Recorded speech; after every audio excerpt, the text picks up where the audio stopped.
Nonsteroidal anti-inflammatory drugs control mild moderate pain, fever, and inflammation. OA, analgesic plus anti-inflammatory processes is due to inhibition of prostaglandins. Antipyretic process is due to vasodilation plus inhibition of prostaglandin.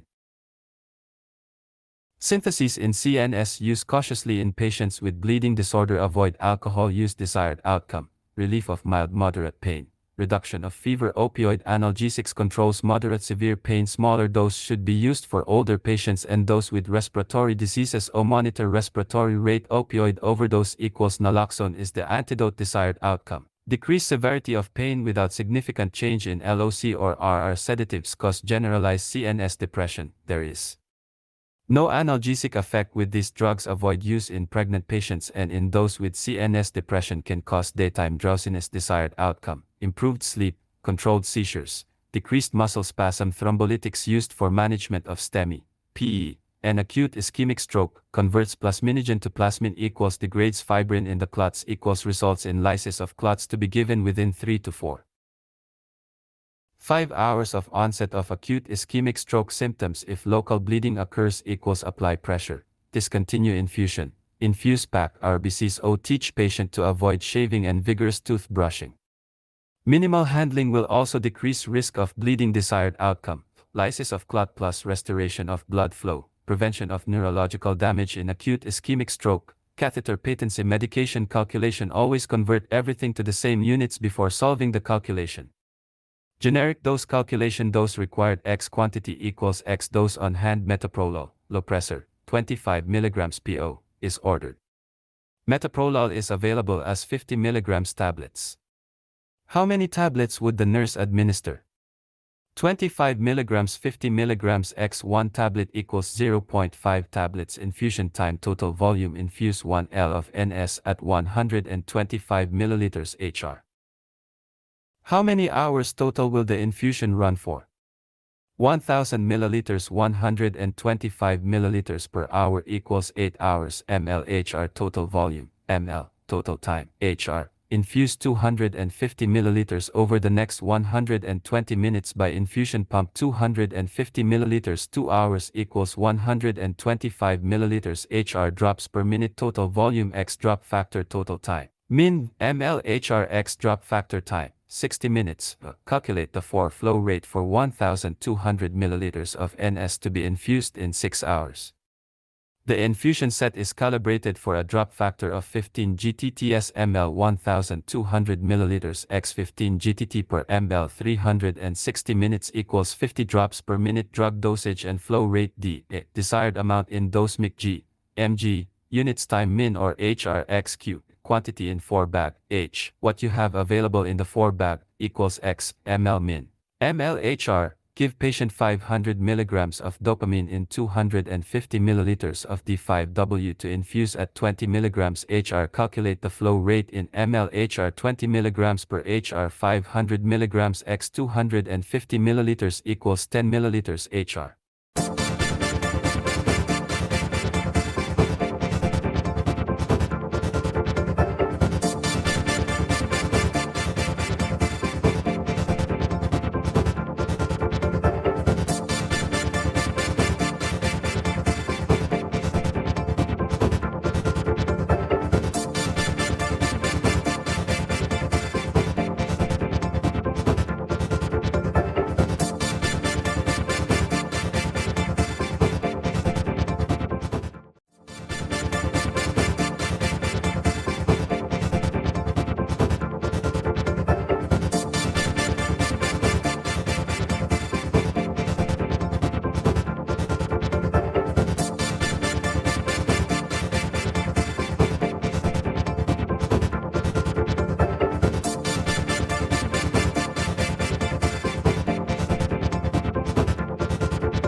observations are hence sometimes referred to as theory-laden because of small deviations of the result. Due to things such as not saying how big the room was that the experiment was done in, parts of the theory then need to be assumed in order to select and report experimental conditions. Norwood, Russell, Hanson, Emery, Lakatos, and Thomas Kuhn have all done extensive work on theory-laden character of observation. In 1958, Hanson coined the term, claiming that all observation is dependent on the framework and conceptualization of the observer. Preconceptions can affect both observation and description. For example, watching the sunrise, two people can see different sunrises, though it's the same psychological phenomena. Parallax. Kuhn stated the route from the theory to measurement can almost never be traveled backwards.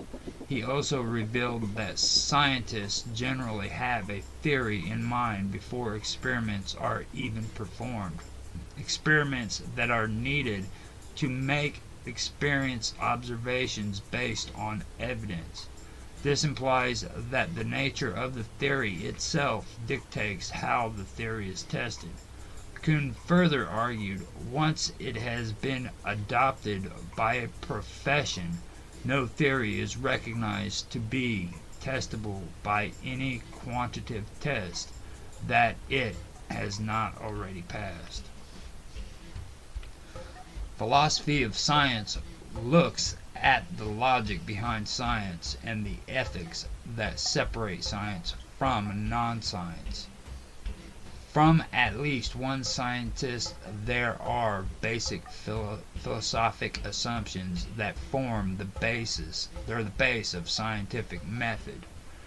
Reality is objective and consists of humans and consistent, and humans have the ability to perceive reality. Also, elements of the world have rational explanations. These assumptions from a discipline of methods, principles, and rules of nature, patterns, speech, techniques, theories, and depictions, from the base on which science can be grounded. Theories that criticize this assumption and have given their own account of the logic of science are philosophical systems based on positive facts and phenomena. Excludes speculation, and their philosophies believes knowledge derives from sense and experience. Those who show or prove that theories are false. Thomas Kuhn wrote in his book, The Structure of Scientific Revolution, that when he researched the history of science, he found that what is being used now was dramatically different than what was then an adopted method. His observations do not say how science is or should be practiced. It is merely sociologically important. Paul Feyerabend similarly researched the history of science, causing him to deny that science is a system of methods, principles, and rules that regulate the art. He argued in his book Against Method that scientific progress is not due to applying any particular process for any specific norm or method of science in history. You can find where violating it has contributed to the progress of science. Jokingly, he added, if believers in scientific method wish to express a single universal valid rule, it should be anything goes. Criticisms such as these have led to a radical approach in the sociology of science, which also led to a strong program. The postmodernists of science themselves have also been subjected to intense controversy as well. This conflicting debate between postmodernists and realists, which is overvalues and assumption, and which is full of overvalues and no, which is overvalues and assumptions, is known as the science wars. Postmodernists claim that scientific knowledge is nothing more than formal discussion and the equivalence of a sermon. Realists claim that scientific knowledge does reveal real and fundamental truths about reality. A lot of information has been written about this subject, taking on the challenge of postmodern observations while defending science as a legitimate method of finding truth.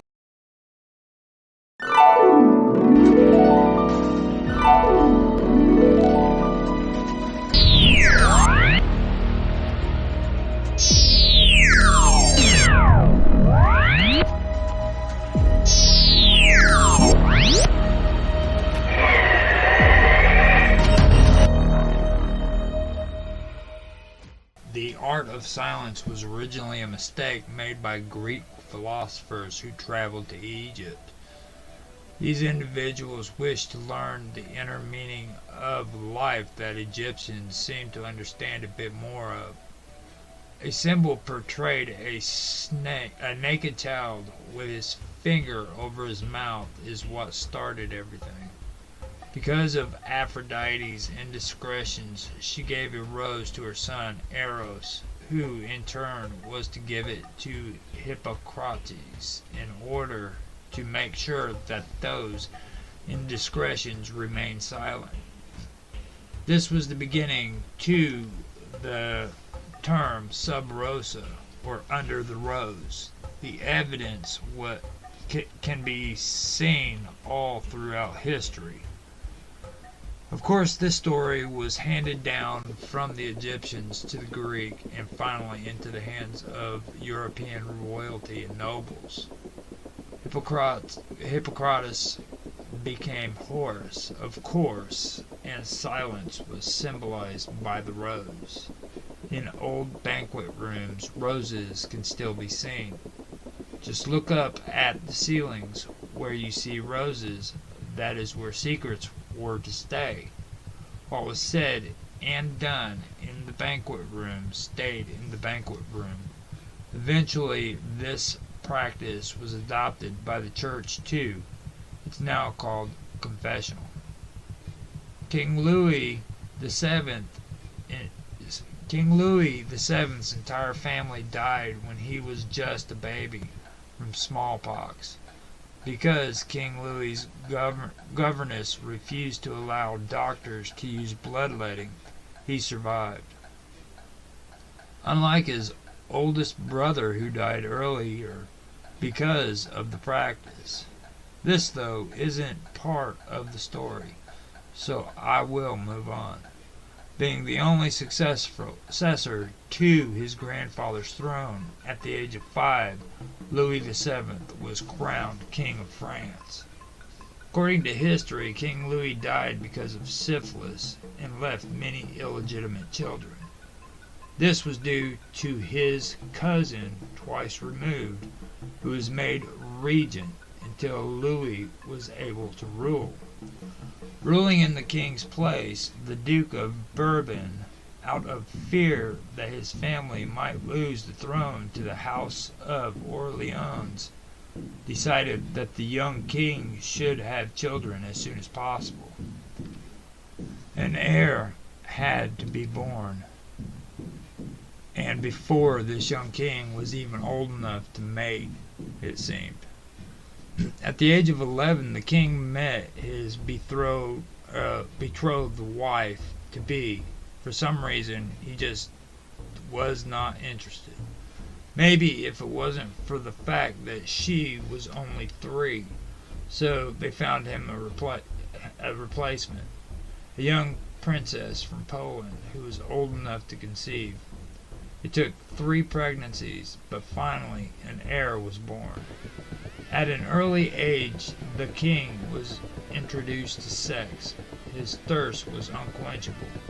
Many female visitors appeared at the palace for late night visits, and many children out of marriage were conceived. Because the king needed heirs to the throne, royalty placed sex above everything else. Henry VIII, what a bastard he was. The women he married and divorced at will, leaving the church for his desire for flesh, and at the end of his life being handicapped. His lack of children, though, and no male who could inherit his kingdom. This again brought the need for an heir.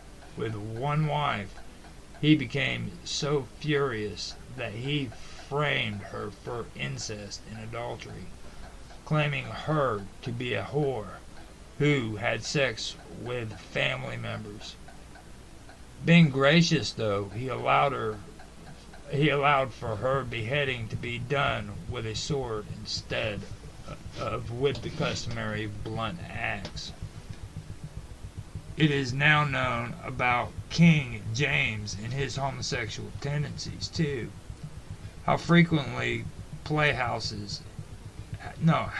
he frequented playhouses and always in the company of young male companions. The idea that playhouses in London were not too reputable in those days, that would be unthinkable to most intellectuals today. Such foolishness. It's true, though. Only reprobates and homosexuals attended, and no royal subject would be caught there. This, though, isn't spoken.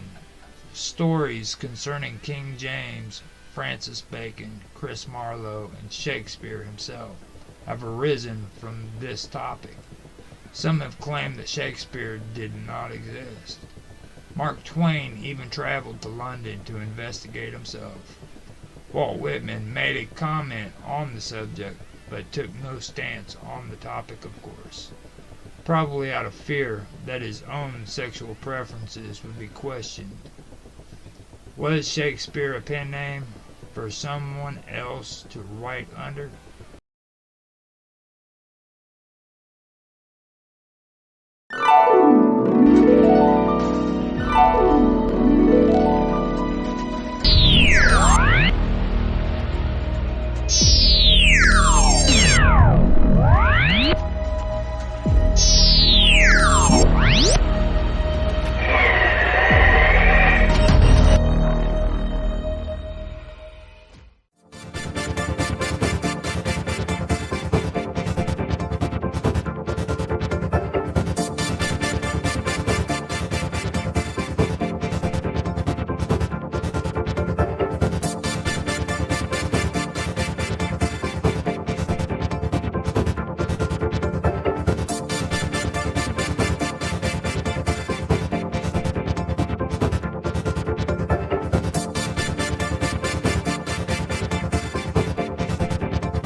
Okay, getting everything set up and ready to go. Going to go into YouTube and check the stream, make sure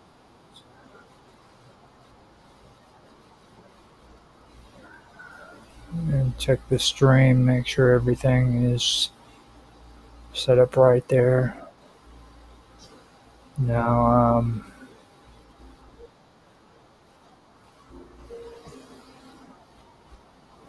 everything sounds good on DLive. Everything sounds good on YouTube. So, looks like we got that going. And today I'm going to be doing an episode of The Cut. I'm going to have to mute out because I'm going to have some noise coming in. So I am going to go ahead and put some music on until I get ready. It's pretty annoying, but here you go.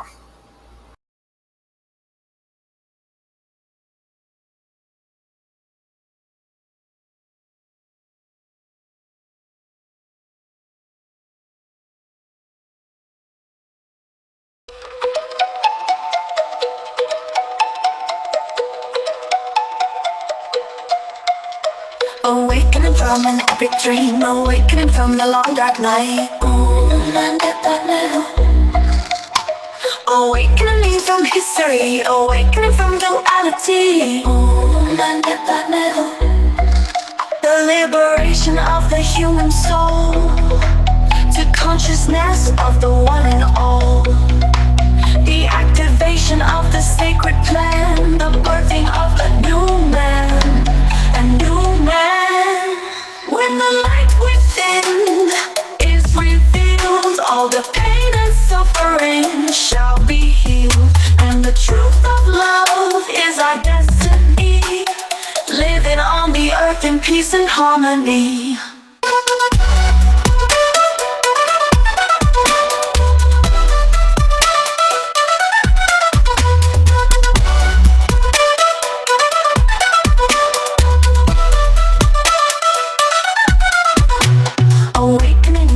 Perceptions, awakening to the joy of life. Awakening to a new dimension, awakening to a paradise. The illusion of separation disappearing into unity, into the source of a high vibration, into the wonder of the mystery. A mystery. When the light within is revealed, all the pain and suffering shall be healed, and the truth of love is our destiny, living on the earth in peace and harmony.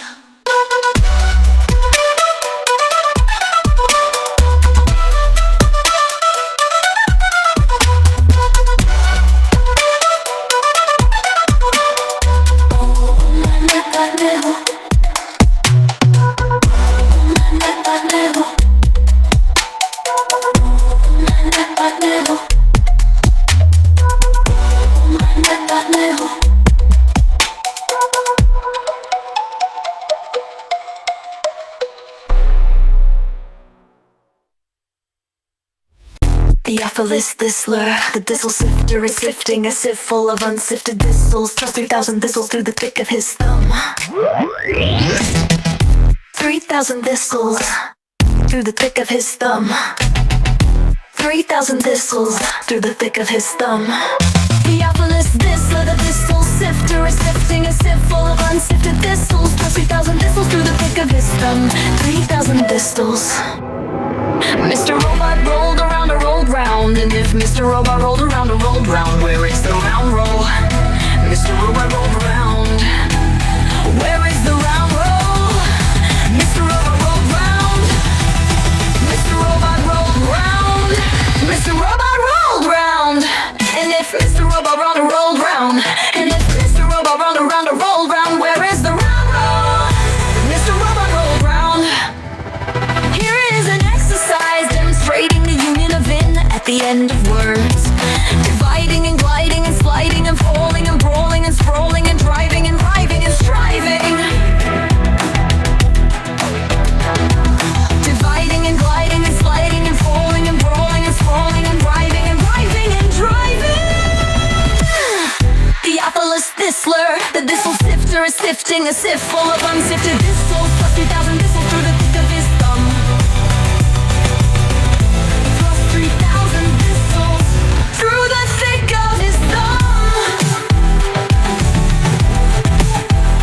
Plus 3,000 thistles through the thick of his thumb. Theophilus Thistler, the thistle sifter is sifting a sieve full of unsifted thistles. Plus 3,000 thistles through the thick of his thumb. 3,000 thistles. Mr. Robot rolled around a rolled round, and if Mr. Robot rolled around a rolled round, where is the round roll? Mr. Robot rolled round. Where is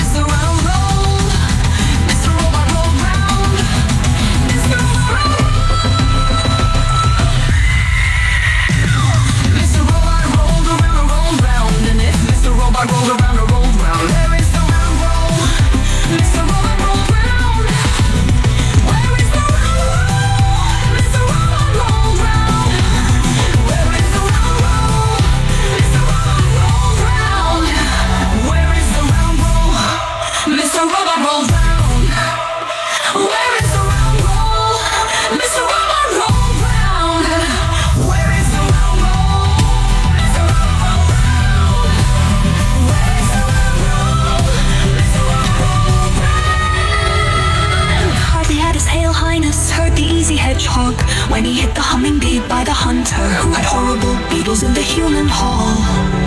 I love to hear the horse's hard iron hooves go hammer, hammer, hammer, hammer, hammer on the easy highway. I hit my horse hard. I'm hurrying around to hunt up hoes. Theophilus Whistler. Theophilus Whistler. Theophilus Whistler. Theophilus Whistler. Theophilus Whistler. Theophilus Whistler.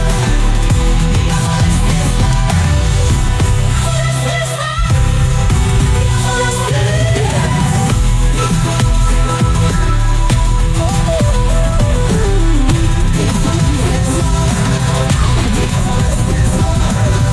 Theophilus Whistler, the thistle sifter, is sifting a sieve full of unsifted thistles, 30,000 thistles through the thick of his thumb. 3,000 thistles through the thick of his thumb. Theophilus Whistler, thistle sifter.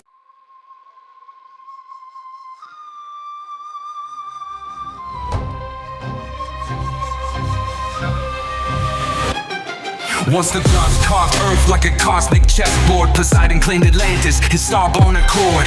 10 twin suns, throne of tridents waves at his command. Empire stretched from bow, big stones to Mayan sand. Monolith stacked like Legos blocks no grain could lift. Sonic levitation, gods don't need pulleys or grit. Athena taught Athens, Hephaestus forged veins of gold, but Atlantis spires pierced heaven, stories untold. Years of virtue, divine blood pure in the veins. No egregious geodesic temples where starlight reigns, but mortality crept in, diluted the grace. Turned to rust, hubris eclipsed the god fast. Vessels of Atlantis drowned in the deep. Poseidon's lost kingdom where titans still sleep. From these the Tetragonical, the coalition all as above, so below. Cosmic empire of laws and princes of plasma, their thrones now debris. Echoes of Atlantis where gods walked the sea. Watch the fall, saw vice crack the divine. Pyramids hummed warnings, but they ignored the signs. Sky split with fury, tsunami swallowed their pride. Atlantis sank screaming, but blueprints survive. Complex foundation, stones that define modern math. 1,000-ton puzzle, gravity's aftermath. Scholars still baffled how they align the stars. They rode cosmic currents, breaching space-time's bars. Now divers chase shadows where crystal cities gleamed. AI scans the ocean, but truth a half-dream. Dream free misses whisper maps in their lodges of lore. Plato's Critias, a metaphor or a war. Echoes of Atlantis drowned in the deep. Poseidon's lost kingdom where titans still sleep. From Egypt to Teotihuacan, the co-attention all as above, so below. Cosmic empire of laws and princes of plasma, their thrones now debris. Echoes of Atlantis where gods walk the sea.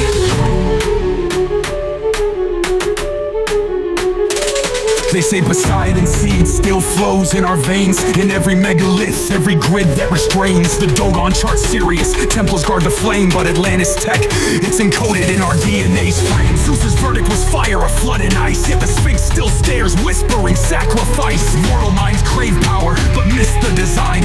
True kings rule through resonance, not bloodline.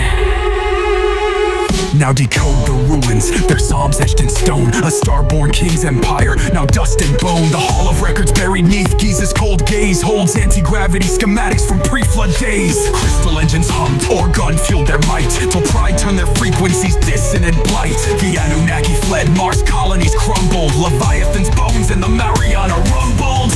But Poseidon's ghost rides the Bermuda's mist.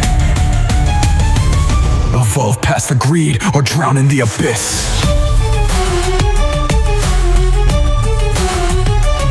Tsunamis taller than gods crack continents like eggs. Jungles of Egypt drowned, turned to sand in Poseidon's regret. Mammals shrunk to lapdogs, skies choked by volcanic breath. Waves circled the globe thrice, 3 funerals for death. Up the piston, rode the arc of frequencies, not wood. Up tetrahedron ziggurat where anti-grav pulses stood. While Atlantis sank, he spliced DNA and quantum seeds, stashed them in Göbekley's veins and Indus Valley reeds. Volcanic winter's curse. Zeus hit the reset, scorched the grids, erased the moon-ringed internet. Noah's not a shepherd, he's a star-born archivist, cracking hermetic scrolls in caves where mushrooms twist. The survivors crawl from mud with amnesiac eyes, built new gods from scrap metal and fallen skies. Now desert bones whisper with lands, just a ghost in Atlantis' holographic horde.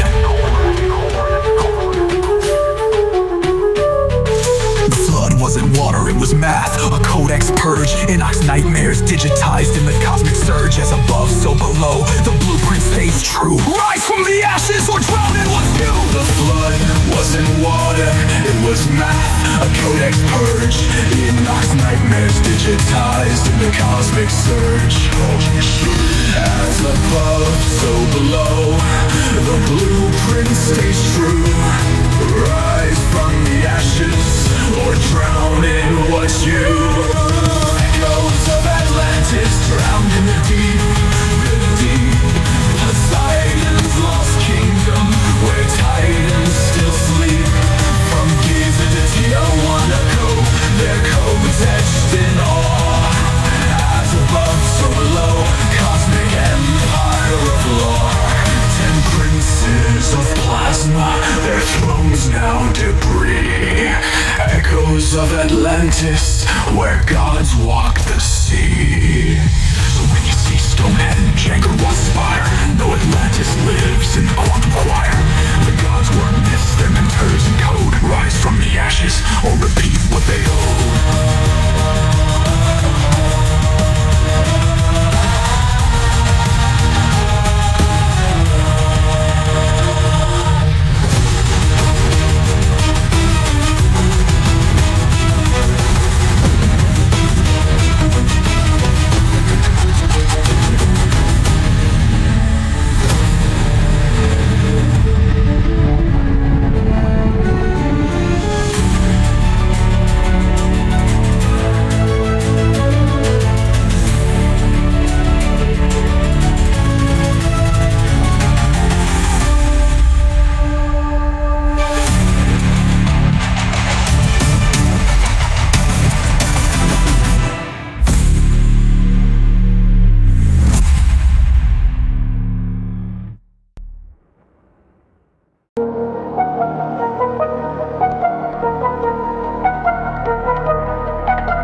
They built the pyramids in 20 years, a block every 2 minutes. Hieroglyphs scream their pride, but not a how and what's written. Modern science scratches heads, these structures can't be mimicked. Copper tools, now scholars tripping, logic thinly stretched and twisted. Ran an obelisk, 1,000 tons dragged across the sand. Today's cranes can't lift a fifth, what force moved them by hand? Call the ancients primitive, yo, that's pure delusion. Physicists today need miracles to crack their fusion. The high priest of Kemet mapped the stars with precision, while modern minds stay chained to 3D prison. Land of the lost, esoteric Egypt, hidden with an allegorical crypt. Written in the language of symbolism, advanced knowledge cloaked in simple living secrets that rewrite history's episode. As above, so below, the hermetic code. Key of life unlocks the heavenly abode. Conscious matrix, how came a pyramid ode? The Sphinx wears water scars, a flood from ancient skies. Explosives crack the pyramids, no tombs, just hollow lies. Mummies stolen, nah, that's ego talk. A weak hypothesis, truths buried in the stars, encrypted in the myths. Sacred geometry, pagan songs, the roots of Christendom. Pythagoras knelt at their feet, Jesus learned the kingdom. Temples mirror Orion, Aztecs trace the same glow. Megalithic GPS, what's buried below. They split the lotus stem, hid wisdom at the core. Solomon's temple, just a copy of what came before. Land of the lost, esoteric Egypt, hidden wisdom, allegorical crypts. Written in the language of symbolism, advanced knowledge cloaked in simple living secrets that rewrite history's episode. As above, so below, the hermetic code. Key of life unlocks the heavenly abode. Conscious matrix, alchemy, pyramid ode. Iron to gold, alchemy's flame, they mastered the unseen. Telekinetic levitation, Mars dust in their genes. Critics laugh, aliens hat, but the proof's in the plasma. Why is the Dogon tribe no serious? Was a binary drama. Myths of metaphors, the truth's too bright to hold. Scattered in ruins worldwide, a map etched in gold.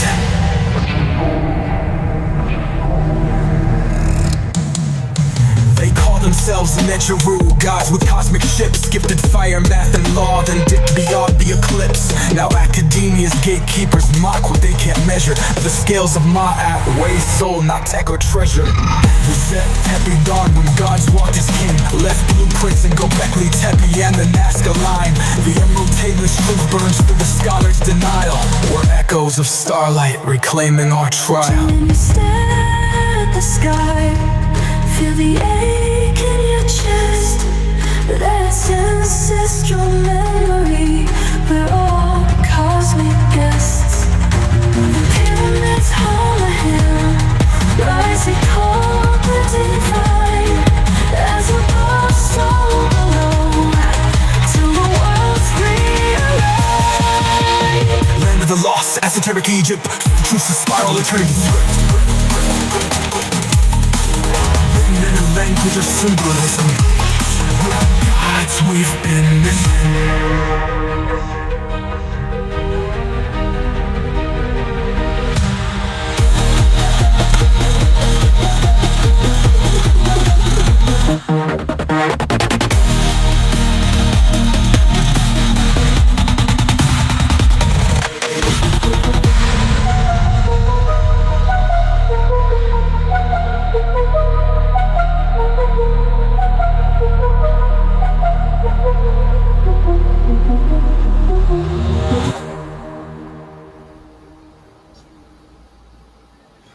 Okay, welcome back.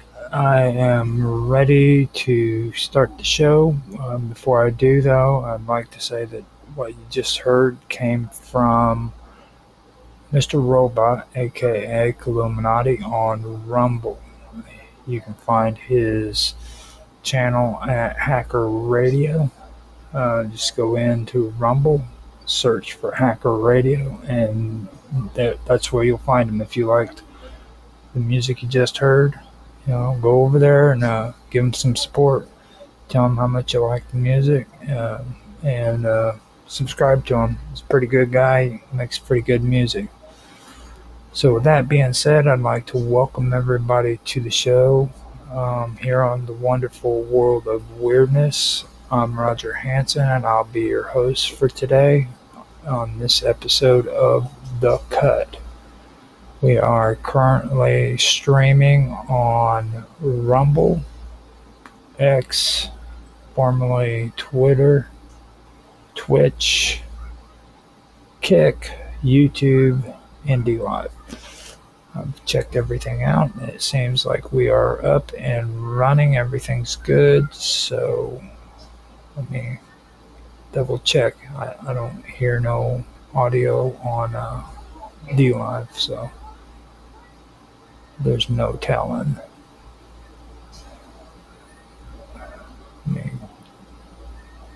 Yeah, DLive's always giving me issues. Got to hit refresh, and hopefully it's going.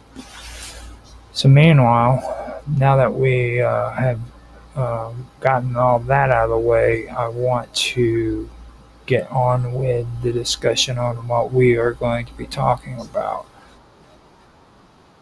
Okay, it's back up and going on DLive.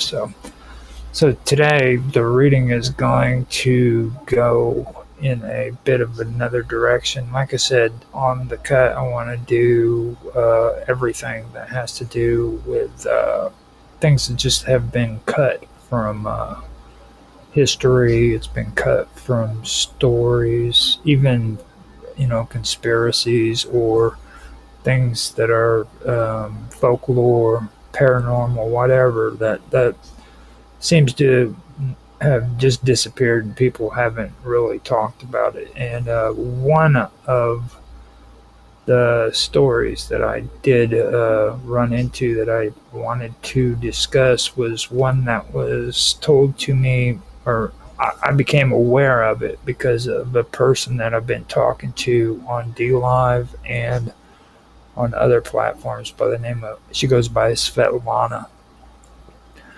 She told me a story of the Dokabors, and I wanted to go in and do some research on it, pull up some information, and I decided that was going to be one of the episodes that I have, one of the stories that I wanted to put here on The Cut. And it's actually an interesting story. It's one of the stories that you really don't hear about when it comes to the early 1900s and what took place during that time period. So I figured I would make it a part of this series And I'm not going to say that it's going to take an hour, so this episode might not be an hour, but it's a good reading, and I thought it was worthy to be one of the episodes that I do this for. So here we go. The Doukhobors were a unique religious and social movement that originated in Russia during the late 17th and early 18th centuries. The names, which roughly translate to "spirit wrestlers," was initially used as an insult by the Orthodox Church, but was later embraced by the group themselves. The movement emerged as a reaction to the rigid structure and rituals of the Orthodox Church.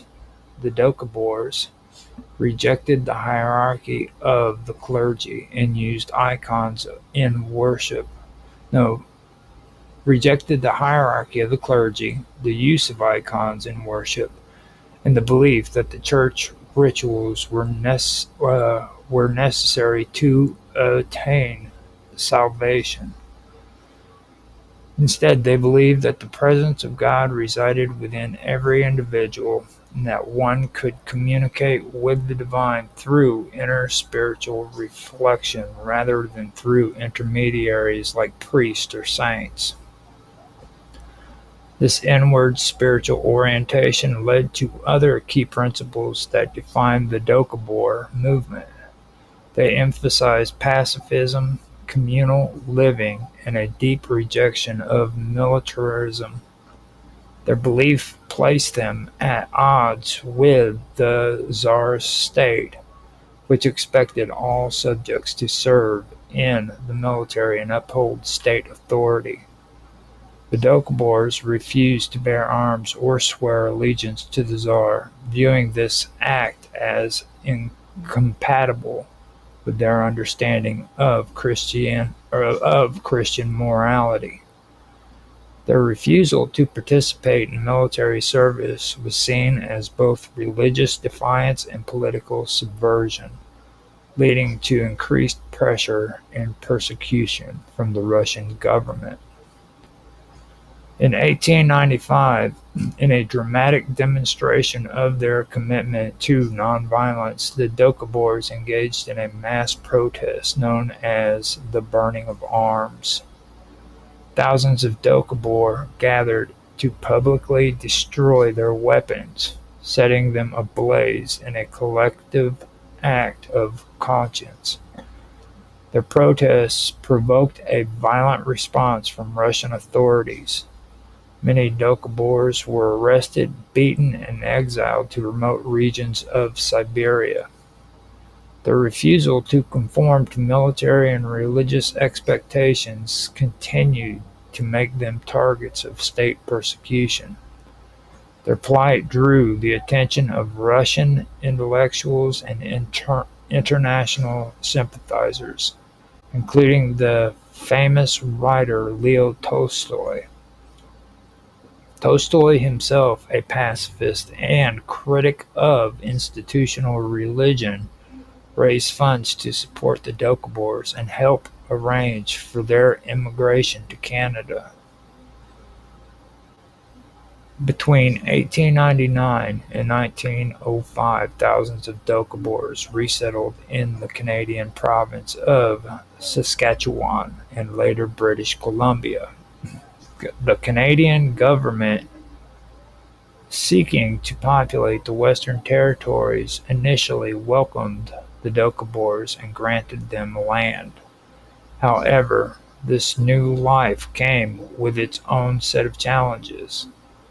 The Canadian authorities expected immigrants to conform to certain norms, such as registering land individually, sending their children to public schools, and swearing allegiance to the British Crown. These requirements clashed with the Doukhobors' belief in communal land ownership, nonviolence, and religious autonomy. Over time, the Doukhobors community became divided over how to respond.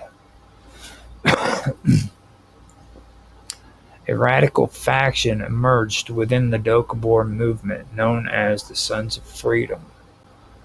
While the mainline Doukhobors continued to advocate for peaceful coexistence and gradual adaptation, the Sons of Freedom believed that any compromise with the state represented a betrayal of their spiritual values. The Sons of Freedom interpreted Doukhobor teachings in an extreme way, calling for absolute rejection of materialism, state authority, and modernity. Their protests were marked by acts of public nudity and, more controversial, by arson. The public nudity of the Sons of Freedom was not intended to indecent or provocative was not intended as indecent or provocative in a conventional sense. Rather, it was a symbolic rejection of material possessions and societal conventions. The body, they believed, was created by God and should not be hidden or corrupted by worldly clothing. Nudity represented a return to spiritual purity and a protest against what they viewed as the sinful influence of state and society. These protests often shocked the public and attracted media attention, but they were consistent with the Sons of Freedom's theological worldview. However, the more serious the controversial actions taken by the Sons of Freedom involved arson. The group targeted their own buildings, such as homes, schools, and communal halls, as well as government properties. These acts were intended to demonstrate their rejection of state-imposed institutions and to protest laws that they believed interfered with their spiritual and communal ways of life. For example, compulsory education laws required Doukhobor children to attend public schools, which the Sons of Freedom saw as a form of indoctrination.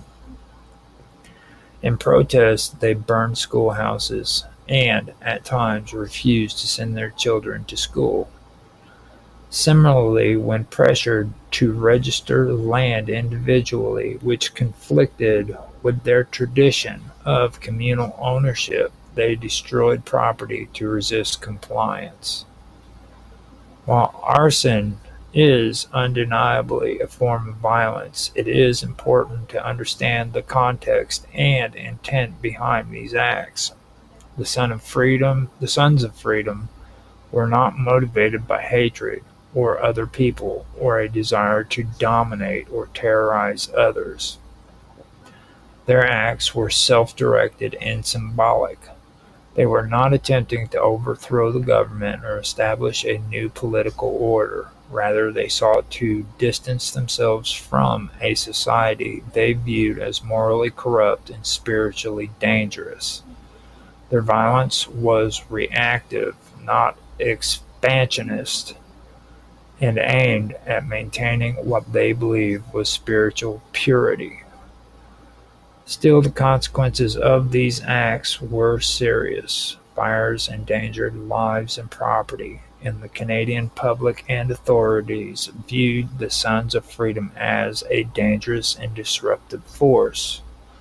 The media often portrayed them as fanatics or even terrorists, and government crackdowns followed. Children were taken from their parents and placed in residential institutions. Members of Sons of Freedom were arrested, imprisoned, and subjected to surveillance and control. These actions further alienated the group and deepened their sense of persecution. The larger Doukhobor community did not support the radical tactics of the Sons of Freedom. In fact, many Doukhobor actively distanced themselves from the sect, arguing that their actions misrepresented the core values of Doukhoboroism. Mainline Doukhobors continued to emphasize peaceful coexistence, spiritual introspection, and nonviolent resistance to state interference. This split between moderate and radical factions, creating internal tensions that would persist for decades. It is also crucial to distinguish the Doukhobors from the nationalist and anti-Semitic groups that emerged in Europe during the same time period. While far-right movements such as Action Francoise in France and Iron Guard in Romania and the Arrow Cross in Hungary promoted racial hatred, authoritarianism, and violence against minorities, the Doukhobors stood for almost the exact opposite values. They were nonviolent, anti-authoritarian, and racially inclusive in their worldview. Their struggle was not against ethnic or religious groups, but against what they saw as the coercive power of the modern state. The Sons of Freedom, despite their use of arson, did not share the idealistic aims or organizational structure of fascist or nationalist groups. They did not seek political power, territorial control, or ethnic purity. Their actions, however extreme, were motivated by a desire to remain spiritually autonomous and free from state interference. They rejected the very idea of the nation-state. While nationalist movements in Europe were often defined by their desire to consolidate state power around ethnic or religious entities. Over time, the visibility and influence of the Sons of Freedom declined. Government crackdowns, aging leadership, and internal fragmentation weakened the movement. By the late 20th century, their actions had become less frequent and more isolated. The broader Doukhobor community continued to evolve, gradually integrating into Canadian society while preserving key aspects of their cultural and spiritual heritage. Today, the Doukhobor are a small but recognized cultural group in Canada known for their historical contributions to religious freedom, nonviolence, and communal living. In retrospect, the story of the Doukhobors and the Sons of Freedom serve as a complex and often misunderstood chapter in the history of religious dissent. It illustrates how deeply held spiritual beliefs can lead to acts of profound sacrifice and, in some cases, extreme protest. It also shows how state efforts to impose conformity can trigger resistance in communities that prioritize conscience over compliance. The legacy of the Doukhobors is a reminder that pacifism and protest can take many forms, and that understanding historical movements requires attention to the motivation, belief, and cultural context in which these arose. Although the acts of arson committed by the Sons of Freedom were destructive and dangerous, they must be understood within the broader narrative of a community trying to preserve its identity in the face of overwhelming pressure and to assimilate. Their Their struggle was not one of hatred, but of spiritual resistance. Their story stands in stark contrast to the ideologies of hate and domination that characterized so many other movements in the 20th century. Rather than seeking power or control, the Sons of Freedom sought detachment and purity, albeit through methods that were controversial and, at the time, harmful. The Dokaburs as a whole remain a testament to the power of nonviolence, communal living, and spiritual independence. They remind us that not all resistance is born of aggression, and that the lines between protest and violence can become blurred when communities are pushed to their limits. Their journey from persecution in Russia to cultural survival in Canada is one of the more unique and thought-provoking episodes in the global history of dissent and belief. So that was my first story. I have another one that I wanted to do. I have been talking about this one, or trying to do this one, for quite a while, and I always mess it up, but I figured this would be the best time to do it again. So after that story, I want to tell a story about the Count of Saint Germain. Now, the Count of Saint Germain is one of history's most enigmatic and legendary figures, a man who seemed to live outside the boundaries of time, tradition, and human limitations. Often described as an alchemist, polymath, musician, diplomat, and even a prophet, his life reads more like mythology than history. He is remembered not only for his mysterious origins and supposed immortality, but for his uncanny knowledge of science, language, and ancient lore. The story of Saint Germain sits at the intersection of real history, record, and esoteric legend, evolving over centuries into a figure both human and transcendent. The first widely accepted appearance of the Count of Saint Germain occurred in European high society during the early 18th century. He began circulating among the courts of France, England, and other European powers in the 1740s and 1750s. Descriptions of him from this period are consistent and compelling. He was always impeccably dressed, often in black or rich velvet clothes embroidered with jewels. Eyewitnesses claimed he looked about 40 to 50 years old, yet his appearance never seemed to change, even decades later. He was fluent in multiple languages, including French, German, Italian, Spanish, Portuguese, Arabic, Chinese, Sanskrit, and Greek, and often spoke them with native fluency. He was also a skilled violinist, painter, and chemist.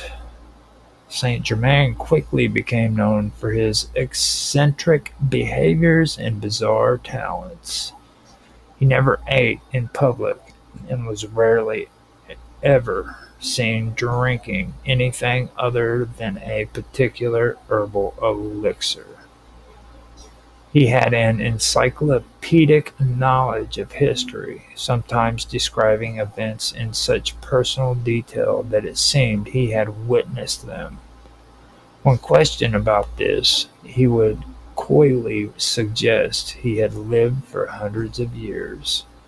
In one case, Madame de Pompadour, mistress of Louis XV, remarked how he seemed to know things no one else alive could remember.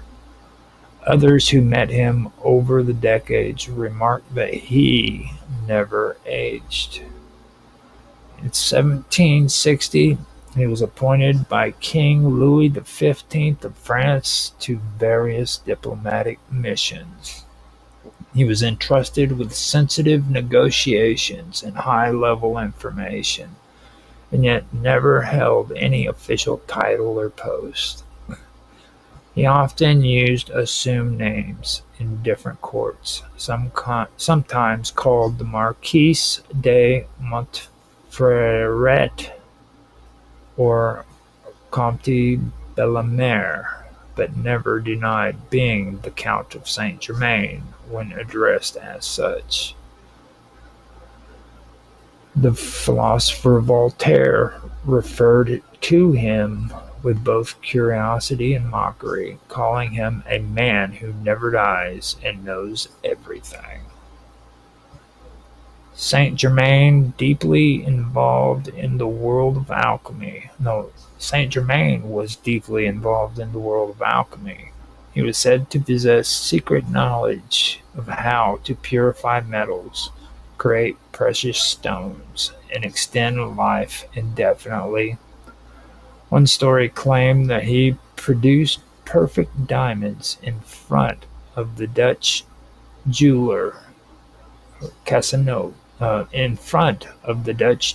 Casanova, explaining they were not artificial, only improved by nature. Some believed he could also heal the sick and speak with spiritual beings. He was deeply interested in Eastern mysticism and ancient teachings from Egypt and India. Some of his writings, such as the Triangular Book of Saint Germain, contain occult diagrams and coded alchemical instructions, possibly suggesting a ritual process for personal transformation or enlightenment. When the Count died in 1784 in the court of Prince Charles of Hesse-Kassel in Germany, it seemed like his story had ended. He was buried, and the burial was recorded, yet rumors of his appearance continued. People across Europe, including notable figures like Madame Blavatsky, Napoleon, and Annie Besant, claimed to have seen or spoken to him after his death. In 1785, just a year after his burial, he was allegedly seen in Paris during a Freemasons convention. Decades later, during the French Revolution, the Count was reportedly seen warning members of the royal family of impending danger. In the 19th and 20th century, the 19th and 20th centuries saw his legend take on an even more mystical form. In Theosophy, a spiritual movement founded by Helena Blavatsky, Saint Germain was reimagined as one of the ascended masters, immortal beings who guide humanity from higher planes of existence. He was said to work alongside other masters like El Morya and Kuthumi to help usher in an era of enlightenment. In this tradition, Saint Germain became associated with the seventh ray, a spiritual vibration tied to freedom, transformation, and ceremonial magic. He was said to hold the flame of freedom and be the patron of the Aquarian Age. The I Am movement in the 1930s, founded by Guy and Edna Ballard, further expanded on Saint Germain's role as a cosmic teacher. Guy Ballard claimed to have met Saint Germain in person at Mount Shasta in California, where he received teachings directly from the master. According to the Ballards, Saint Germain dictated volumes of spiritual teachings and promises to help humanity awaken to its divine heritage.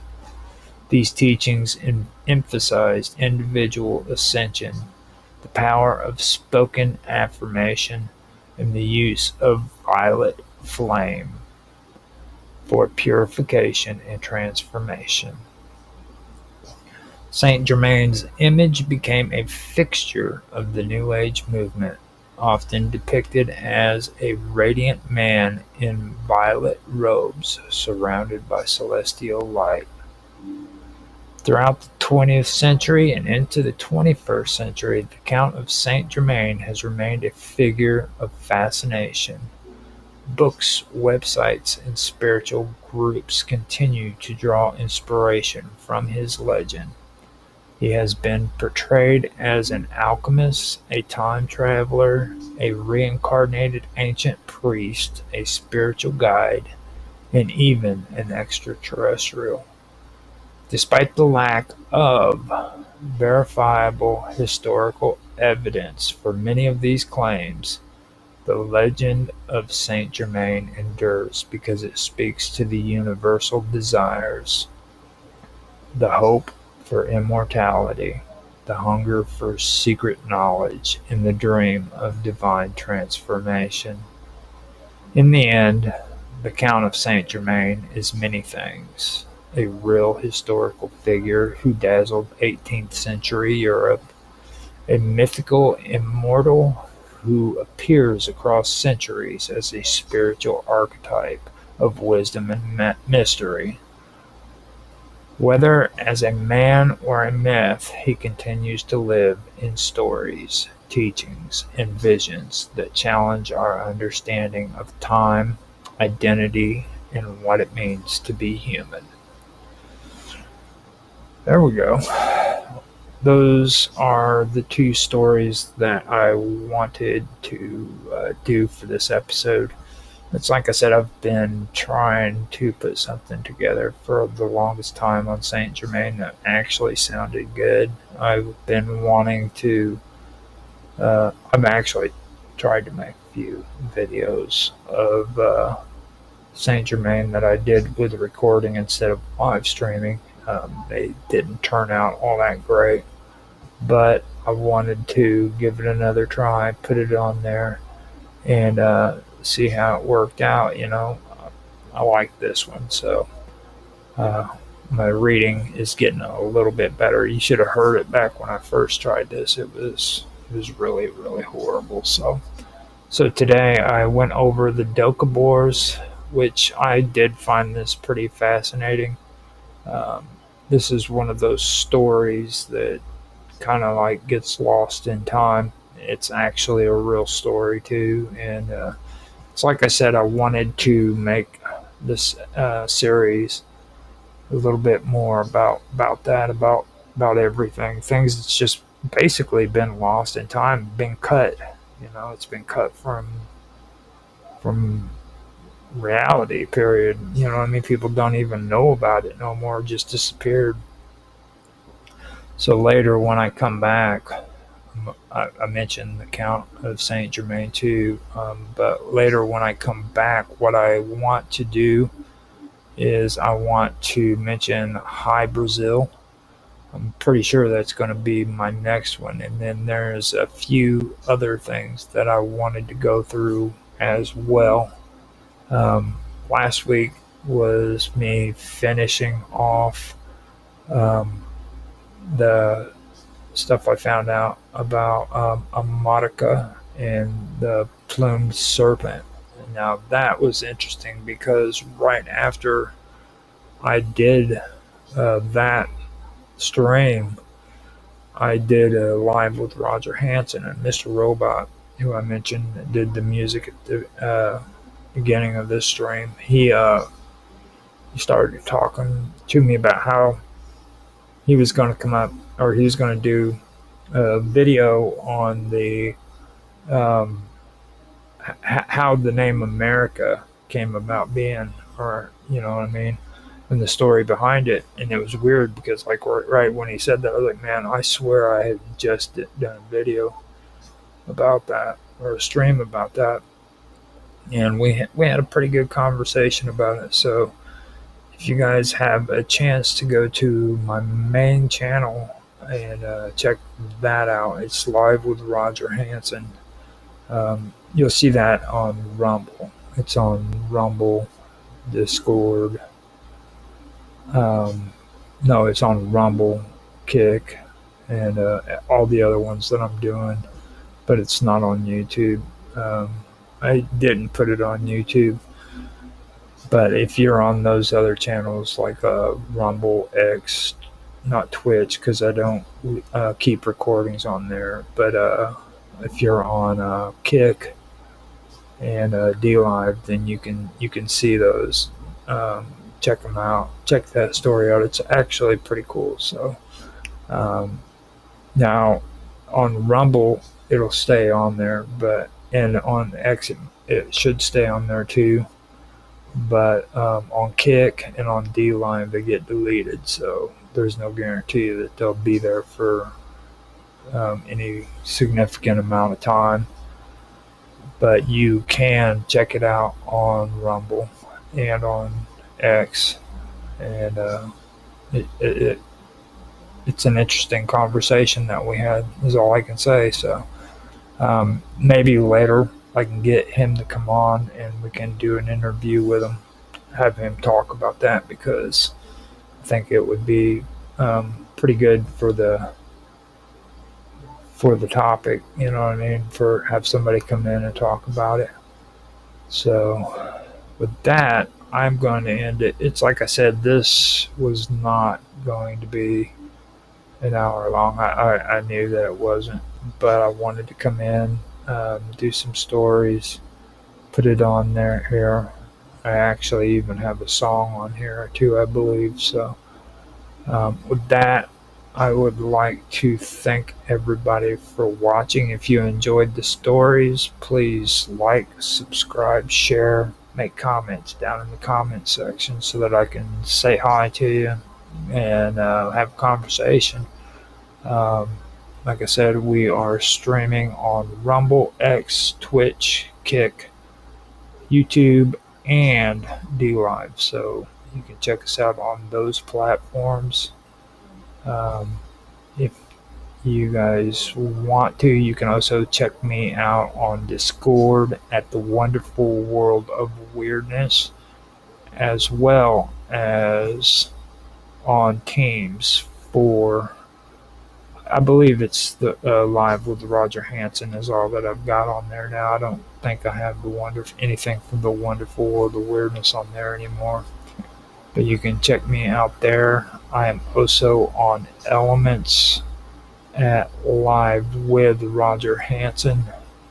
Just go in there and do a search if you're on Elements, and you will find me at Live with Roger Hanson. And I've got the Wonderful World of Weirdness in there too. So I do have that one, but it's called WW0 or OW. You can find me up there too. So I usually don't mention Elements, which I'm going to start getting more of a habit of doing, because it's just the right thing to do. So it doesn't look like anybody has stopped in to say hello, to give a comment. So I'm going to go ahead and cut it short. Thank everybody for watching, and I hope you enjoy your day. I will talk to you later.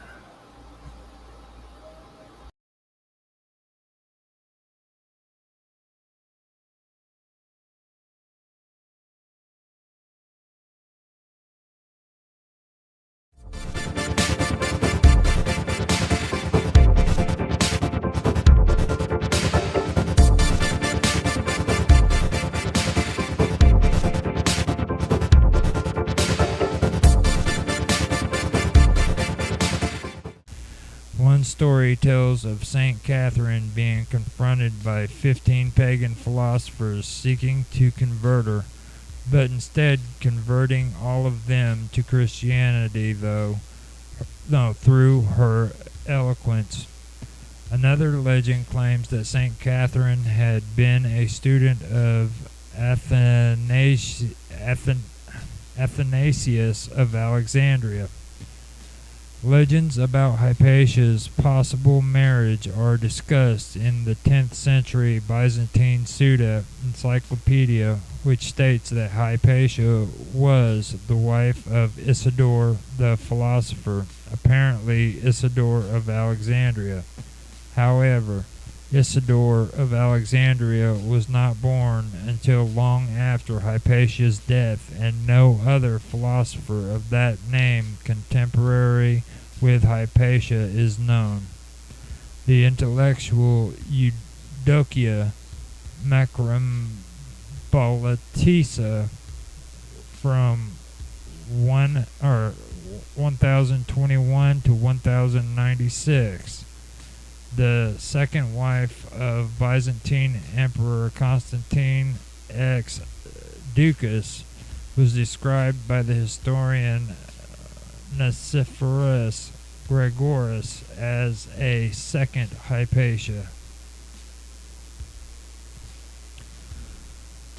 The early 18th century Deist scholar John Toland used the murder of Hypatia as the basis for the anti-Catholic tract Hypatia, or the history of the most beautiful, most virtuous, most learned, and every way accomplished lady who was torn to pieces by the clergy of Alexandria to gratify the pride, emulation, and cruelty of their archbishop, commonly but undeservedly stilt Saint Cyril, in order to portray Hypatia's death in the worst possible light. Toland changed the story and invented elements not found in any of the ancient sources. In 1721, Thomas Lewis wrote a response defending Cyril entitled "The History of Hypatia, a most impudent school mistress of Alexandria, murdered and torn to pieces by the populace in defense of Saint Cyril and the Alexandrian clergy from the aspersions of Mr. Toland." Lewis rejected Damascus's account as unreliable out of hand on the account of the fact that its author was a heathen, and then proceeded to argue that Socrates Scholasticus was a Puritan who was consistently biased against Cyril. Voltaire, in his Examen important de Millard Bolingbroke ou le tombeau de Fantisme in 1736, interpreted Hypatia as a believer in the laws of rational nature and the capacities of the human mind free of dogmas, and described her death as a bestial murder perpetrated by Cyril's tinctures hounds with a fanatical gang at their heels. Later, in an entry for his Dictionnaire philosophique in 1772, Voltaire again portrayed Hypatia as a free-thinking, deistic genius brutally murdered by ignorant and misunderstanding Christians. Most of the entry ignores Hypatia herself altogether, and instead deals with the controversy over whether or not Cyril was responsible for her death. Voltaire concludes with the snide remark that when one strips beautiful women naked, it is not to massacre them. In his monumental work, The History of the Decline and Fall of the Roman Empire, the English historian Edward Gibbon expanded on Toland and Voltaire's misleading portrayals by declaring Cyril as the sole cause of all evil in Alexandria at the beginning of the 5th century, and construing Hypatia's murder as evidence to support his polemical thesis that the rise of Christianity was the sole cause of the Roman Empire's decline. He remarks on Cyril's continued veneration as a Christian saint, commenting that superstition Christianity perhaps would more gently expiate the blood of a virgin than the banishment of a saint. In response to these accusations, Catholic authors, as well as some French Protestants, insisted with increasing vehemence of Cyril had absolutely no involvement in Hypatia's murder, and that Peter the lector was solely responsible. In the course of these heated debates, Hypatia herself tended to be cast aside and ignored, while the debates focused far more intently on the question of whether Peter the lector had acted alone or under Cyril's orders.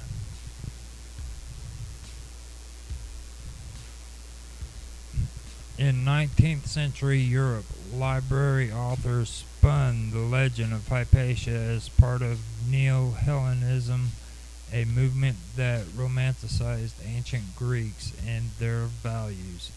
Interest on the literary legend of Hypatia began to rise.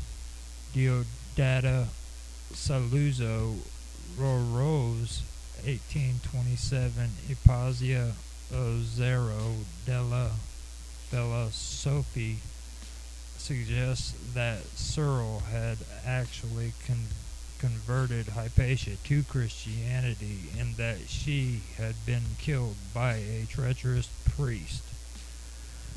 In his 1852 Hypati and 1853 Hypathy et Cyril, French poet Charles Leconte de Lassille portrayed Hypatia as the epitome of vulnerable truth and beauty.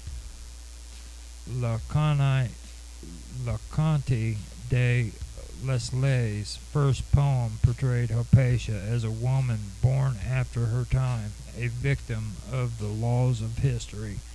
His second poem reverted back to the 18th century deistic portrayal of Hypatia as the victim of Christian brutality, but with the twist that Hypatia tries and fails to convince Cyril that Neoplatonism and Christianity are actually fundamentally the same. Charles Kingsley's 1853 novel Hypatia, or New Foes with an Old Face, was originally intended as a historical treatise, but instead became a typical mid-Victorian romance with a militantly anti-Catholic message, portraying Hypatia as a helpless, pretentious, and erotic heroine with the spirit of Plato and the body of Aphrodite. Kingsley's novel was tremendously popular.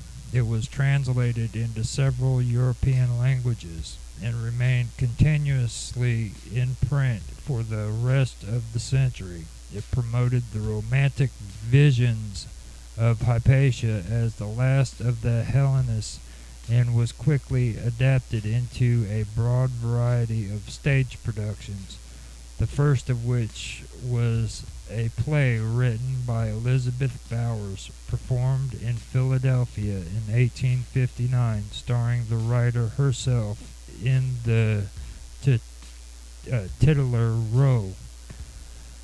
On January the 2nd, 1893, a much higher profile stage played adaptation Hypatia, written by G. Stewart, Ogilvy and produced by Herbert Beerbohm. Tree opened at the Haymarket Theatre in London. The title role was initially played by Julia Nelson, and it featured an elaborate musical score written by the composer Hubert Parry. The novel also spawned works of visual art, including in 1867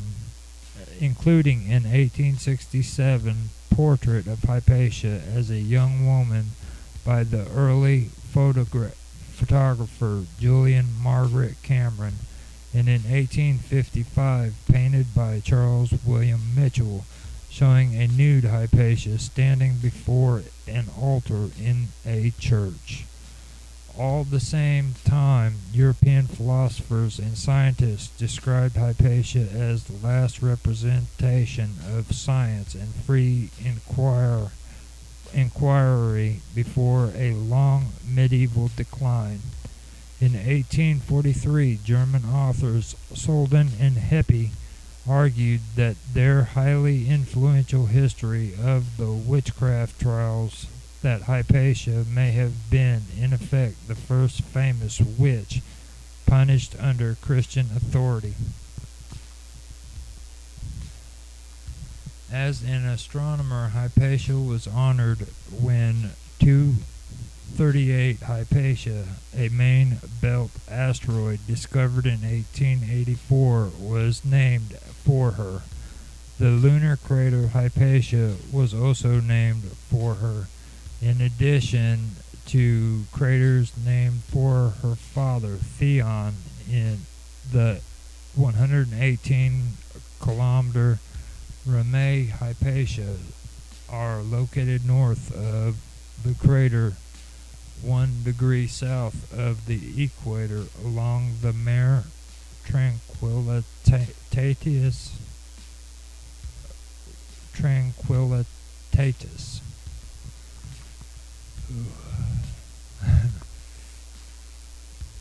In the 20th century, Hypatia's life and death was cast in the light of women's rights, and she was adopted by feminists. The author Carlo Pascal claimed in 1908 that her murder was an anti-feminist act and brought about a change in the treatment of women, as well as the decline of the Mediterranean civilization in general. Dora Russell, the wife of Bertrand Russell, published a book on the inadequate education of women and inequality with the title Hypatia, or Women and Knowledge, in 1925. The prologue explains why she chose the title. Hypatia was a university lecturer denounced by church dignitaries and torn to pieces by Christians. Such will probably be the fate of this book.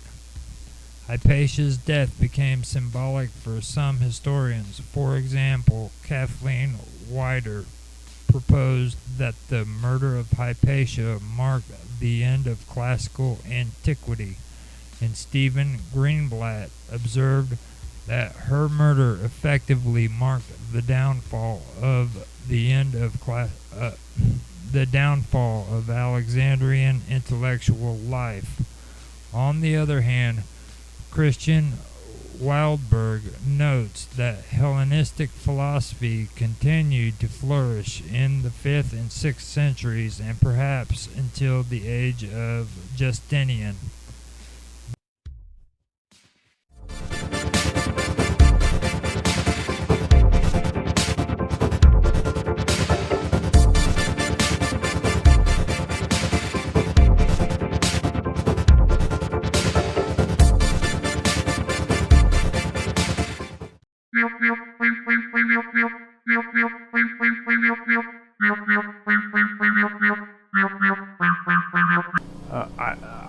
I've actually been a part of this channel before, So it's not like I shouldn't know what the damn name is, you know what I mean?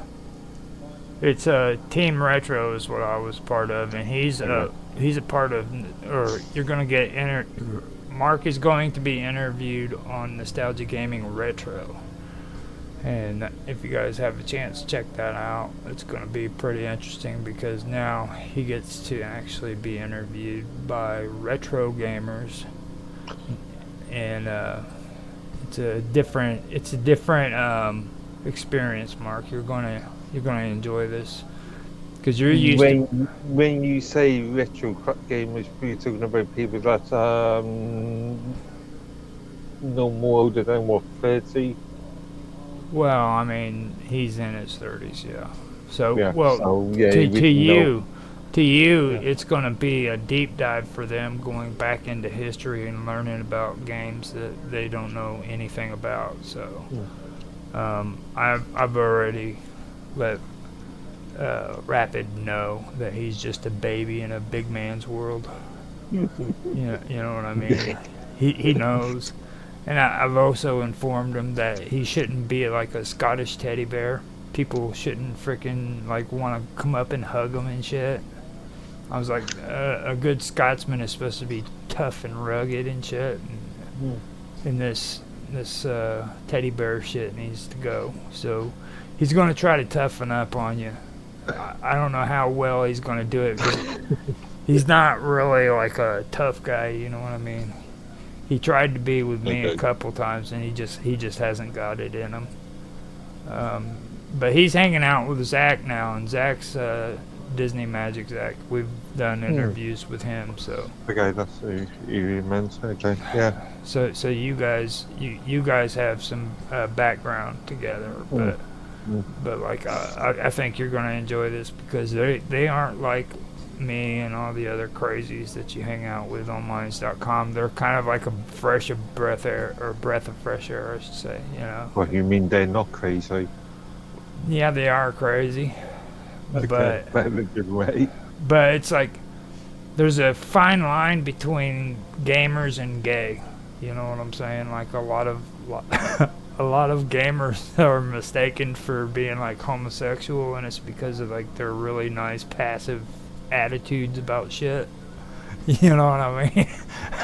It's like they're really like they're jellyfish is basically the best way of saying it. Like most gamers are like freaking jellyfish. You try to talk to them about serious shit like politics and everything, and they go, "Please shut up. That makes my head hurt.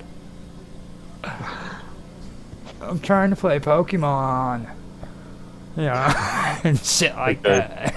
It's like they don't get into all that stuff. So, but it's a breath of fresh air being around retro gamers. They're not even like regular gamers. You know what I mean?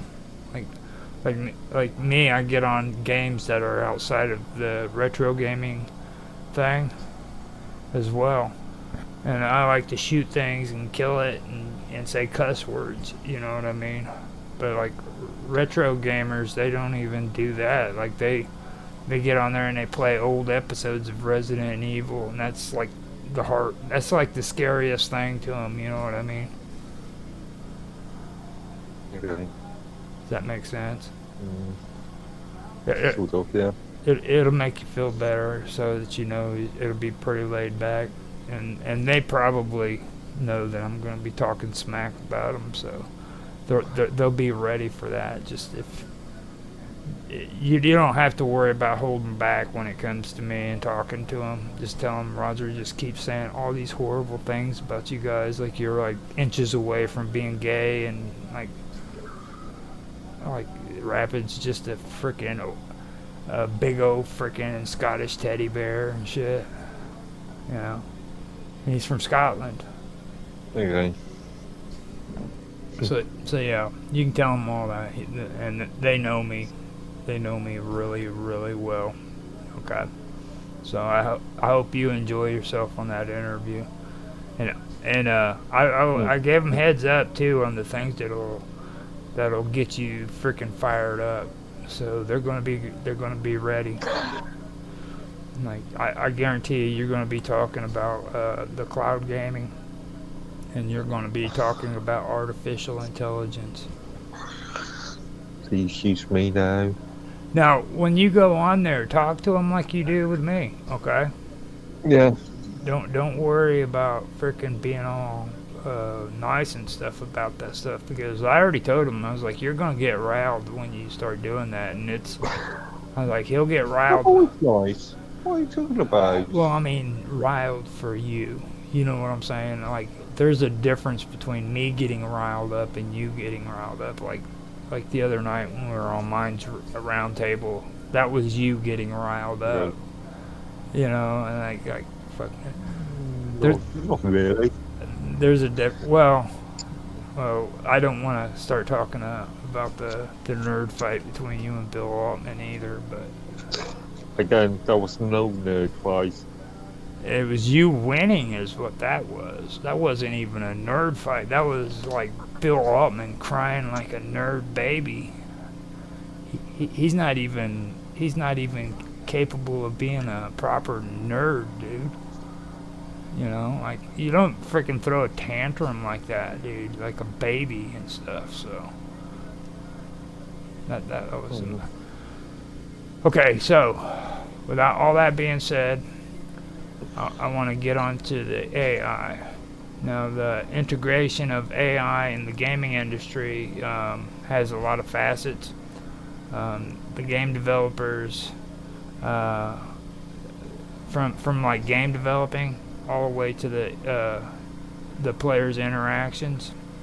Now, with AI in the development part, you have the it's called procedural content generator. Okay.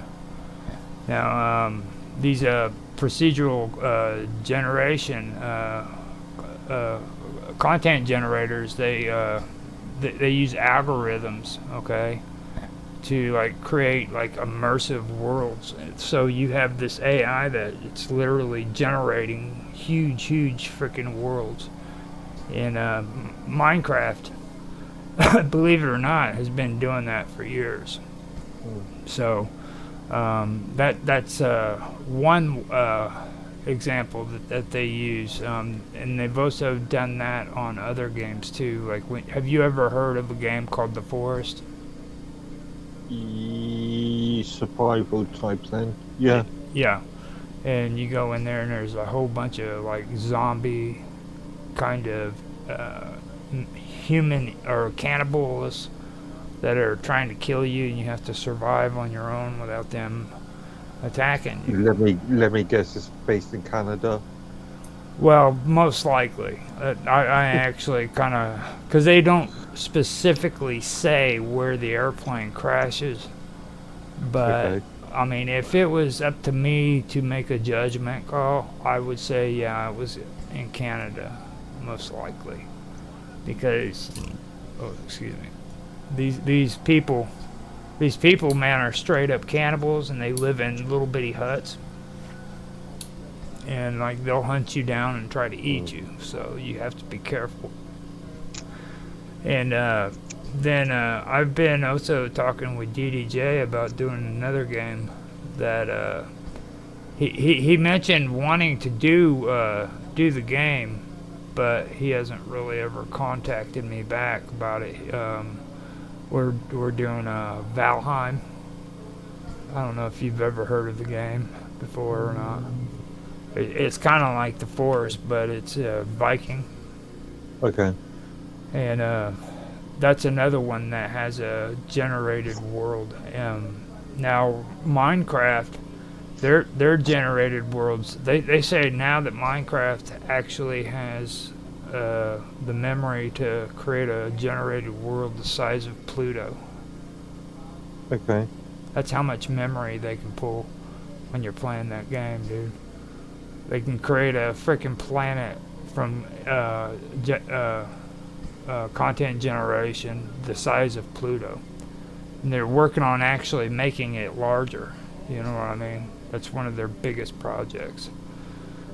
Then they, besides them, there's also a game called No Man's Sky.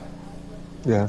Now, No Man's Sky it uses AI to generate planets and like ecosystems, and then like the fauna and the flora and everything on the. I'm not sure if the term AI is applicable in any of these games. These are just mathematical procedures. Well, they refer to it as algorithms, Okay. and every time I hear algorithms, and a lot of people debate me on this, but every time I hear this, I look at it like waves. You know what I mean? Which Okay. And the only reason why I think of it like that is, and I could be wrong, but it's because of audio, being dealing with audio and stuff, and Okay. Yeah. so like whenever I go into like my analytics on YouTube and stuff, what sticks out to me is the lines and the graphs. You know what I'm saying? Those are the algorithms to me. You know what I mean? But I could be wrong. I mean, I could be wrong, but that's just how maybe I read into it a little bit too much. You know what I mean? But that's what it seems like to me whenever I go into my analytics, and the way they've got the analytics set up according to the line graphs. They're showing. Okay. Again, like I said before, I think the term artificial intelligence too broadly used. Well, that's actually a good thing, because like for you to talk about, because you always say that, but like whenever you get into it, you never really like fully get into like how like when you say that it's really broadly used. I mean, what do you mean, and what do you mean, or what do you think artificial intelligence really should be? You know what I mean? I think we've had a lot of conversations about this already. Well, not about what you think AI should be, though. That we've always talked about, you know, how broad it is. But okay, the best way of saying it is, in your mind, what do you think artificial intelligence, if it did exist, what do you think it should be?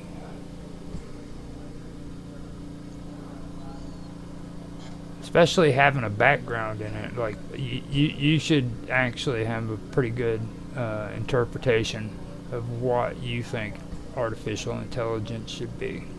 I think. I don't know. Terms like cognitive and sentience come to mind. Okay, so cognitive. Now, kind of elaborate on that. Just don't put the word out there and think that's good enough. I'm gonna have to think about this one a bit more, I think. Now, I can actually pull up the definition of cognitive to give you a little bit of inspiration to talk about it, if you want to do that. Does that sound cool? Huh? Cognizant. Now, hopefully, cognizant. Now, actually, that's cognitant.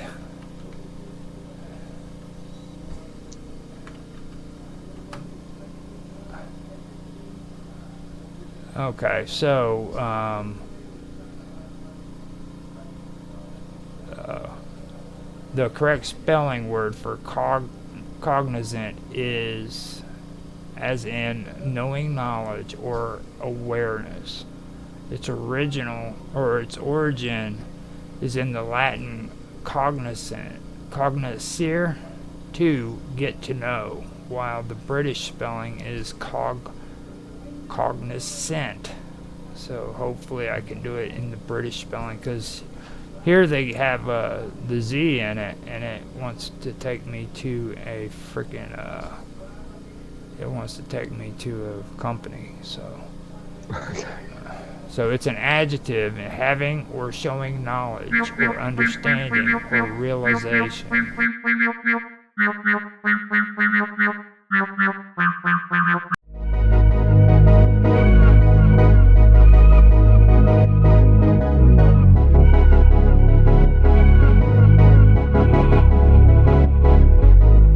like Instagram, Twitter, and then I had Station Head, stuff like that. I was just looking for and YouTube because I'm not. I was hoping to get away from them. I'm just attempting to transition, and that's kind of how I found mine. Like literally, that was my search in the search bar, and so yeah.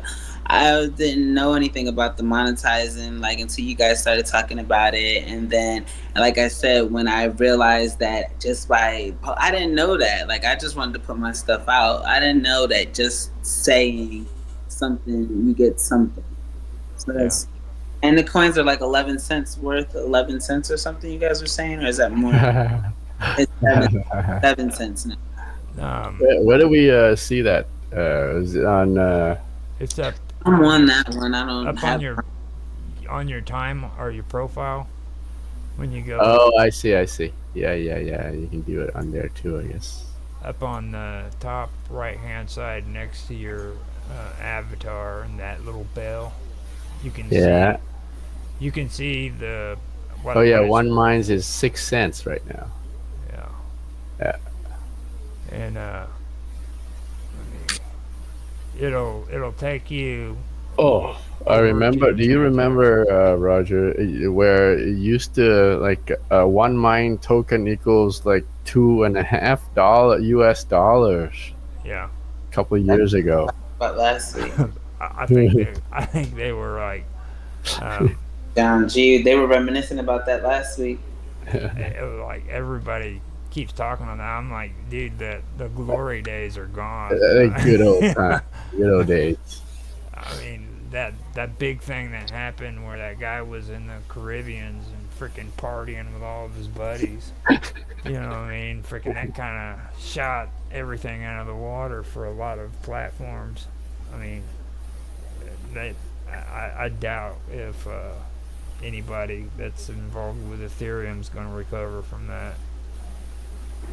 It's going to recover, don't get me wrong, but it's not going to be like back in the good old days of cryptocurrency.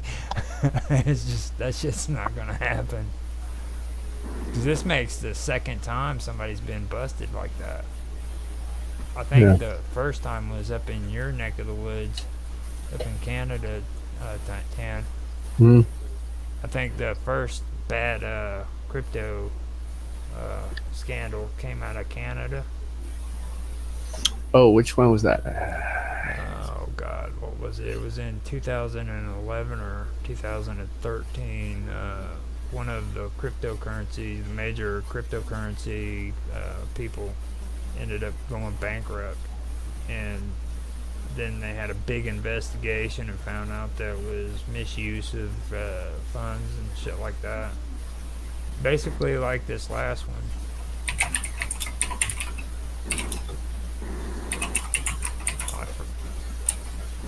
And who was it? I think it was Mark that told me that we were associated with that cryptocurrency that happened here recently, BFK or something like that, BKF. This one you're talking about, right? Quadriga FinTech. Intech could be. It was Okay. cryptocurrency. They collapsed in 2019. Yeah. Cryptocurrency collapse. And like with Bitcoin, the one thing with Bitcoin I don't understand is how do they stay afloat? Because when I was doing the pricing on that and keeping watch over the prices, like they lose shitloads of cryptocurrency. I mean, thousands and thousands of dollars on a daily basis. Millions. It just all through the week, and then all of a sudden some mysterious wizard appears and freaking puts like tons and tons of money into it. Like there's a secret banker somewhere just keeping an eye open. You know what I mean? Most likely the person overseeing the creation of the blockchains. Huh. I have no idea how that's happening, but like I sat and I watched it, and they would lose like $5,000 worth of cryptocurrency one day after another for about maybe a week and a half, and then all of a sudden, bam, there was money there to take its place. These people were like marketing to the big kahunas, and that's why they're turning up dead because they're losing all their money. Like, I'm not saying it like I condone it, but I'm just saying, like, basically, hey, invest in this, and I'll show you how it can make you some money. They make them some money for a little while, and then they attempt to jack them, and they're jacking the wrong people. It's like attempting to rob the mob, and like, yeah, they're not playing that. So these people are just turning up in boats in the ocean and stuff. Well, like, I had it backwards before I started. Like, I was really mistrusting Ethereum, but I didn't think much of Bitcoin, you know. But I went ahead and I kept watching Bitcoin, and I watched Ethereum. And Ethereum, at least you know, like, whenever they're freaking losing money, you know freaking you're losing money too. You know what I mean? But and when they're gaining money, you know you're gaining money.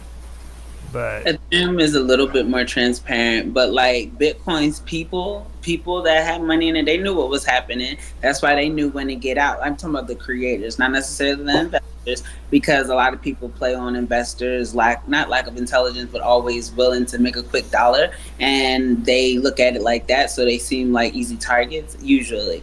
And so that's kind of how that went, because Bitcoin like was transparent with its people, and that's something like that's the standard. Because even now with they're hoping for the research, but it was like the catalyst. It was kind of just like, how far can we go? What can we do? And like marketing to the government, like, hey, I can build your one world coin. I can show you how you can control money.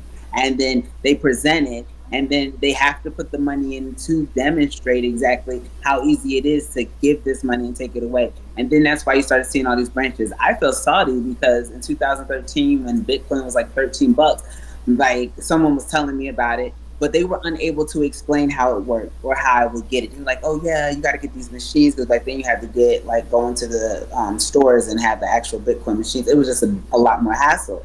And so they were not able to really elaborate on how I'm supposed to get this here, but they kept telling me, and this is what you use it, and use it on the black market. I mean, you guys probably heard me ask about the black market before, and that's why, because they were explaining to me exactly what Bitcoin was or how it's used, but they weren't able to actually understand how it functions. Like, and so for me, I have to like kind of understand the makeup, but through my studies, through my travels, I've been able to learn a little bit more about crypto. So I kind of like learned different ones to invest in, different ones that are considered. They're like Mana is it's a big deal. I mean, like that's Mana decentralization. That's actually the United States coin, and so that's definitely something to take into consideration when investing. Because I do invest in a few little ones that are kind of cheap right now, but have the potential to do other things. Again, they are points of control though, in order to control the money.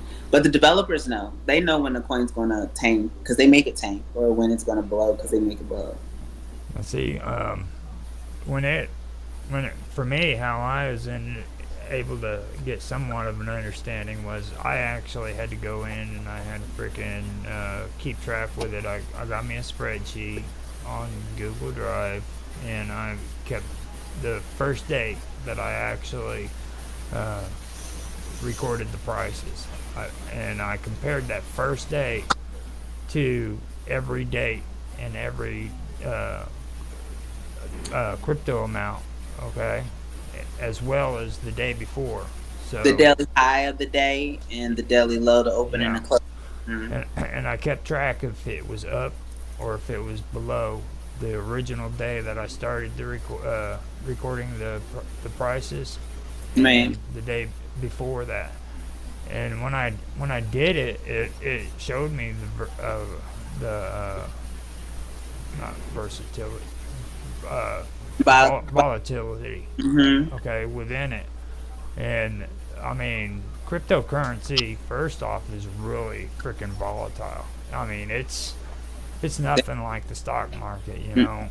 Yeah, you get depending on where you're at in the stock market. Yeah. So when you go in there and you invest in cryptocurrency, it's just like gambling. That's all you're doing. You're gambling on it. And I personally don't invest in any crypto that doesn't have interest. You know, if So if I don't get interest off of it, then I won't invest in it. And I mentioned that before. And the reason why I do that is because like these places can crash at a moment's notice. I mean, I watched. Well, I guess it'd be about maybe but 10 of them, and they just they're they're really volatile. Some of them stick around, some of them don't. And like with cryptocurrency, or with Bitcoin, I didn't mess around with any of the smaller Bitcoins. I just invested in Bitcoin, and that was it. yeah, You yeah, know, the little branches off of it. Yeah. I, I just Did you I'm get on the Dodge? Did you get on the Doge wave? no that I picked up on that. That was like that's horrible. Even But my no, net. I'm disgusted with myself. I got on it when it was less than 1 cent. Like, literally, it was less than 1 cent, right? And I mean, then Elon Musk goes on Saturday Night Live, boosts it up to almost a dollar. He said he's going to get to a dollar. I think it got like 83, 85 cents. I said 85, and so maybe 88. But like he got up. But by then I had kind of started taking my money out, so I didn't make nearly as much money as because when I had it, I had like thousands of them because it was so cheap. And I'm kind of the same way with Shiba, but I feel like that's the distraction point for what, and that's where Dodge came from originally, because it had the Shiba Inu, and that's the dog that they use for Dodge. But I Shiba feel like it's Inu, I did keep an eye on Shiba Inu. The reason why I didn't stick it out with Shiba Inu is because I don't like decimal points. Okay, that shit is annoying as hell. If I've got to keep track of freaking 0.000005.3 or 53 one day, and then the next day 00, you got to do that just stuff on a daily basis, and I'm just but too damn lazy for that shit. you could put $100 in there and kind of let it sit and it not go anywhere, or whatever's in your budget, even $20 at this point, because like you can, and just let it sit, because what it is one of those things. Like I said, the developers, they know, and there has to be a shift from Bitcoin. We're kind of disgusted with Bitcoin. That's why everything is a negative connotation in regards to it. So we have to go somewhere else. We kind of, I don't want to say mucked up Dogecoin, but there's 3 really good ones, like really good ones. And like ADA, I don't think it's going to do it. I think ADA's a distraction. And like they used the little testers. They did the Luna, and Luna burst from like $12 to like $100 a coin in like a day, and then it dropped tremendously, and they had to like burn them all or whatever that means. But there's no more of that. They developed a different coin. I don't really fool with it because it loses its credibility in regards. But like I said, there's like 3 different ones. Like you just sit your money there, and you don't really have to trade it every day. Like I'll trade a little bit with the Forex, but I don't do Forex as much as I do like the indexes. I'll trade the indexes because they make a little bit more money than like Forex does. And although I have been with the USD and JPY pair quite often, but I've kind of strayed away from it. But just because, again, like I said, the indexes make a little bit more money. But with, like I said, with like the Shiba and the smaller coins, if you get those really, really small coins, you put something in there that you don't even care about, even if it's only $10 or $20, definitely 20 at least, because you'll be a couple million up when it comes up, because it's going to. We have to. It's just you got to wait a little bit, and you got to be willing to wait a little bit. And yeah, like I said, just throw it in there. You don't have to touch it every day. Don't even look at it. What do you got there in that spreadsheet there, Roger? Forget about No. his coin. On mine, what I did is towards the end I started checking out coins like Cardano. Cardano draws interest. I thought that these guys would do really well because they were suggested. And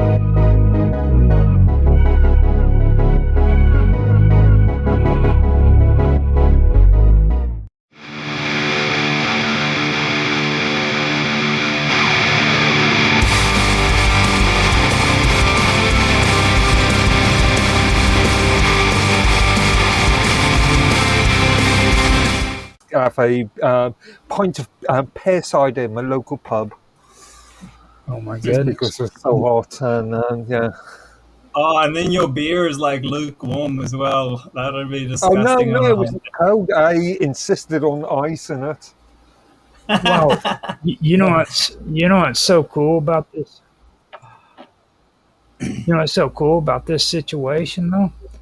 It's it's the fact that that English people need to realize that air conditioners are important. Yeah, but we only use I mean, it for 2 days in a year. Yeah. You know what? Yes. We need That's a it. lot. You know what? Yeah. Again, I learned in Arizona, just because your freaking car runs, that doesn't mean you not put a freaking gallon of water in the trunk. Yeah, but this isn't the US. Have you ever seen? I'm talking about British Arizona, weather? though. Yeah, have you ever Like seen in British case you get weather? stranded somewhere, or No, well, no, because in Arizona, your car has a tendency of overheating because it's hot. okay. Okay, and that doesn't apply to everywhere in the United States either. That applies to just Arizona. So, like, it teaches English people that even though it doesn't get hot, you might want to buy at least a small air conditioner that you can sit down next to you so that it cools you off. Yeah, but they're noisy. They're relatively expensive compared to fans. And Yeah, I was gonna say, the alternative to an air conditioner is a fan and like a hand mister, where you just like squirt mist into the air in front. Yeah, those are called swamp coolers in Arizona. They use those too. Yeah. They actually can get quite cool. Now, Yeah, I did. I told Mr. Robot before the stream started, I did put notifications out to everybody that if they want to come in and discuss the topics that I posted, that they're welcome to it. We have it live streaming on Rumble, X, Twitch, Kick, and DLive. Now, this one isn't being streamed on YouTube. I figured that we are probably going to get in trouble on the last video that me and Miss Robot and Sonia and Michael Paul did, but I'm not quite sure which one. So I split them in half. Saw that. I split them in half because I know at least one of them is going to get us in trouble. You know what I mean? I just don't know which one. You know what I mean? Because and I know that it wasn't like really to me, it didn't seem too controversial, but we did talk about some stuff that may get us in trouble on there off and on. So I don't know. There could be a chance that both of them gets me in trouble, and if it does, then I'm done with YouTube. Well, once they're done with YouTube, YouTube's still quite useless. It's just acts as a good test. Well, I mean, YouTube's been done with us for a long time. So. Well, see, the thing is I've lost my warnings on my main channel. So now if I get in trouble, it's strike system. So if I get in trouble with two of them, that's 2 strikes, and that's bad. That's bad. I feel like I'm in like primary school again. It was like. Yeah, I really hate that. I really hate the strike thing. But if you've got a choice of just not posting to YouTube, or you posting to YouTube and getting a strike and maybe getting banned, I know which one I would take. You know what you should do is just make a trailer for YouTube that points them to Rumble or something. Yeah. We've talked about this before. I can actually do that on Rumble. They give me the option to. Where if I want to do the video on Rumble, I can tell them that this is being played on Rumble, and if you want to see it, come to Rumble and watch it. Make a trailer using a montage of most interesting or funny sort of parts. Well, I do that actually. I got 15-minute videos going out on the stuff. But That I mean, a main trailer, a singular trailer. well, I could do a promo. Yeah, like an exciting one. Yeah, Very cool. but the thing of it is there's so many cool things that we do. You know what I mean? It's like freaking. Well, that's why the trailer would be really cool. Yeah. It's not to say for YouTube, then I could use that one scene where Karma flashed out her dildo. that's not safe for YouTube. Final strike. I think freaking I think that would be freaking just, well, I don't know. I think I might have I was been. more thinking like an Indiana Jones scene with your face on it and like delving into ancient mysteries, politics, blah blah. No, that's a bit sensationalized. Well, That's that's people like what sensationalized. that's what we need to do. Then we need to like have a promo that has both one that's not sensationalized and then another one that is sensationalized, and then like it'll have two different kind of takes on it. You know what I'm saying? Yeah, You'll get the boomers and the young kids. Well, the young kids are easy, but it's getting the older ones to come in. You know what I mean? Hang on, is there anything such as... Are boomers still alive, though? Yeah, My dad's still alive, so yeah, I suppose so. yeah, they are still alive, but they're all more into Facebook and the Facebook games. Like they play. on their phones. Oh, I don't know, most boomers Farmville. don't really have very much interest in social media. Maybe put 'em we're on. generalized. Dude, you put them on Facebook and show them Farmville, okay, and it's over. You will never talk to them again. I don't know. And Probably went through that phase in the 90s. my dad still Yeah. plays that freaking Facebook game where you play pool, and then like Funny enough, my old man's still a fan of the original Command and Conquer games. Oh, yeah, we were just talking about it the other day. I want to play that again. I I actually did purchase the entire set just a couple of months ago. Bought it? I didn't know you can still buy it. Yeah. You can get it on archive.org, you know, for free. Yeah, it was a Steam purchase. I had all the I had the CD for You can play it on Linux now. Mm-hmm. Well, Yeah. I had the I had Tiberian the- Sun CD where you could play the CDs, and they had two of them, and I lost the red, so I got pissed because I don't like being gold. I can send you a link. You can get it on archive.org as an ISO and just, mount it. Well, I think you can get it for free on Steam now too. Yeah, it's open source now. That's the open source engine. You still need the data files. Oh, you do? I think you still need the data files, and the data files Yeah, are you can download the proprietary. data files. It's not hard. There was one thing. Not sure legally though. Not There was sure one- about legally. There was one thing I wanted to ask you, Mr. Robot, that I didn't realize we missed out on the last show with Michael Paul. But you said that you had information that you found out about the double slit experiment that debunks it, and you never got around to saying that. So, Well, okay. So, I would just point people to the video because they could explain it a lot better than I can. But the end sort of result, because this girl, she's like a physicist, and she basically redid a form of the double slit experiment, and there's like a thing where like she did it with light, with two light sources, and that kind of proved that light was, or it acted like a wave, and only in certain circumstances you could say it acted like a particle, but it's not.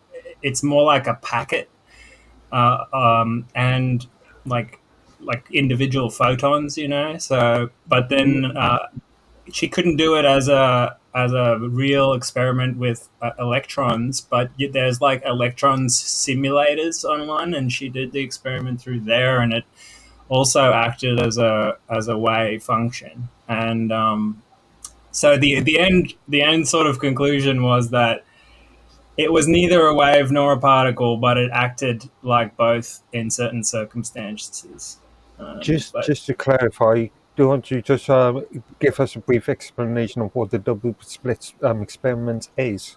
Okay, so the double slit experiment was basically a lot of people reference it these days to say that the universe is a matrix, man, because when they did this experiment and they shoot like electrons through two slits in like a metal sheet, I suppose, and then it hits a particle detector at the other end. And when they do that, normally they say that it acts like a wave function because there's an interference pattern on the detector. Because like waves sort of interact with each other and it creates a wave function. But then they say when you observe like which hole the particle goes through, it acts like a particle. All right, and physicists postulated it was the act of observing it that caused it to act like a particle. But this girl was postulating that when you shoot individual packets of information through, whether it's an electron or a photon, it seems to act like a particle, but it actually does that all the time, because when you shoot the full stream through, there's so many particles that they just blur into each other and you can't really see them. So yeah, it didn't seem to me like it was necessarily the observation of it. It was that caused it to do that. It was more the amount you shot through there, if that makes any sense. If you shoot an individual one through at a time, then it looks like a particle. If you shoot them all through at once, they interact with each other and it acts like a wave. And some people sort of like commented and said, like, our mathematics or our interpretation of the universe is really just like a word that we use that most closely describes it, but it isn't necessarily that. It's so it might not be a wave or a particle, but it acts like both. So yeah, that was the sort of gist of it. I was able to do my cool sci-fi effects so that we could have you explain that while everybody's seeing my cool spaceship and my version of the Matrix, which I think is 5 times better. That's pretty cool. Look at that, dude. Yeah, that was mad. That I did that, and guess what I did it with? I did it with Blender, dude. No AI whatsoever. That's your manual. Yeah, that's like painting by hand rather than painting by hand. Let's stay away from the politics for that, because you know who that is, right? When you start saying words like painting by hand, right? Yeah. Shall I bring Rio on the conversation? No. I was thinking of what's his face, that one dude, the gay dude with the. What do you mean? The guy with the curly hair? Yeah, he says he has got that beard. He sits there and says, "Let's talk to the tree, shall we?" I wish we could remember his name. I forgot his name. Kramer made a joke about him. He did a really cool video of it where he was talking about what's his name, Muhammad, and he was pretending to be him, where he would make a drawing of Muhammad, and he says, "Here, let's put in his little 6-year-old wife." Oh, you're talking about the American version of Wolf Alice. What's his face? Died in the 80s. think. Yeah. Yeah. Famous But in the seventies and early eighties on US TV. Bob Ross, isn't it? Bob Ross. Yeah, yeah, yeah. That's it. American. The American version of 4 hours. Yeah. Okay, so Um, I was glad that you was able to get into that. Now, before we get into topics, I want to remind everybody, if they're watching, that we do have the links available on X. It's also available on Teams for anybody who's on Teams. I put the links as well. No, I don't think I did it on Rumble. I'm not going to do that on Rumble or on Twitch or Kick, because you guys are just a waste of my time. And D-Live to you guys. But we love you anyway. No, not really. Mark loves you, but D-Live, at least freaking people talk to me in chat. Like I'm really getting a little resentful about this shit. You know what I mean? I keep saying it at the end of the stream. I'm like, guys, please talk to us, and nobody freaking talks to us. I take it personally. I do. I mean, seriously, I take it personally. DK's. Roger cries in the corner every single night. I do. I do. I really do. Because, we. I talk to you sometimes, Roger. I comment on our own videos. I know. It's like on Rumble, you talk to me. Sonia talks to me. On D-Live, Mark talks to me, and DK talks to me. And then on... Here's the thing, even on Rumble, I think only like 1% of users actually use the chat, and probably less even the comments. So like, yeah, I think you'll find that. I think you find that with most YouTube or video creators. Yeah, so like if you get 1,000 viewers, you might get 10 people that do it. So I do. I do want to point something out that's really, really cool. I've been going on this one dude's stream, and I'm not going to say his name because he doesn't freaking know me from freaking Adam. But I've been going into the chat, and one thing that I one day want to do is I want to set it up to where we have freaking an actual stream, and we allow people to come on and tell their stories. And then they hang out in the chat section and have conversations about whatever's being said in the stream, Mr. Robot, a job for you. Find a cross social media platform, integrated chat client. That would be cool. For which platforms do you want to connect to? For all the ones that we use. Well, we probably some sort of plug-in Python then. Probably. All we use is Element. Yeah, no, but I mean, D-Live, YouTube. Yeah, actually, we have that. I thought this. That's what I was getting ready to say. We have that here, actually. Like, I'm actually hooked into Rumble, Twitch, X, and D-Live and all them, and whenever a comment is said on any of those, it'll come onto our live chat over on the right-hand side. So it's just people don't want to talk. Oh, we get the odd one every day. Using something like... what's our topics of discussion, Roger? Well, you guys have been freaking going ape shit crazy in the chat on Elements.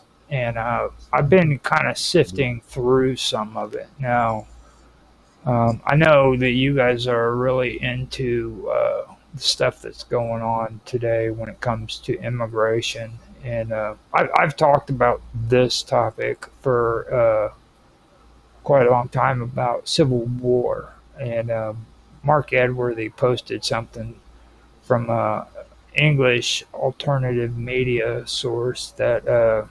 had the name on it live, "Don't Start a Civil War."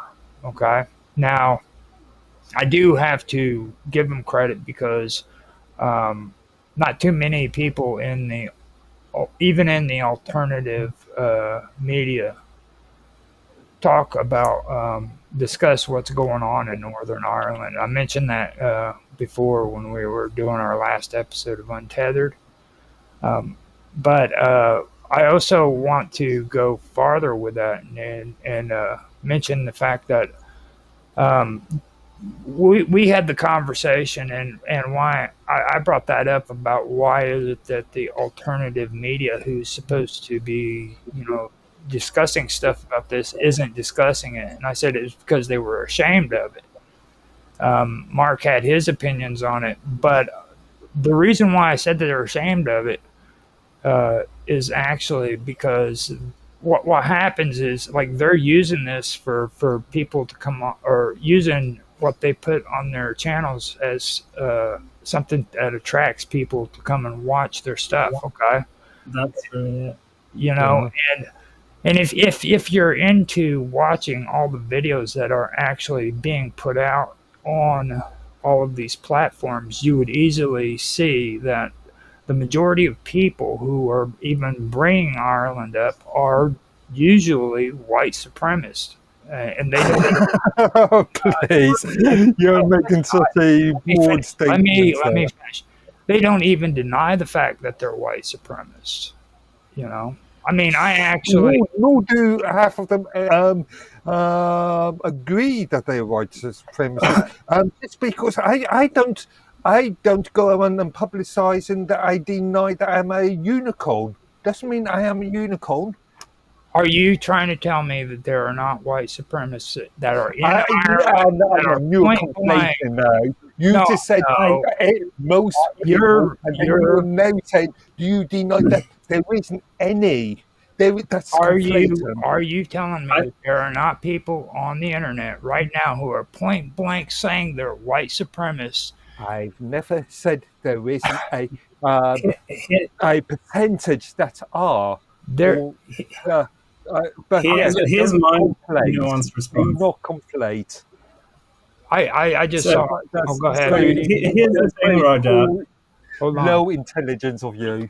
No, it's not. You need to realize there's every type of person out there, and there's not just white supremacists. There's supremacists from every culture out there on the internet. But I think right now there is a resurgence in interest in white culture and if you want to call it race or whatever. But I think there's a lot of sort of solidarity forming now because the white people realize they're actually at threat of sort of extinction if they don't learn how to come together again and appreciate their own culture, because we've been sort of brought away from it through media and stuff like that over a long period of time. And our birth rates are dropping in the white race really, since the 1960s. So there is people who are actually white supremacists, and there's people who kind of come across as that because of their sort of renewed interest in that, in sort of espousing those ideas or whatever, in white solidarity and whatnot. Well, let me point something out too about that video that I watched that Mark shared. The thing that I do compliment him on is the fact that he said, "Do not listen to the Tories," and the reason why he said that was because he is not racist. Okay, now I give him credit because he actually did make that stream. But let me point out what happened to me about 3-4 days ago. I got a freaking recommendation on my channel where this kid freaking started talking about the incident with the 2 boys that got arrested.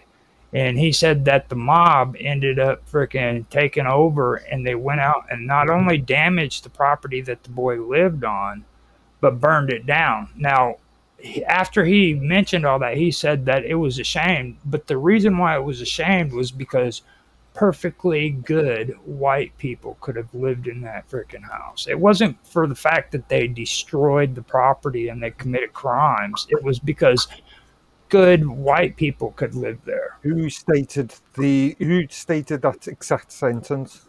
It was on a video that I watched. Okay. It was actually Yeah, stated. that's not right. And there's Have you- there's tons of videos out there that says that, Mark. I don't understand. You are going to find videos. During the Black Lives Matter protests, do you remember any large amount of black supremacist content on there? Not mentioned in the media, that's for sure. Okay, so But this it was there. It was there. this Oh is yeah, for sure. see Sure, now this is what brings me to my next argument about this is because like everybody who freaking wants to bring up this thing about freaking identity politics, okay?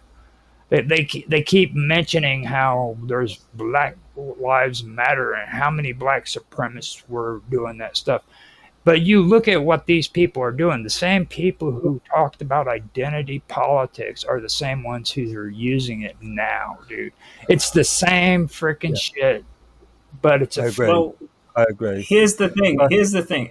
They played on people's sort of tendencies with that. But remember who funded Black Lives Matter? It was George Soros and the Open Society Foundation, right?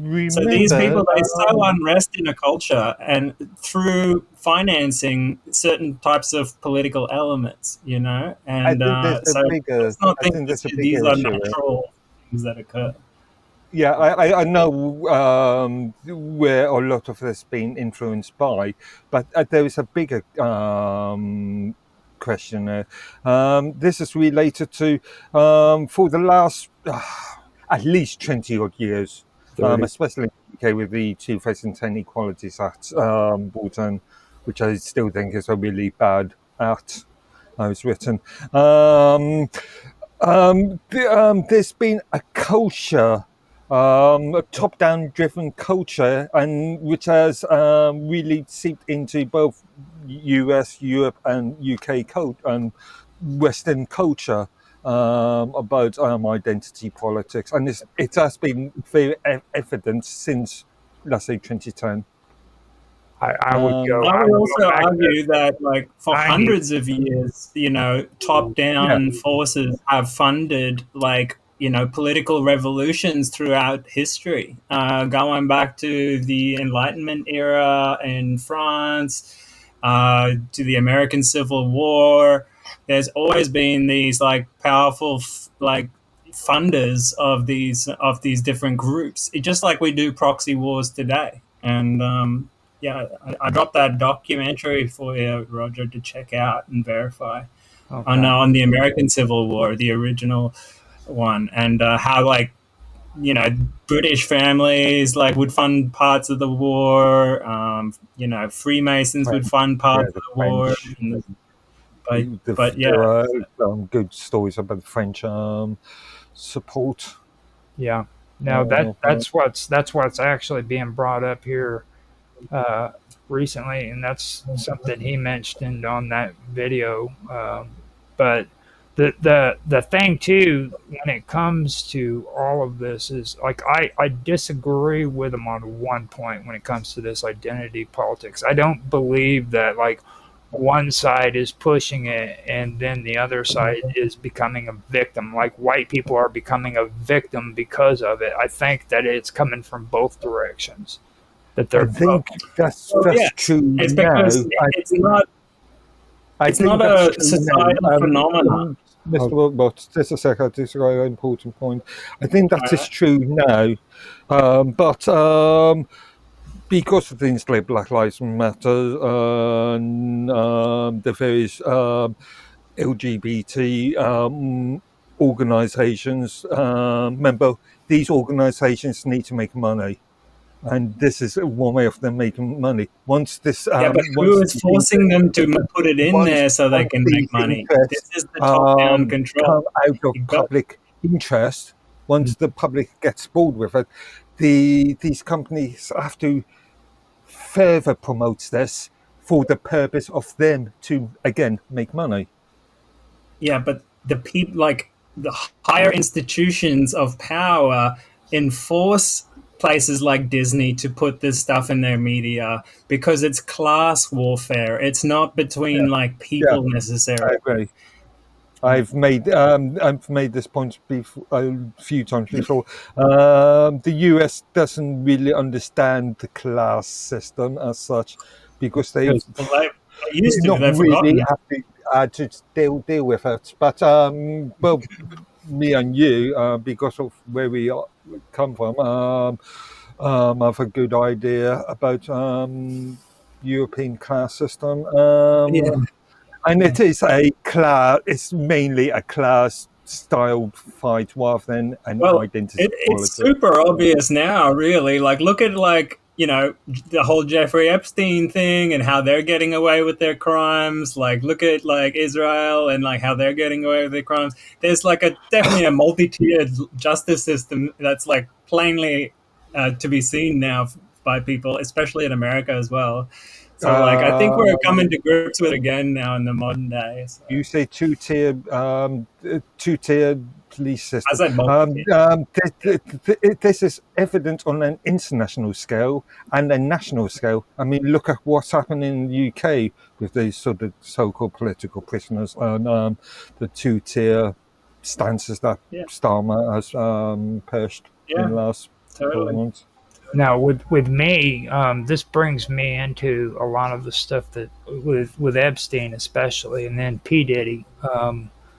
Now, I know everybody's like, "Well, I'm so sick of hearing about P Diddy," and me too. The only thing I learned about P Diddy is the invention of Astroglide. And back when I was talking to you guys about it, I thought it was like he was making these chicks freaking get out there and play on a freaking slip and slide. You know what I mean? Sorry. Oh, you talking about the baby oil? The gel. Well, I knew about baby oil, but I didn't know what Astroglide was. It was Oh yeah. I did have a look at the website, didn't I? It was a sexual ointment. I feel like we're getting off topic. How's this got to do with the Civil War? But see, the thing about Trump is this, okay? Now, they've got well over 50 videos or photos, 50 photos of him with Epstein, okay? And now you take a look at what's happening with Israel and Iran and Trump just jumping on board with that. And then you see Epstein's case being treated the way it was. For me, I'm telling you, man, there's people in powerful places that have dirt on Trump. Trump was in that up to his elbows. He was playing with the girls. He was doing all that 100%. You state allegedly, just for the lawyers. Well, it's pretty obvious. There's videos of him out there, like, partying with lots of girls, kissing lots of girls. There's been heaps of allegations in the media in the past. Well, we've been having the same argument in the UK with Prince Andrew for several years now. Mm-hmm. Yeah, but like, look at how long people denied it, right? Until it turned out to be true. Technically, I don't think Andrew. It's never gone to court, and I don't think I've never seen Andrew say opposite. I don't think the royal family itself hasn't created a press statement on this issue at all. Well, they would. Not something that they would want to touch. Well, I mean, it's gotten so bad that even now, people who were Trump supporters is starting to freaking question Donald Trump because of the. Well, that's the good thing that's come out of all this, is finally these like evangelical Trumpists have like finally realized there's corruption in all of politics, and they need to like vote better in the future by vetting people better. Like Trump was clearly a narcissist and a liar all the way through. He's never changed. The entire US vetting system needs changing, really. But this is what we're getting into now, right? The potential of a new American Civil War. It's a bit of a taboo topic in alt media spheres, because I don't think a lot of Americans want to face this reality as a possibility. But a lot of sort of commentators and have been talking about this and the fears of like state fragmentation and the possibility of a new civil war sparking out, especially between like Texas and California, or like Yeah. California seceding from the U.S. I don't think necessarily that's a realistic thing economically for California. Well, But California they're definitely stoking liberalized those fucking fears. companies. But you can see it happening, though, right?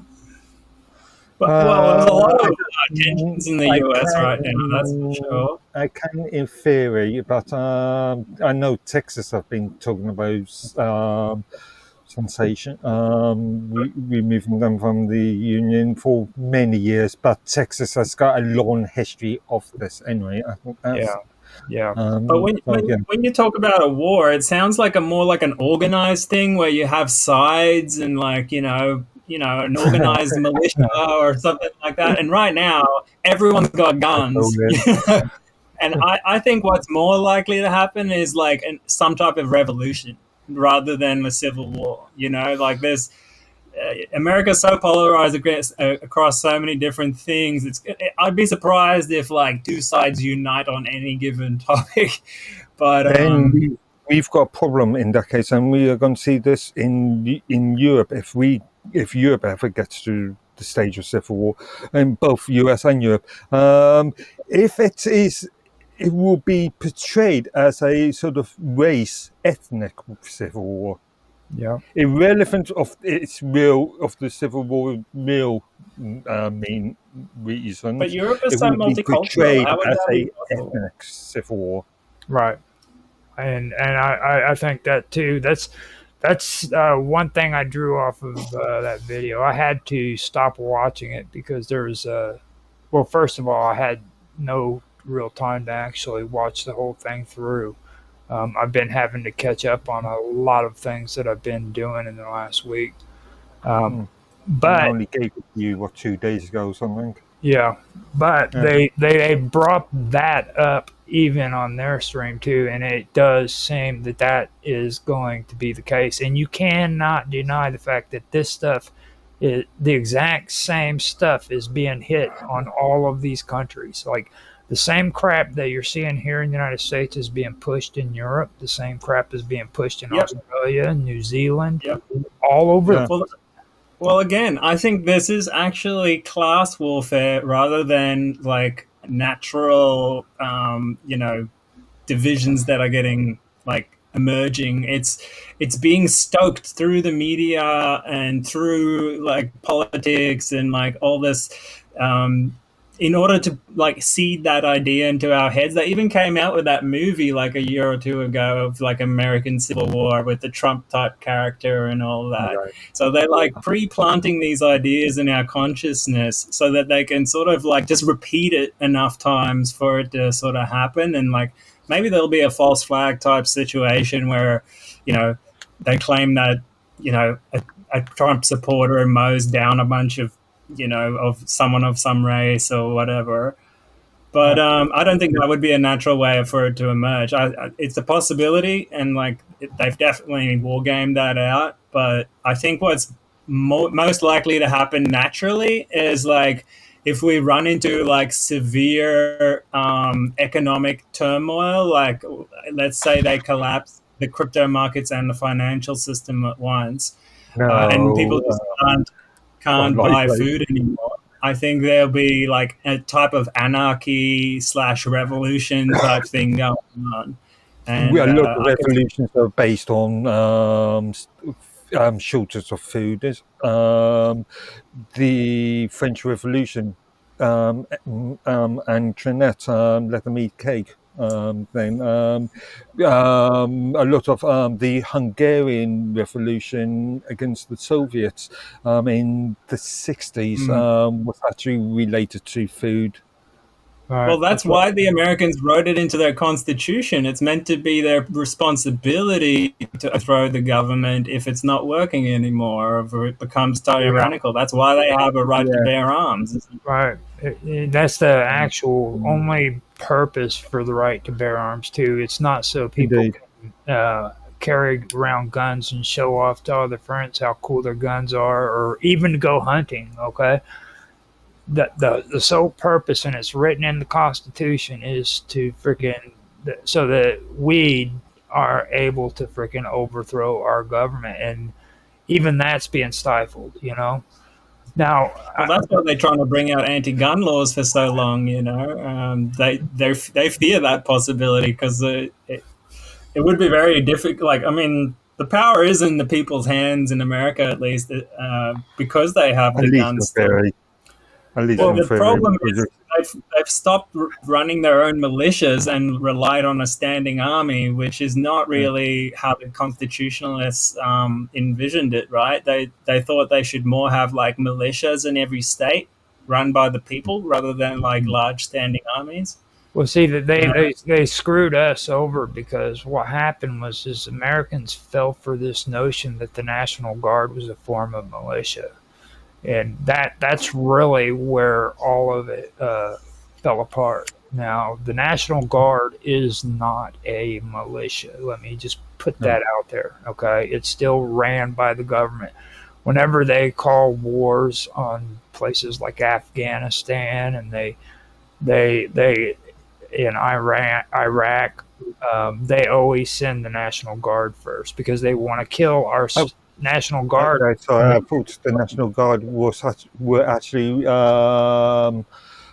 retainees, sort of reserves.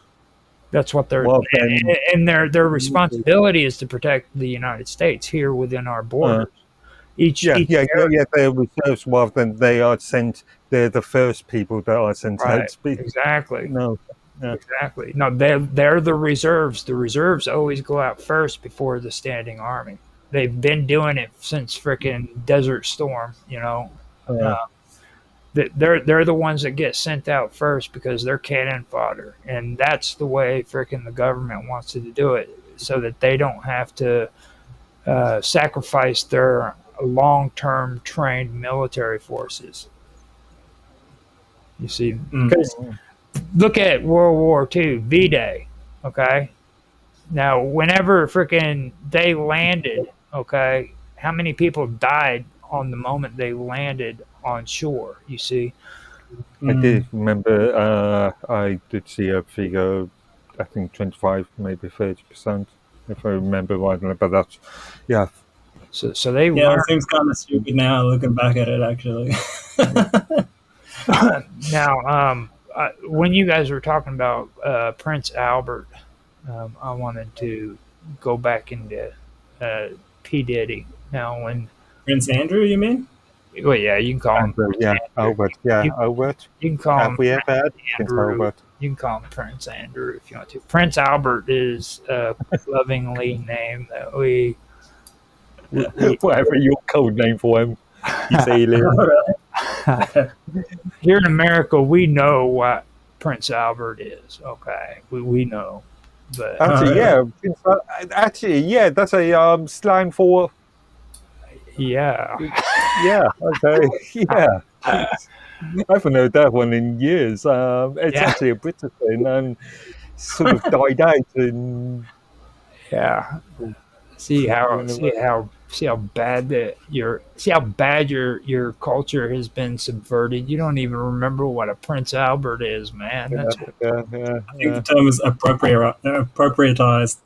Now, what I was going to get at is like when in response to that, like I understand where Mark is coming from with all that, because like this goes back to even what's happening here now. You guys have seen all of these deep fake videos about Justin Bieber, all right, and all of these supposed freaking alt media sources are like 100%. This happened to Justin Bieber.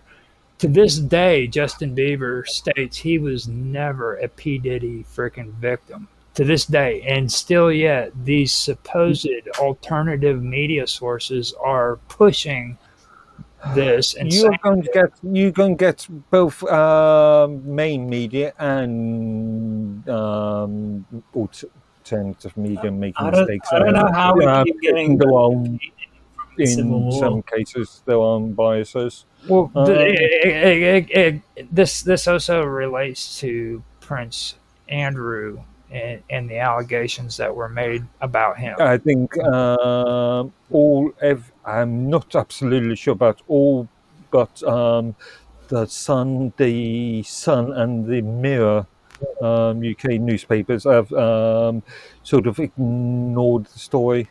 Actually, the Independents might have as well. But yeah, Well, majority in of Andrew's case, mainstream there's quite a media. bit of evidence, though.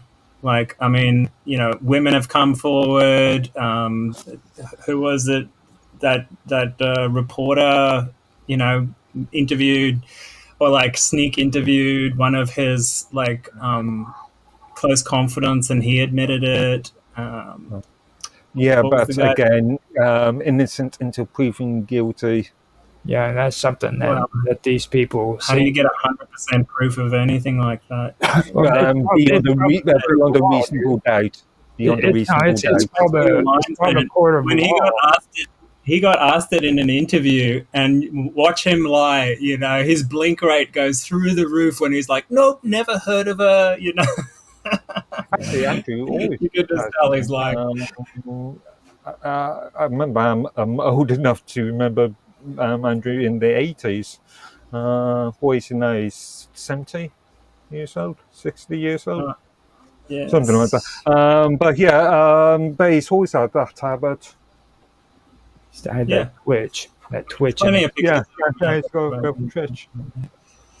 But I don't know how this is related to the Civil War, guys. How do we keep getting back on this topic? This is yeah. this is the kind of subversive propaganda that's being pushed out to create hate among the people. You have this faction who's pushing hate, and then this faction who's pushing hate, and you know what I'm saying. Well, And most of the stuff that they're pushing is just complete garbage, and it's not real. Okay, you want proof.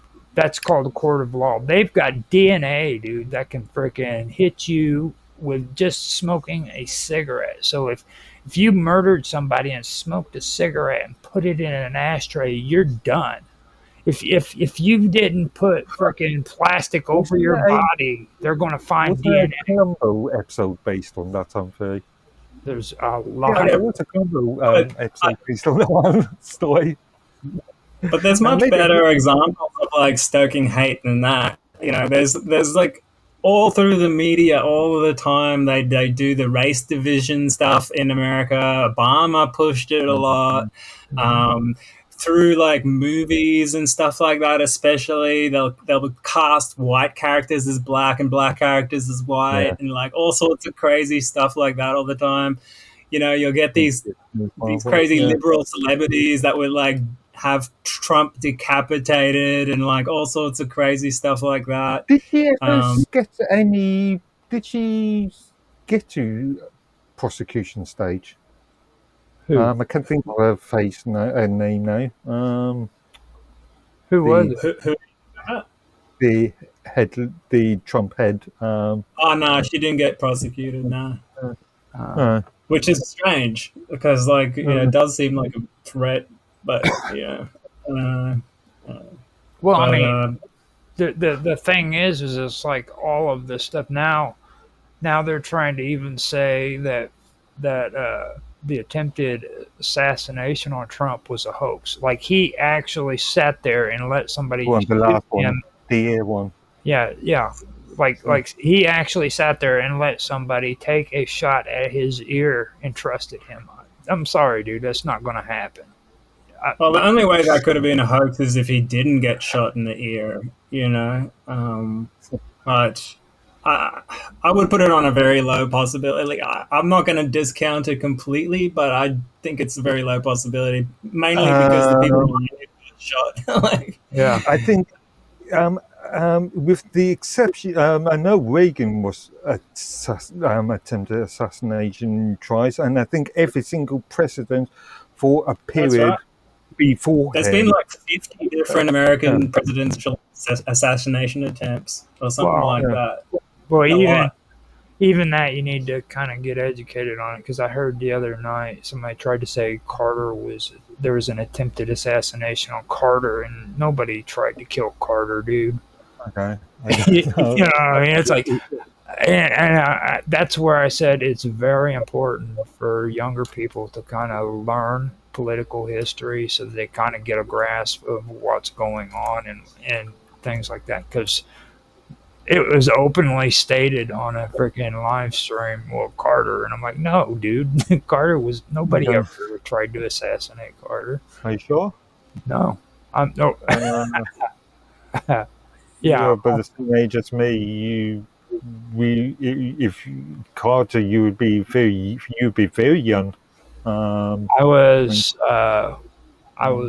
6 years old when Yeah. he lost office. No, I was six. He lost office in 1980, so I would have been 7.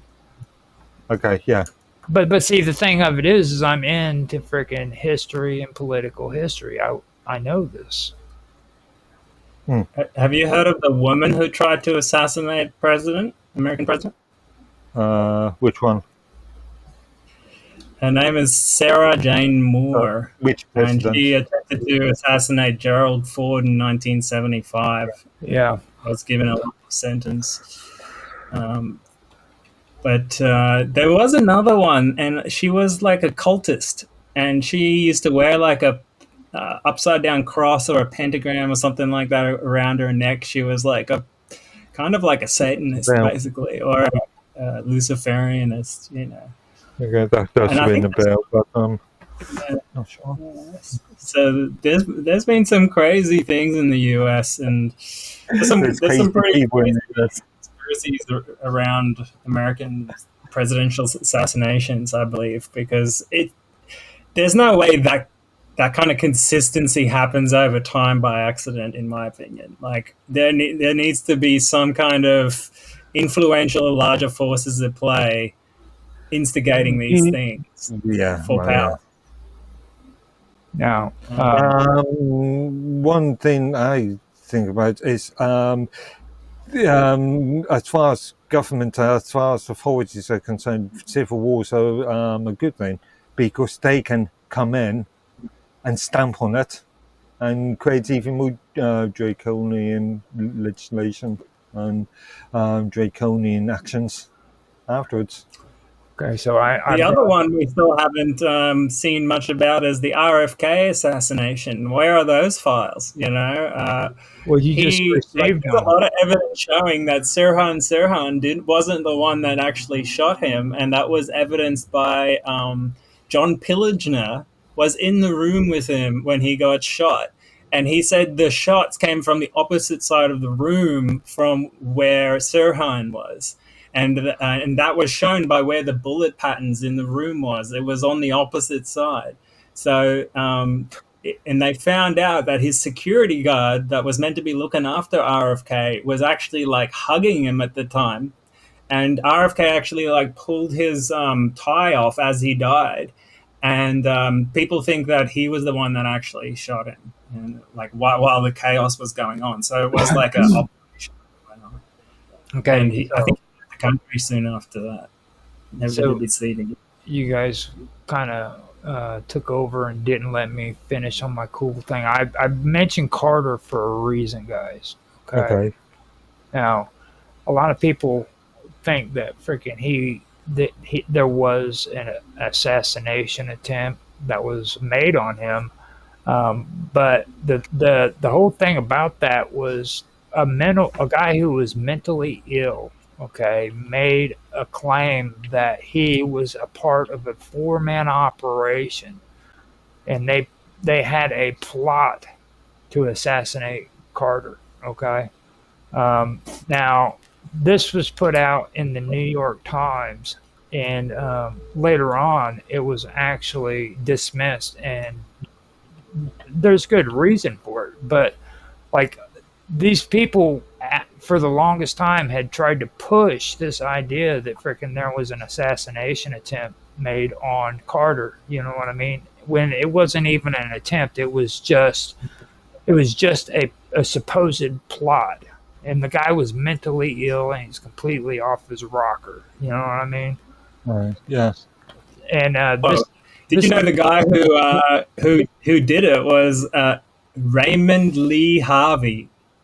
Almost like Lee Harvey Oswald. It's just crazy to me. Yeah, it's just insane shit. And then like these days, it's like that kind of stuff is just superimposed. Everybody's just falling for that crap now. Like all through my life, nobody listened to stupid shit like that. You know what I mean? Like you could recognize garbage when you heard it. I'm into conspiracy, okay, but don't feed me a whole crap loads of freaking garbage that I know isn't freaking true. You know, but I'm not. Here's what I'm reading here, Roger, is Harvey. He had a history of mental illness, and he was found carrying a starter pistol with blank rounds, with 70 unsuspended cartridges. Yeah. What? So it wasn't even a real gun, and it wasn't even real bullets. Like, what is going on there? That sounds like a conspiracy to me. Like, no, it sounds like a crazy man. The only thing that they should have had was him walking in his underwear. Yeah. You know what I mean? Well, he actually claimed he was part of a four-man conspiracy that was to create diversion by firing blanks, and then other hitmen would shoot him. That is classic assassination, like intel agency level assassination, because that's what happened with Sirhan and the other guy. And that's what also basically happened with, JFK was slightly different, but they had a 3-man or maybe even a four team sniper squads, and they were shooting it from different angles and stuff like that. So intel agencies, they often do stuff like this where they have a patsy that they will blame it on at the end. Have you ever sat down and actually listened to Sirhan? Only brief clips and stuff. Why? He is freaking nuts, dude. Well, I came up with it, and, but I don't think he was the guy that did it, to be honest. He claims that freaking aliens were involved in that shit too. What? Yes. He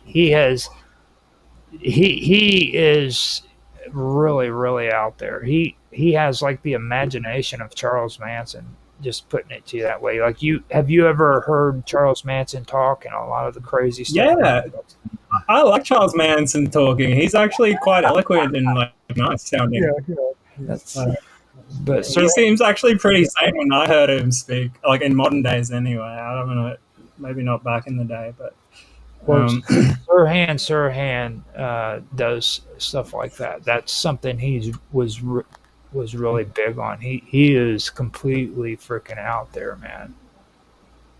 But that's the perfect fall guy.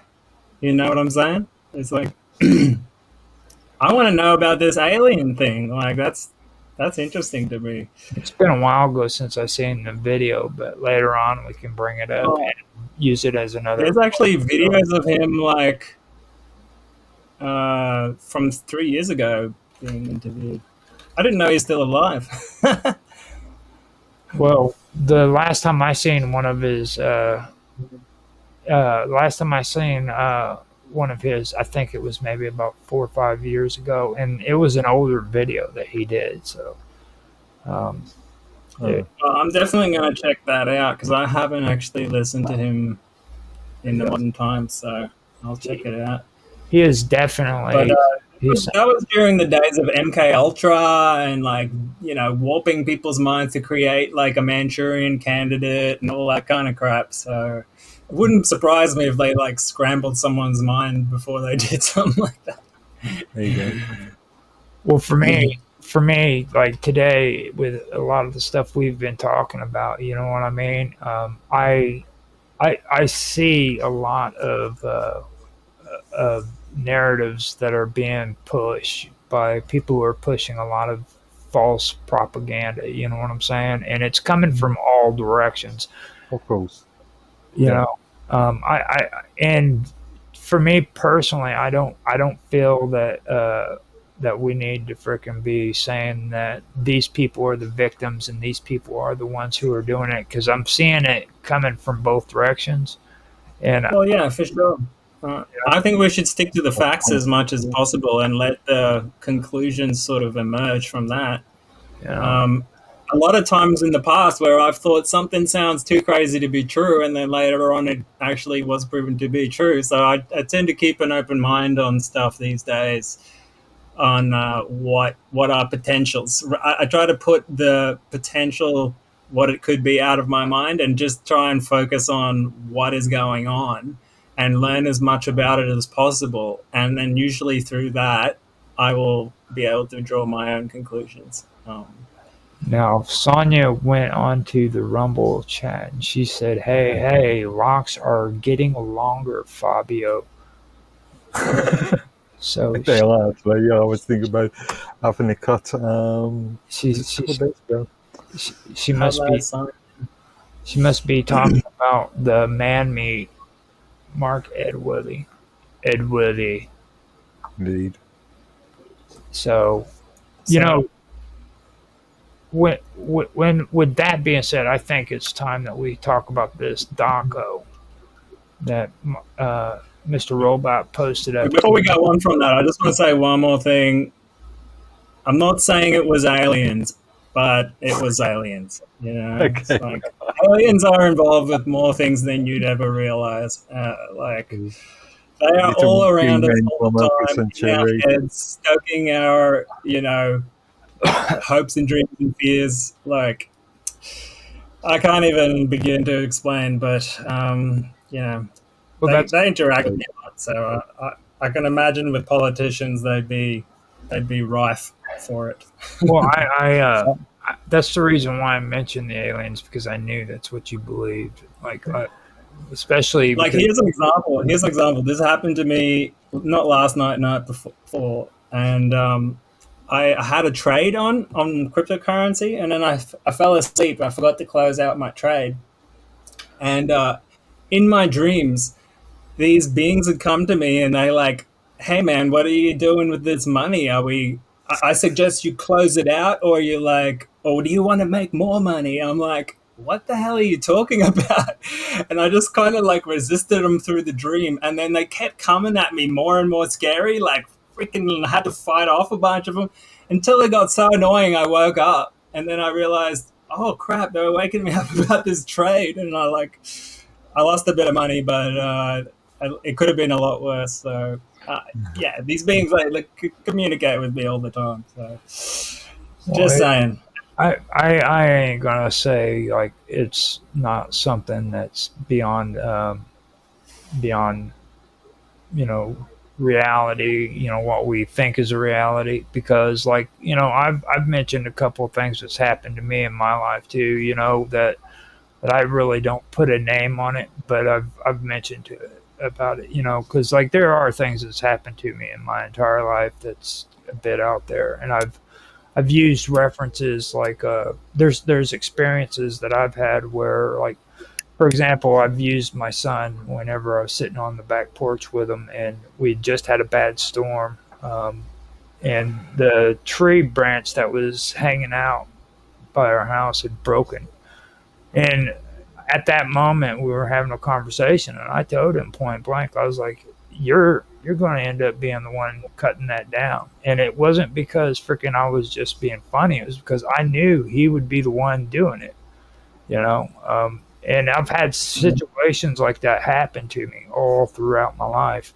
The last time it happened, it was actually on Nancy's show. She had this crazy dude that was coming on there, and she he kept talking about how he freaking was a remote viewer and everything, and how he was he was going to testify about all this stuff, and when I was sitting there listening to him, okay, there's something that happens to me. It's like I get these emotions that other people seem to emit, and I also freaking there's a, like, I can see darkness, you know what I'm saying, or I can see, like, when people are really, really positive, I can see that.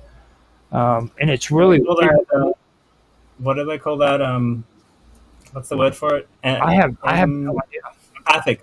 You're an empath. Well, see, the thing of it is it's not something that I control. It just happens. You know what I'm saying? And I've never put a name on it. It just, like when I was a little kid, when I was growing up, freaking, I always saw the world like a person who sits in a movie theater and is watching life take place on a movie screen. That's how I saw everything. It was like I wasn't a part of it. And then when I got old enough to realize that I was a part of it, then that's when everything started changing. But that kind of thing still happened. You know what I mean? Where did you realize you were part of it, or did you get convinced that you were part of it? You know what I mean? That's the question, you know. But it's like this guy though. He was sitting there talking, and you could clearly tell that his mind was shattered. Okay, but I would first off say that he had a mental illness, but the energies that he really pushed off was like freaking like 1,000 forms of evil, of well, not evil, darkness, dark energy. You know what I mean? And I told Nancy, I was like, "There's something wrong with this guy. This guy is messed up. He's got some serious issues, and I don't think freaking it's like a remote viewer. I think that he's got demons. You know? Yep. 100%, man. I've got lots of friends that have that ability, that empathic ability, and different people experience it differently. Like for me, I see it more with my like third eye vision, I guess. Like I can see it open eye or closed eye, but for me, I can actually see the beings in certain states of mind. You know, like I can actually see what they look like, whereas other people, they can sense it, like they feel it, like an energy type thing. So like different, like I think we all have these extrasensory perceptions that it's just actually natural abilities that we all have, and we've sort of forgotten how to use it or something, or we don't use it enough for it to become useful. But it always amazes me how many people actually are able to do these things, yet they never talk about it and they never believe in it in a way. Like they always act as if it doesn't exist. And it's just mind blowing to me. Well, I can tell when these kind of things are feeding off of people. You know what I mean? And that's what a lot of them do. They feed off of your emotions, and they take it. That's right. And they can instigate emotions too. If you have that preconception to like, if you have the tendency to be fearful or angry or stuff like that, they can stoke those emotions in you. If you're uncontrolled or unaware of your emotions getting out of control, they can ramp it up in a way and then feed off that, or like create situations where everyone gets into that state. And I used to see it as an evil thing or a bad thing, but now I think of it more like it's just a part of nature. Like, just like we have animals that eat meat and animals that eat vegetables, we have animals that eat energy, good energy and bad energy. It's just different realms of the universe and like different orders of existence. I try not to judge it as much these days. I try to take responsibility for my own emotions and my own sort of state of mind, rather than trying to blame it on entities or whatever. Oh, I think actually with that, I think that these are like ancient entities that humans at one time used to call gods. That's what my research is really drawn onto it, because like, when you take a look at the ancient Sumerians, when they sacrificed on to these deities, it was understood between them that they had to do that because that these deities fed off of it. So but all these major ancient religions had some kind of hierarchical order of beings, right? And like the ones at the top they would call gods, which I think we would now call aliens. But like the lower order beings, the ones that kind of cruise around, the Japanese call them what do they call them? Something hungry ghosts, and the Arabs called them genies, and they sort of more discarnate beings and stuff. So there's definitely it seems to me like there's a different order of these beings. I've experienced it as well, where some of these beings, they almost only exist when you're like looking at them or feeding them or something like that, and then they disappear. But others are more persistent, where they like latch onto you and stick around for many years. So different powers in them for sure. And like even secret societies and stuff like that believe in this stuff nowadays, where they do ritualistic practices to call it in and try and get stuff out of them. Well, what's an exorcism? You know what I mean? Let's get serious. What do you call an exorcism? And what these people call demons are actually ancient deities that were once worshipped by older belief systems, and now all of a sudden they're demons. You know what I mean? Because they're not approved of by the church. Well, I take issue with both those terms, demons and deities, because it describes sort of some kind of higher importance to them than I think they deserve. I think they are just beings like anyone else in the universe. And if we start like worshipping these things or like giving them like disproportionate... They are deities that are meant to have created the human race. Well, yeah. That's what we should remember where the deities come from, right? That too.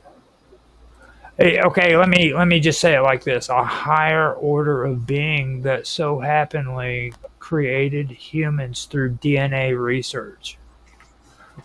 Okay, yeah. All right. Well, that's what I would call aliens nowadays. Okay, is that better for you, Mr.? Yeah. I can get with that. Okay, he's been around all of us crazies long enough to kind of understand, kind of accept things. Like, you know what I mean? It's like poor Mark Edworthy. But hey, he's got gray hair though. That's the important. Think of this, right? Like, we are able to actually create our own beings with our own genetic research now. We've created cells from printed out DNA, right? And if we can do it with only 2 decades of DNA research, what can beings do that have had? DNA research has been going back from the 70s, 60s. Yeah. Remember Dolly the sheep back in the 90s in the UK?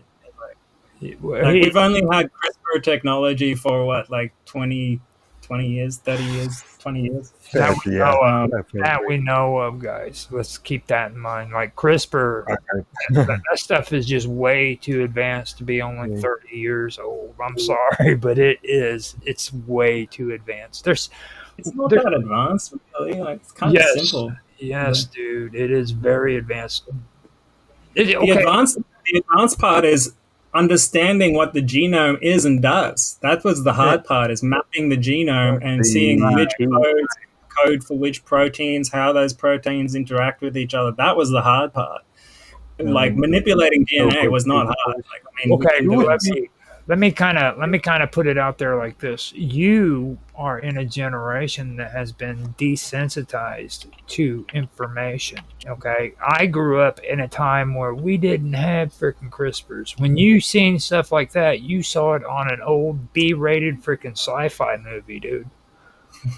You know what I mean? Yeah. So I mean, you got to understand, you have come up in a generation that understands this more than my generation does, because you've been introduced to it at a young age, and it's just everyday knowledge for you. It's, you know what I mean?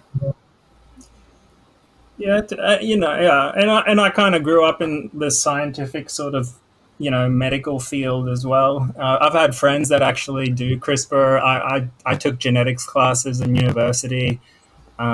My teacher used to create flies without eyes and stuff like that and bring them to class, and just by disabling different genes just to show us and whatnot. So I was exposed to it quite a bit.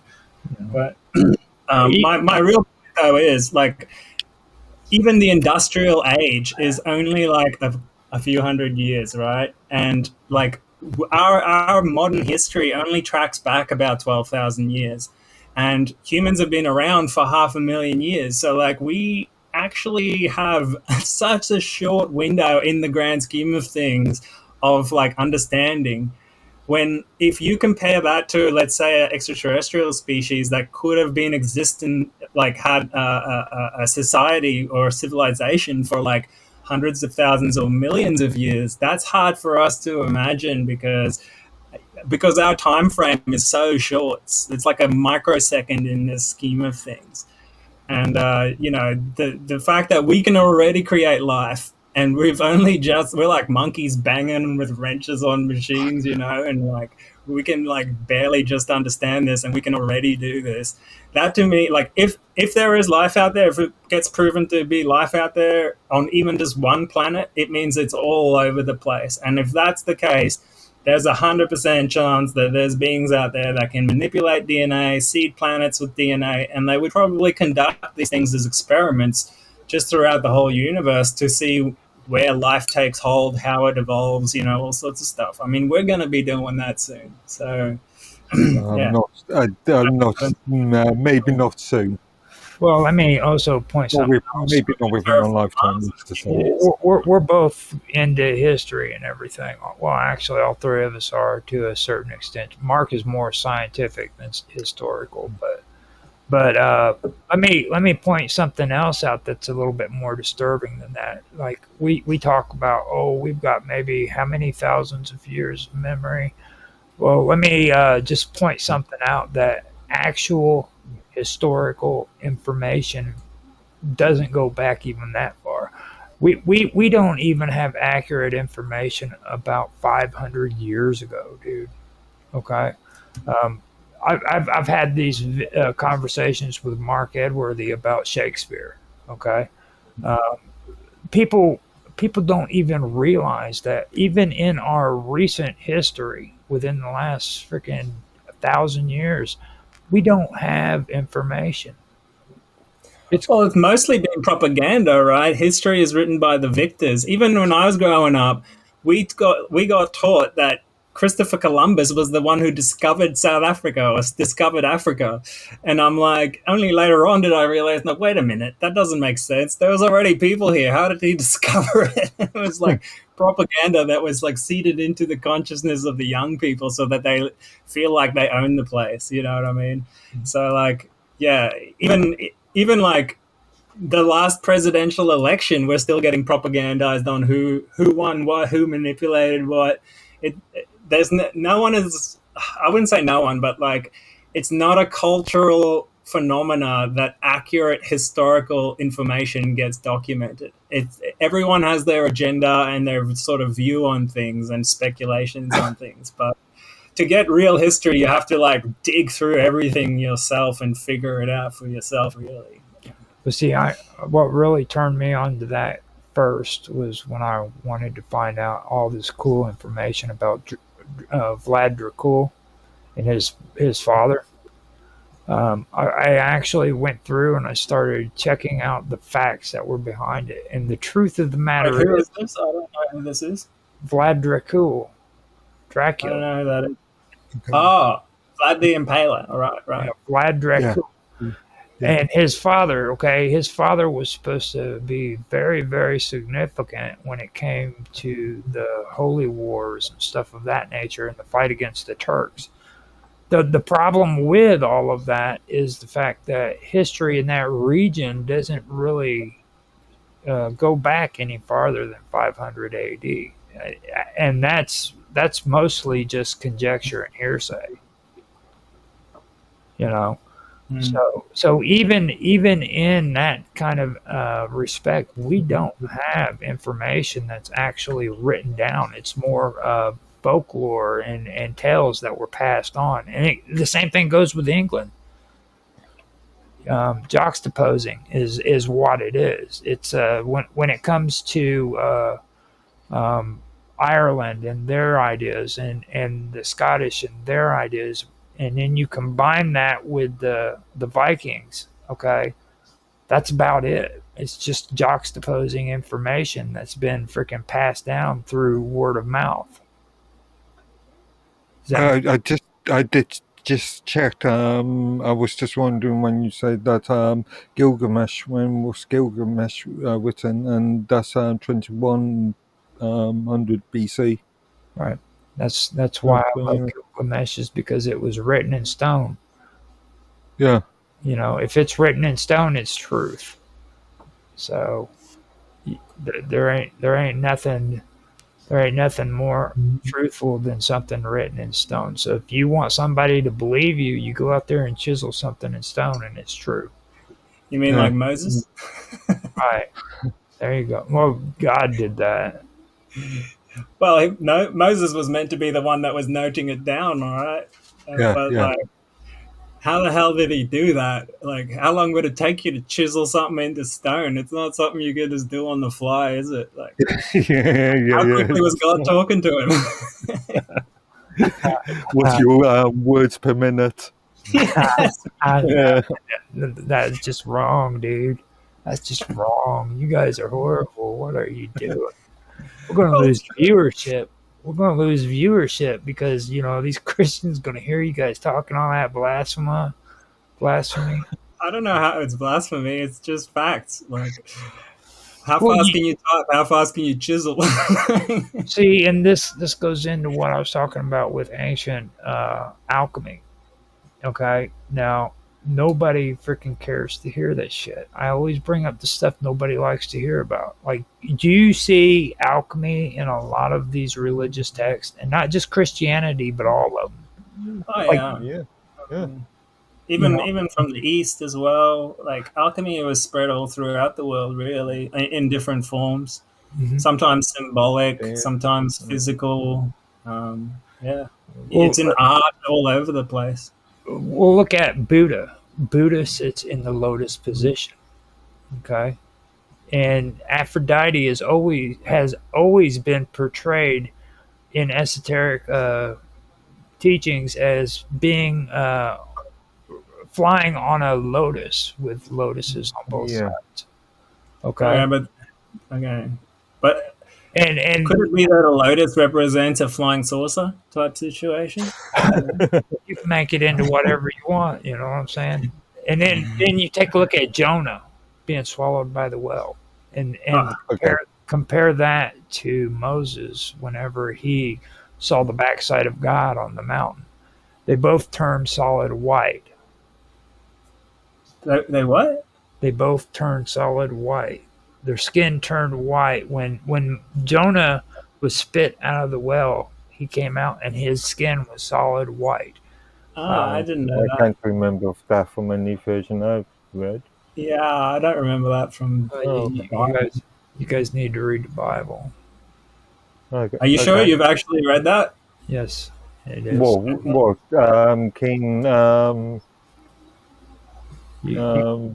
Whoever. James. Version. You can read the King James version and hear it in there. It's actually an important part of the story. Here's the thing, though. I don't think the Jonah story is meant to be taken literally. Like, of course. I do think the Moses story was pretty literal, according to the remote viewing data I saw. When Moses saw the backside of God, his hair turned solid white. He was as white as an albino. Yeah. Well, I know one thing. If you take too many psychedelics, your hair turns white. That's right. Now, remember what we're talking about here. We're talking about alchemy, ancient alchemy. Okay. And so they were playing with mushrooms back then. Now, in alchemy, what does the color white represent? Purity? No. Okay, you have albino. I don't know if it has a representation in alchemy. Isn't it gold that's more the higher element in alchemy? No, every color. You have white, red, black, and and they like you have Rabido. You also have what is it? It represents albedo. No, you have albedo, rubido, and there's other ones. And white is actually, let me see what it is. It says here the color white holds significant symbolic meaning, representing purification, rebirth, and the second stage of the magnum opus known as albedo. Yeah, albedo. Okay. And negredo is the blackness, which signifies the process of cleansing and spiritual transformation. Right. See, I need to keep my notes close when I'm with you guys because Mr. Robot always says, I need sauces. I need sauces. What? Yeah, you do. You always do that. Where's your sauce? Oh, yeah. Well, I mean, Go find it's your good own. to have it on hand for sure. I try to sort of just look it up as I go these days, but Now, I actually collect like alchemical texts from different periods of time as much as I can, and it's kind of geeky, but it's pretty interesting because it was like in the 1600s Enlightenment era that they thought of it more as a physical thing, like actually turning lead into gold by mixing all these different like boiling rocks and metals and stuff together, and they came up with these different colors, and it's pretty interesting from just like how did science come about thing, but well, I mean, perhaps it's more interesting the whole spiritual transformation, philosophical part of it. the Philosopher's Stone is meant to be that. It's called the Philosopher's Stone for a reason. And the alchemy comes from ancient philosophers who freaking knew the secrets of life, okay, of the universe, the cosmos. They don't call it the stone of transmutation or freaking the stone of turning metals into gold. They call it the Philosopher's Stone. Yeah. You know what I mean? Which was merging opposites, and it was the ultimate goal of the alchemical process, was to create the Philosopher's Stone, which could then be used to transform physical metals.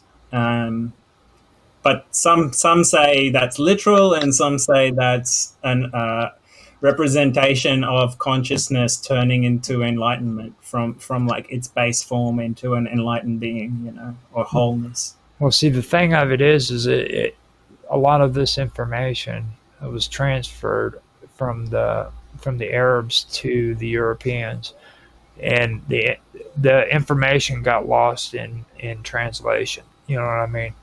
So a lot of ideas were lost. The white people just heard gold and they're like, really? How do I make this stuff? a lot of this came from the Library of Alexandria, and if you remember, the Library of Alexandria burned, and the Arabs were known to go to Alexandria, and they would collect information and take it back to the Middle East.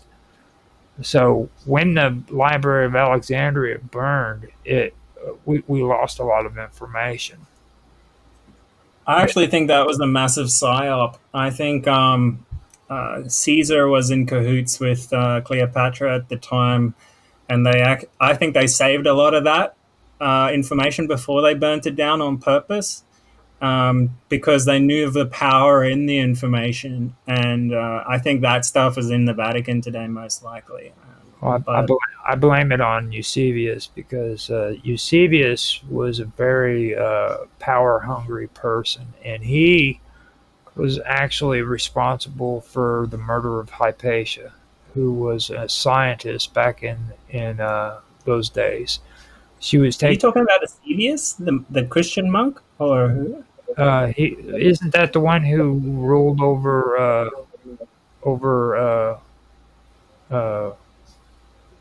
I forgot. I must have messed his name up. Herodotus or some shit. What did he do? What was his? Well, what it was is he was a very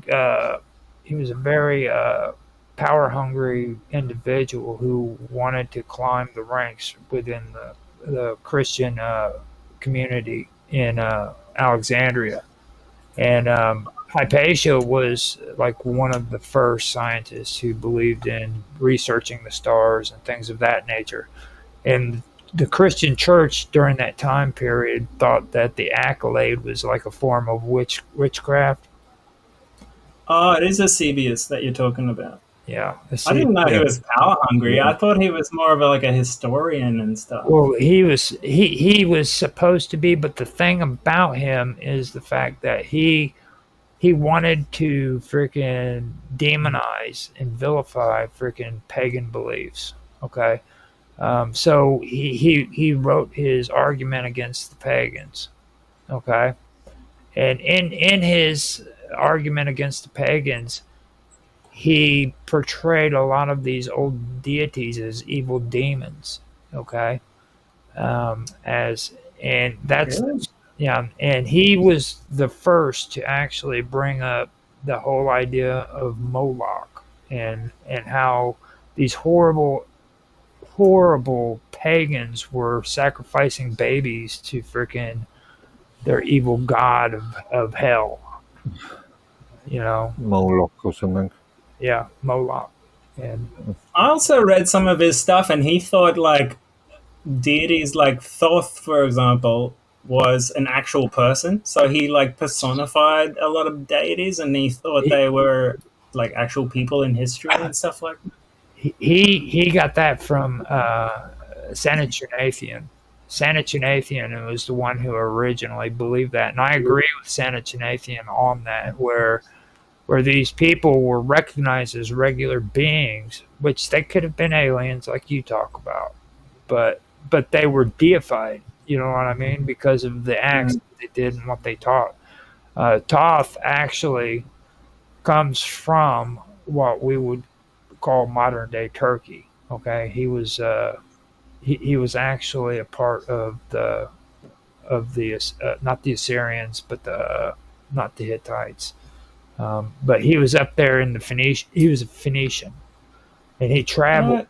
Yeah, he traveled to Egypt, and he taught the Egyptians math. He taught them how to read and write and things of that nature, according to what they say Where did you read that from? from Eusebius and Sanachunathian, as well as from the Egyptian texts themselves. Well, have you read the Emerald Tablets? Toth was not native to Egypt, or Well, for whatever you want to call Greek, wasn't he? I Was, haven't made my mind up on that. But. yeah, it was Greek. it. Yeah, he was actually a later deity. Like he wasn't even worshipped. He was known as Hermes Trismegistus by the Greeks, right? Because he was meant to have incarnated at least 3 times in different forms, and he was originally worshipped by the Phoenicians as Tawatis. Tawatis. I haven't heard that one. Yeah, Tawatis. You see. But yeah, I mean, this is a common theme throughout different parts of the world where there's like a civilizing hero of some kind that has like ancient knowledge and brings it to the people and teaches them how to create a civilization. This is in India, South America with Quetzalcoatl and Thoth. You know, the what's the word?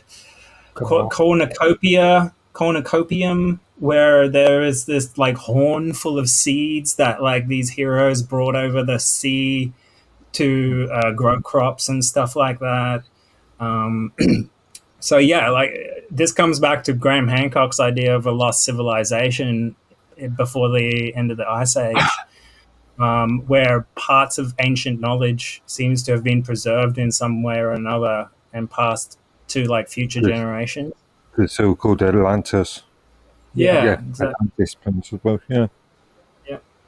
No, I personally think that Atlantis is just made up. Now, I am on the I'm on the ifs when it comes to Ma. okay, or Mu. If you want some like real good information on that, check out the Law of One channeling series. And Right. if No. you type in Atlantis in there, it talks about Mu and Atlantis. It says Lemuria happened about 53,000 years ago, and it is actually the predecessors to the people that eventually migrated to Russia, North America, and South America, which is now the Native American Indians. And You do remember freaking karma, right? Like I am not Yeah. reading anything about the power of one ever at all. It is not happening, dude. The law. well, a lot of stuff from these texts have actually proven to be true, like many years later after it was channeled. So that's why I find it interesting, and it's super detailed. Like, and here it talks about like Atlantis started around 31,000 years ago, and it ended about 15,000 years ago. Now, mind you, this is before we knew that the end of the Ice Age was 15,000 years ago. So, like, it gets these things right. Like, approximately 11,000 years ago is what caused the people to die during that catastrophe, and we know that now through the research of Randall Carlson and stuff like that. Exactly that time period. So yeah, I'm just saying, like, a lot of things from these texts have actually turned out to be true. So that's why I would have said a lot of disbelief things until you said Randall Carlson, but I do like what he has to say, but I don't he brings sources, that's for sure. I don't climb aboard Graham Hancock's ideas. You know what I'm saying? Graham Hancock will do whatever it takes to get publicity, and people don't understand that about him. Like he was the one that actually started pushing. He started pushing the Planet X conspiracy way back when it started.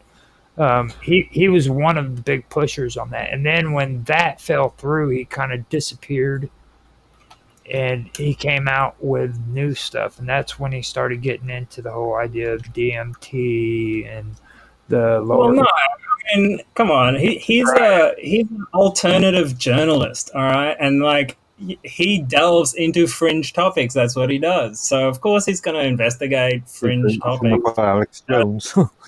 What, like, I've got his book actually on ayahuasca and altered states of consciousness, DMT, and that. And did you ever find the information I told you about with Planet X? Did you ever do any research on what I said about his theories on Planet X? He never mentioned Planet X, but he did contribute to the Mars Mystery book, which explored speculative ideas of ancient civilizations in the past, which actually have turned out to have some credence because they found like trace particles of like uranium or plutonium on Mars, as if there's been a nuclear blast and stuff like that. A lot of people have claimed that there was an ocean on Mars in ancient times. Yeah. So like, see what happened. What happened with the Planet X thing was it literally freaking gave or it shit on Sitchin's stories of. That was Sitchin. Now Sitchin never said that freaking there was going to be a planet that collides with Earth. Okay, when he was talking about Nibiru, freaking this was something that already took place. It was supposed to have taken place a long time ago. And these people came in and they came up with their Planet X theory, which freaking just caused a shitload of controversy. Then all of a sudden, Sitchin was being criticized and attacked. Well, Sitchin should be attacked to a degree because, like, his translations turned out not to be very accurate, in my opinion. But at least the things I've looked at, it doesn't seem to. Are you looking at Sumerian context or? Yeah, like when I looked at like actual Sumerian translations, it didn't line up with what Sitchin was trying to say. Now he seemed to be very interpretive and you of need it. you need to look at the Hittite stories. Like when you look at the Hittites and what they wrote, and then you looked at the Phoenicians, you'll start seeing a lot of things that stick out, especially when it comes to what do they call them? The freaking shiny people, the shiny Shining ones. ones. Yeah. Yeah. Sitchin brought that up quite a bit, and people don't realize that that's actually more Phoenician and Hittite than what it is Sumerian. And he even said in one of his interviews that that's where he drew a lot of his information off of, was off of the Hittites. Shining Ones. What was that from? Isn't that South American as well? Shining ones are really weird. They come from South America. They come from Egypt. They come from I actually stood in the doorway of the Temple of the Sun, which has Viracocha on it, which is meant to be the Shining One, right? Yeah. And I tell you what, it is a trippy freaking gateway, man. If you go and check it out, like it's got like reptilian looking angel beings on there with like, you know, lizard faces and shit like that, and like angels, and it's crazy. I'll try and pull a picture up of it. Now I want to point something out. Sonia just came into the room. Sonia Galactic. The Galactic Hello. Federation is here. Didn't think I heard about that, did I? You're being added in as a part of the Galactic No. Federation, dude. No, that's just on Censorship Sucks. I thought that was cool, dude. I thought that was Yeah, like it was how pretty cool. Sure. Willie did that. Yeah, Willie likes it, so you know. Yeah. Now, I actually stood inside of this thing on DMT one night. I snuck in there. now I want to point out something else cool that I did, and I got Mr. Robot talking about weird shit so that it was ready for when you got here rather than us talking about politics. Because isn't that cool? Because now Yeah. you I feel special. well, I figured you would. So Thanks. Hey, check this out. So on the side of this Viracocha being, he's meant to be the Shining One, right? And he's got the similar kind of rod thing that they have in Egypt with the antenna things at the end. And then next to him, he's got all these like angels with like crowns on them on the one side. But then on the other side, you'll see that there's these ones with like bird or reptile heads on the end here, with like feathers coming off their heads and stuff. So it's very trippy. And this thing is so old. Like, I don't even know if we know how old it is. well, see, that goes into what I've always been saying. There's all around the world, everybody talks about the reptile and the bird connection. It's everywhere. You know, even in Yeah. Right. well, I mean, not just the feathered serpent. Okay, now like Sumerians have an old folklore about a tree. Okay, and on the top of the tree lives a bird, and down on the bottom there lived a snake with its young. Okay, now they ended up living together and learning how to cope with one another until, while the snake was away, the bird came down and killed its young. And what does that mean exactly? That is like one of the oldest folklores. Okay. In It sounds like Cain and Abel. It has to do with the bird committed or betrayed the snake. So the snake was told to go within the carcass of a dead animal and wait. And when the bird came to feast upon the carcass of this dead animal, reach out and grab him and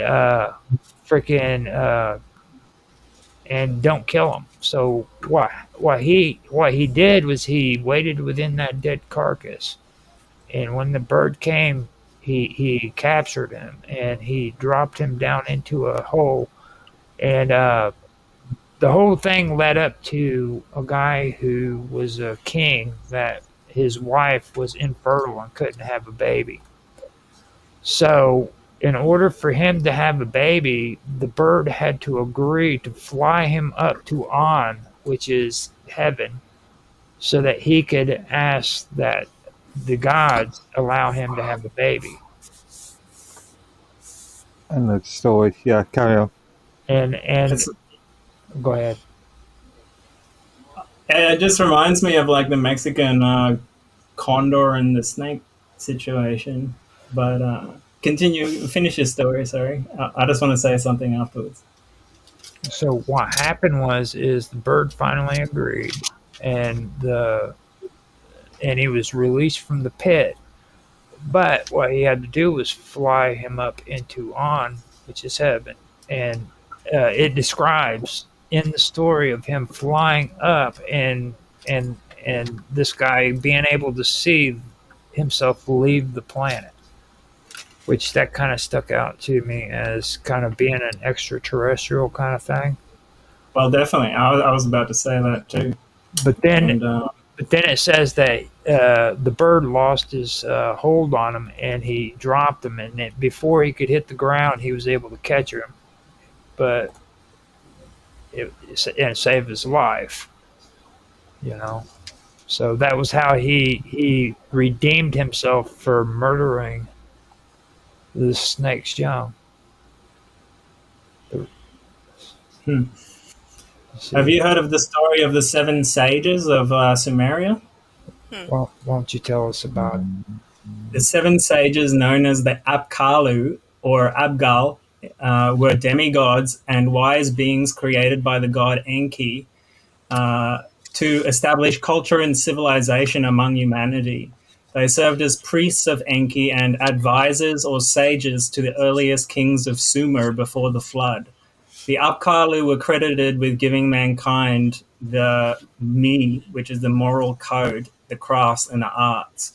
They were depicted as fish-like men who emerged from the sweet water of Absu and represented the lower torso of a fish or dressed as a fish, but really kind of like scaly beings, you know.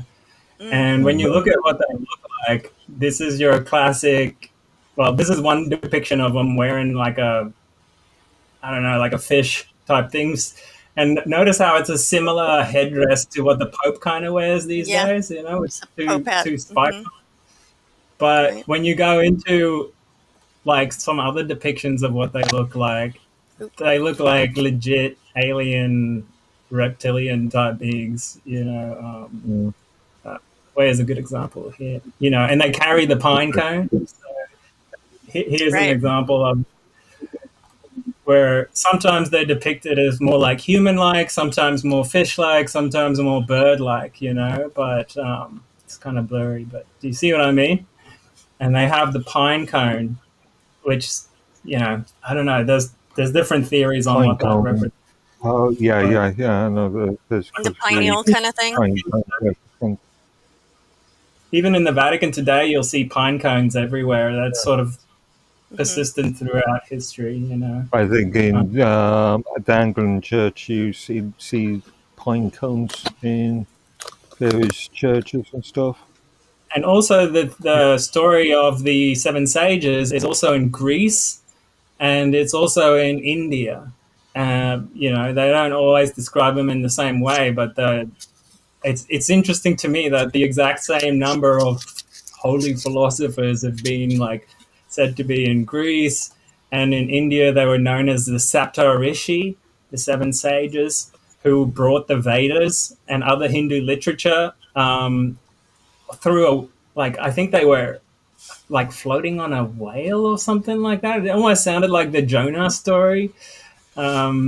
But yeah, they also, like, civilizing heroes brought these holy texts that are like super advanced and like started the whole Indian culture basically. So yeah, Interesting. it's bizarre, right? So, So it does make me wonder if we did get this like higher knowledge from like some kind of extraterrestrial interaction event, you know. so before we go on, I want to want to get a little feedback from Sonia because she never talks anymore. She's just all quiet on Yes, on I'm that reserved. Chappie taught me well. on, on that last episode that we did with Mark or Mike. What was your final thoughts on a lot of that stuff that we did? Oh, earlier, it was pretty cool. I mean, there was a lot of interesting topics that we brought up that we talked about, like with the the AI and all kinds of stuff, really. Oh, So, this is what you'll meet in 5 a.m. your time. yes, Oh yeah, yeah, it was excruciating because I had to stay up all night long and that's what I've done. oh my god, Because I got to go on with Jappy tonight, so I might as well just stay up, yeah. Yeah, And it's easier that way. I turned around, dude, and I did that, and then well, the only thing that saved me was the fact that whenever I went on Dragus Productions, Mm. he lost his internet.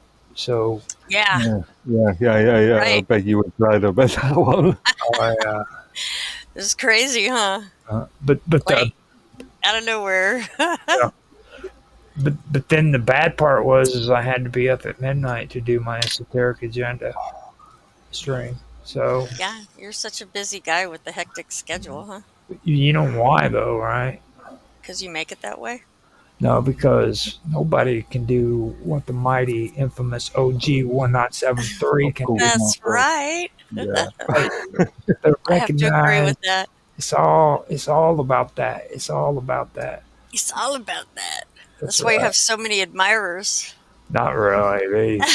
and subscribers, huh? Freaking they freaking talk shit on me, dude, all the time. Yeah? No, not It's really. just part of being on the internet, I think. Well, no, Yeah, it's for sure, right? it's a part of being good looking. You know, when you look good, man, that's when they talk. You never show yourself on the screen. I though. know. He's right there, though. It's almost Yeah, like it's he's there, on but- screen with his frozen Almost. statue right there. Right, and my Doesn't want to have to do his makeup, that's why. Yeah, right. I know how that is. Jeez. yeah, Such a pain. well, it's the sexy voice too, though. you Yeah, know. well, that does the whole thing. Yeah. I mean, who needs a picture when you get that, right? Exactly. And like, it's like shit, dude. You know. So, what's our next topic, Roger? Oh, shit. Well, our next topic is the tower at 666 Fifth Avenue in Manhattan. Oh, my. Okay, this is one I don't know very much about. So you have to Now, enlighten me.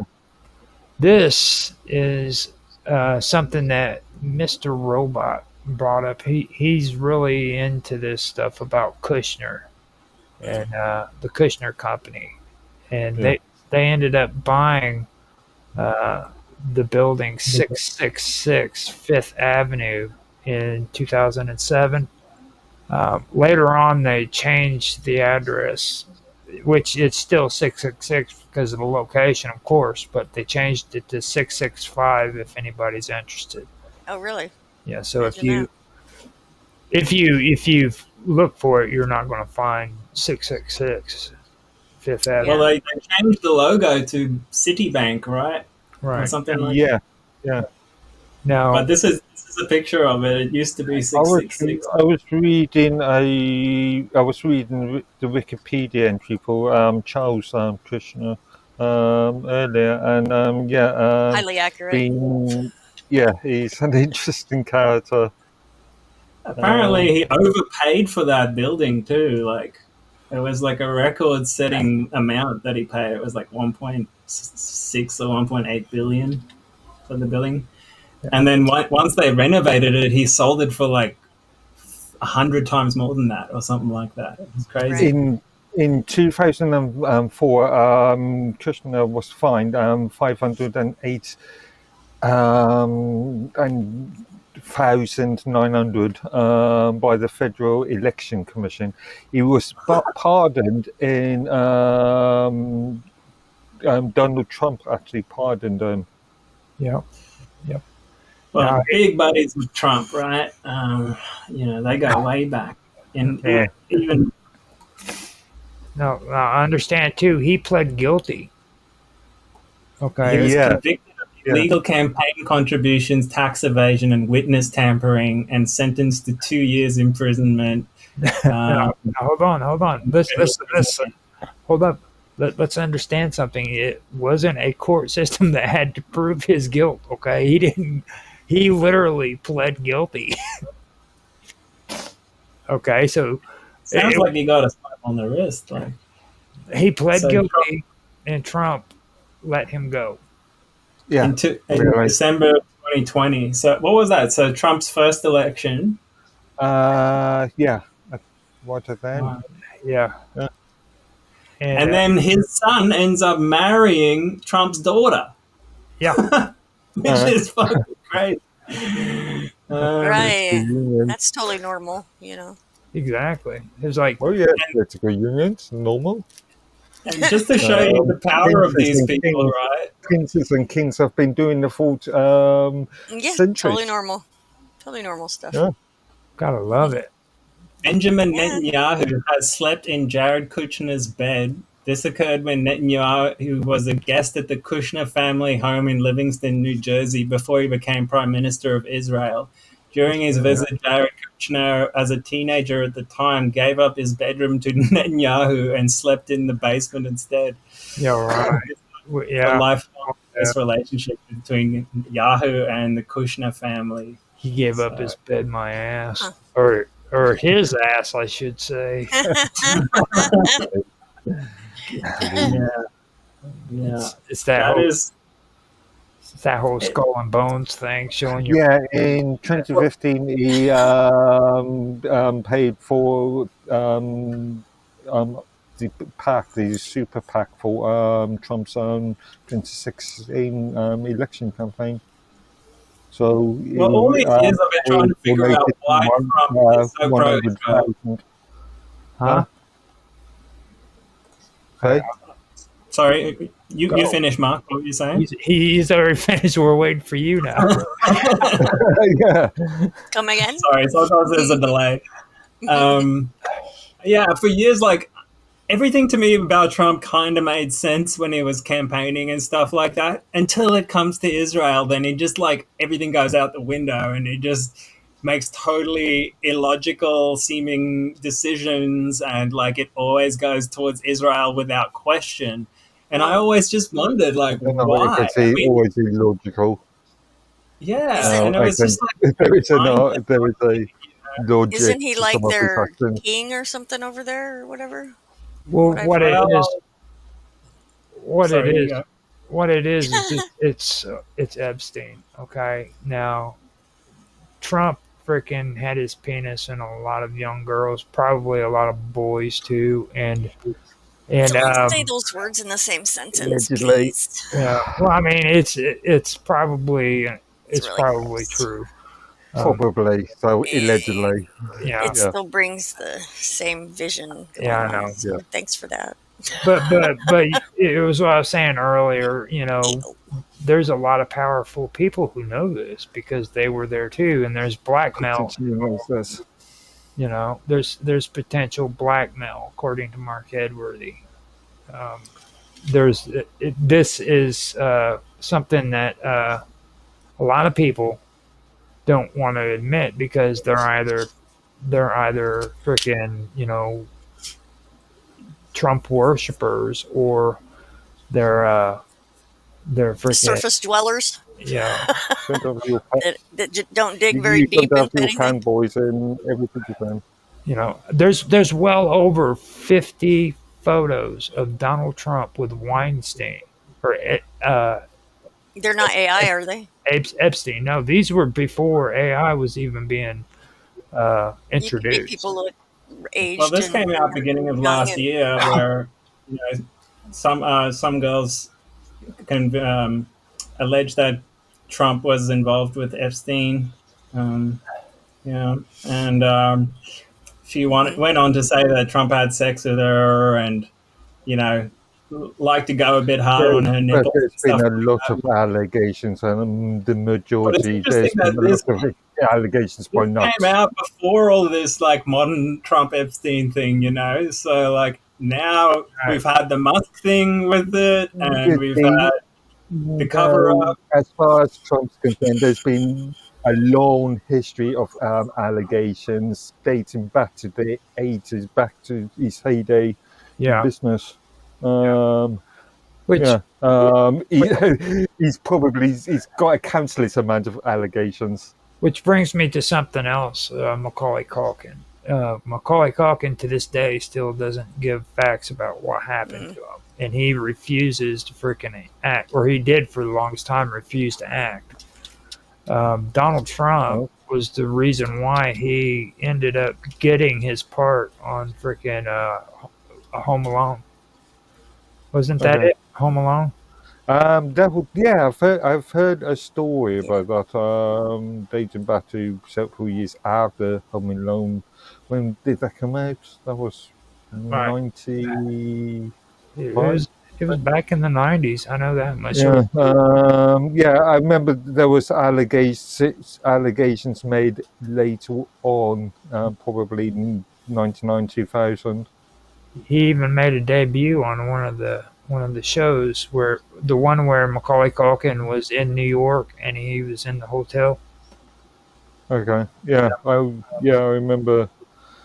I should have remembered the allegations. That was one thing that really stuck out to me whenever I started being honest with myself, because the weird part about this thing too is we were talking about this before you came on, Sonia, but do you notice how honest freaking a lot of these supposed alt media people who are Trump supporters are being now that the decision about Epstein came out? Like all of a sudden they're looking and they're saying, whoa, maybe Donald Trump isn't as great as we thought he was. Mm-hmm. Yeah, so, I noticed that. So this lady testified in court that Trump would come around for dinner at Epstein's house, but he did not get massages at the Palm Beach house because he had his own spa with girls, Of course. So, interesting. Yeah. So that was something that really sticks out to me, and I mean, I think that it's a good thing that this thing happened with Epstein, because what it did is it freaking kind of brought people out of their Trump worshiping syndrome. A lot of people are still in denial, though. Have you noticed? Like, a lot of people are still making excuses for him, trying to come up with these cockamamie conspiracies of how it could have gone. How it could have gone down so that Trump is still innocent, kind of thing. It's like, whoa. Remember, innocent until proven guilty in a court by reasonable doubt. I just hope that happens at some point about anybody today, okay? Like all of these accusations that are being made, I would love to see one case that's actually in court. One. There must be some. I was just thinking about that the other day. You can find out yourself. Like how many... Did you guys see this though, where Trump made Charles Kushner ambassador to France, only came out in June? Yeah. So convicted felon, ambassador of France. Makes perfect sense. Send his ass to France. Fuck it. Like, if you know what I'm saying, come on, dude. Whatever. Like Kushner belongs in France. I'm gonna make Roger the president of France right now. Oh God! please. I mean, it's kind of the same, right? I mean, I agree. I'll vote for that. You're the president of Spain. After yesterday's shows of Roger's Real Time Talk Show, man, there's really nothing important about being the president of France. Okay, the French Foreign Legion. Well, no, dude, I found out about their freaking constitution. I thought they changed it twice. Mark got on the internet. 15 times or something, wasn't it? Yeah, 15 times, dude. 1789 to 1955. Yeah. Does every place have a constitution? I thought it was just America. No. Well, at one time, the majority of countries in Europe except for maybe about 5 of them had a constitution, because like here in the United States, everybody's big about, oh yeah, You're talking about a written constitution. So remember, the Just- UK has got a constitution, but it's not codified. right. Well, I don't think any of them are over there. I don't think any of you guys take time to codify. Yeah, the Constitution. No, there are constitutions such as the Union of Scotland and England, and then the Union of Wales and UK. So for it would be actually the UK unified, the British unified kingdoms that would be codified, and not the one for just England, is what you're saying. Yeah.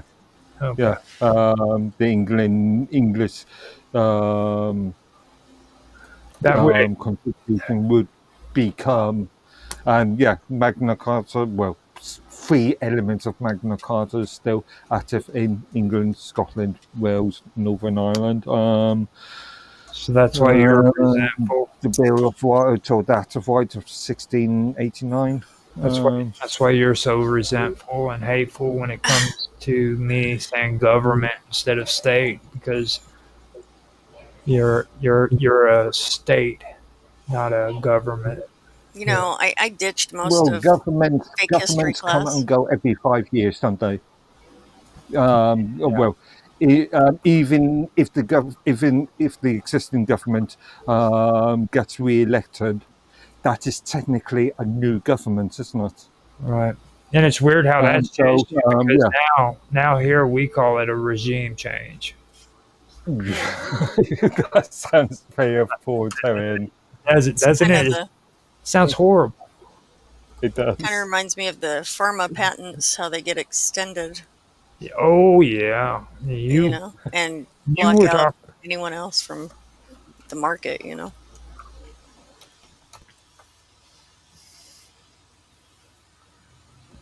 Yeah, you were talking about that the other day, weren't you? Was I? I believe so. The pharma patent.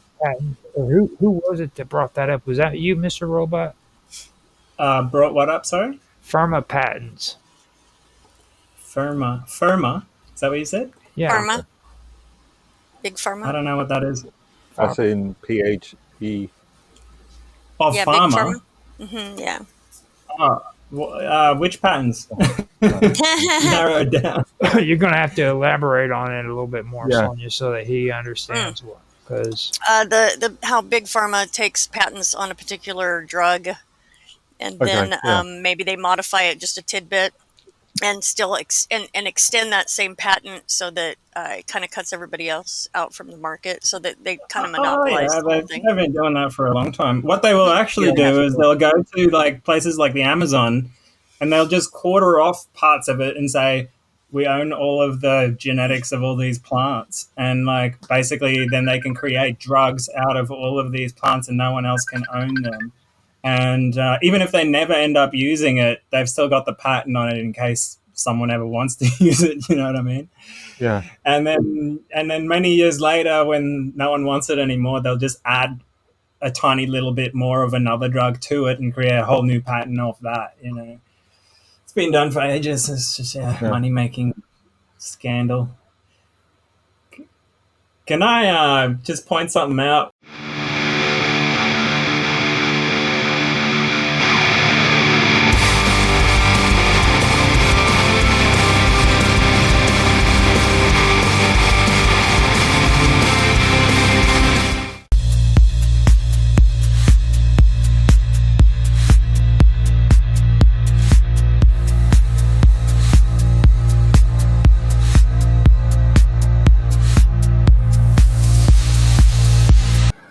that is the thing that I want to press upon. They're going off of religious texts, which we know about 80% of religious texts are completely bogus and don't really have any historical significance whatsoever, and saying that this is what happened. So you have a lot of religious people who are running around that honestly believe this shit happened, when in reality there's nothing that actually backs up what they're saying as being true, you know. And that is That's basically just saying it like it is. It's the truth. I've been doing a lot of reading and not really uh, doing the whole untethered part of the show, which is where I just come out and I say it. It's the truth. There's nothing that oh, there's not there's very little evidence, is what I'm saying, that any of the stuff that relates to Moloch is actually true. They're going off of biblical verses that aren't even verified archaeologically. And I don't give a shit what you think about. If you think freaking your faith is all you need, well, go ahead, believe that shit, okay? Um, I'm not going to go off of the text of somebody who wrote this down 2,000 years ago just because freaking that religion tells me, oh, you got to have faith. So I need to believe that this stuff actually took place when nothing actually backs it up whatsoever. I'm sorry, it's just not going to happen. If I found, that this site was here and it was written in the Bible, then that's cool. I understand that actually did take place. I understand the Babylonian exile. That there's proof that took place. There's archaeological evidence that backs that up. But a lot of this stuff, no, it's just complete garbage. Now, the Misha Staley, before I go any farther, is also called the Moabite stone. So just understand that. And I'll say it again, it's a 19th century BCE inscription, which was by King Misha of the Moab. They discovered it in 1868. Now, the Bible mentions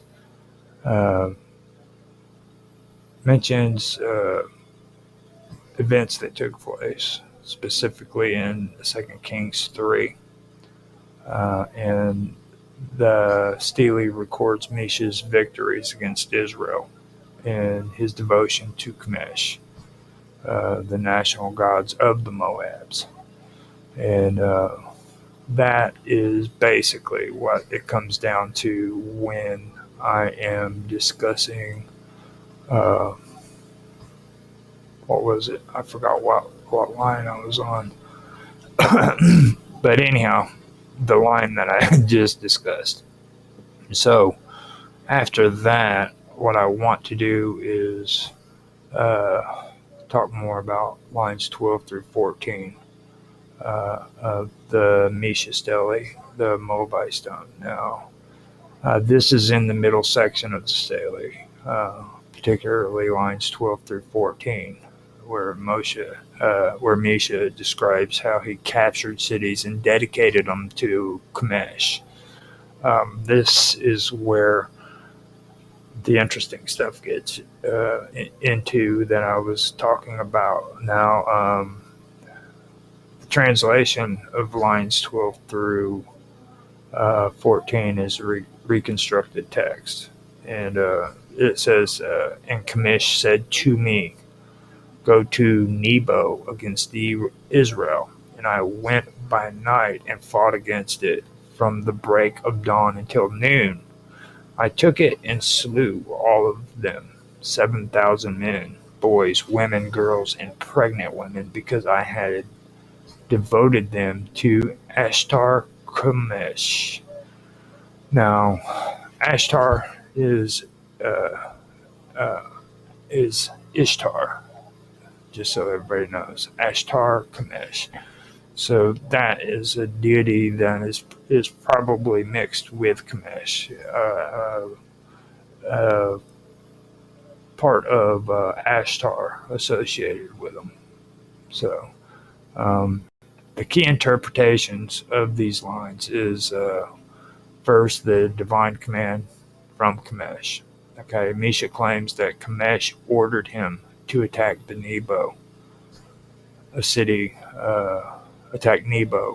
controlled by Israel. Now, this portrays Kamesh as an active war deity, similar to Yahweh's role in biblical conquests. Um, After that, we go to Hiram, which is total destruction. That's devoted to Kamesh. Okay, the phrase devoted them to Ashtar Kamesh suggests a harem, a sacred ban or total destruction in honor of a deity. This term is used similarly in biblical Hebrew, for example, in Joshua 6:17 regarding Jericho. It implies that the people were sacrificed or slaughtered as an offering to Kamesh. This takes us into mass killings as an act of devotion. Now, Misha states that he killed 7,000 men, boys, women, girls, and pregnant women. This mirrors the kind of sacred warfare and divine vengeance seen in parts of the Hebrew Bible. That would be found in 1 Samuel 15:3, where Saul is commanded to destroy the Amalekites. While it does not explicitly mention child sacrifice, the act of devoting people to a deity is suggestive of ritual slaughter. So now you have Kamesh's dual nature, the warrior and religious figure. Okay, the mention of Ashtar Kamesh suggests an amalgamation of Kamesh with the goddess Ashtar, which is Ashtarte and Ishtar mixed together. Or, well, actually, it's Ashtarte would be the Canaanite Phoenician version of Ishtar, which is Babylonian. Now, this reinforces the idea that Kamesh had aspects of both a war god and a fertility religious deity. Now, there's also a real huge similarity between the actions of the Jewish people as well as the acts of the Canaanites, and this goes back to something that I've always talked about. That's the one thing that I believe the Jews have a really hard time accepting is the fact that they are actually Canaanites. They want to bury that. They want to pretend like it's not true, when in reality, that's what they really are. They are Canaanites, and they moved away from their beliefs of, well, a lot of people have a hard time with the word paganism, but that's what it really is. You know, it's paganism, it's polytheism, whatever you want to call it. You know, I have a hard time saying polytheism, so that is something that I did want to bring up. Now, let's see here. Now, connections to biblical Second Kings 3:27 describes King Misha sacrificing his own son as a burnt offering when facing defeat. The Misha stele confirms Misha's intense religious devotion to Kamesh. Okay, and this also strengthens the likelihood of human sacrifices, that they were part of the Moabite practices. But the issue is there's nothing there's nothing archaeological that backs this up. You know what I mean? This is all just text that's being written down. There's nothing there that actually says conclusively this is what took place. So going back over, the lines 12 through 14 of the Misha Stele, it describes mostly a mass slaughter dedicated to Kamesh, using language similar to what the biblical term harem was. That's called divine destruction. So the Jews believed that you could go into cities and destroy entire freaking cities and murder everybody inside of it, and they called it divine destruction.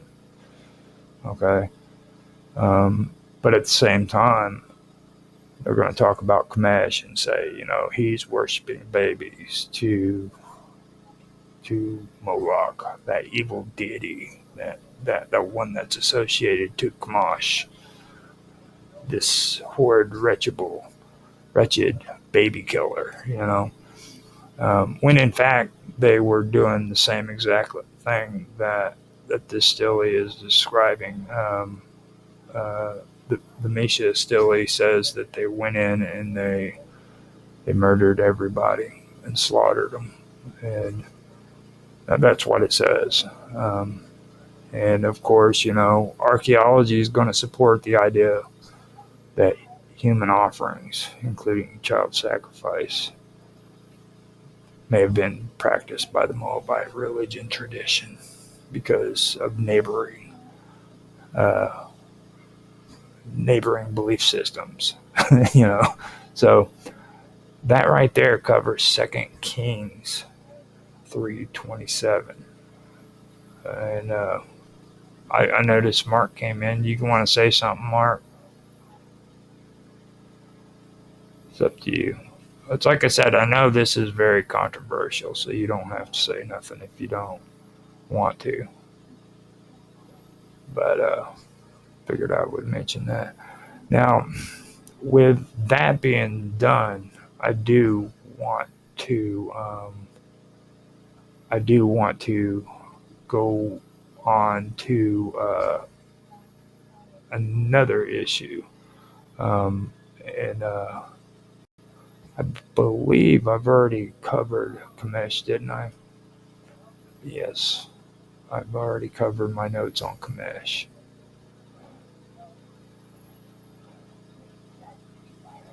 Now,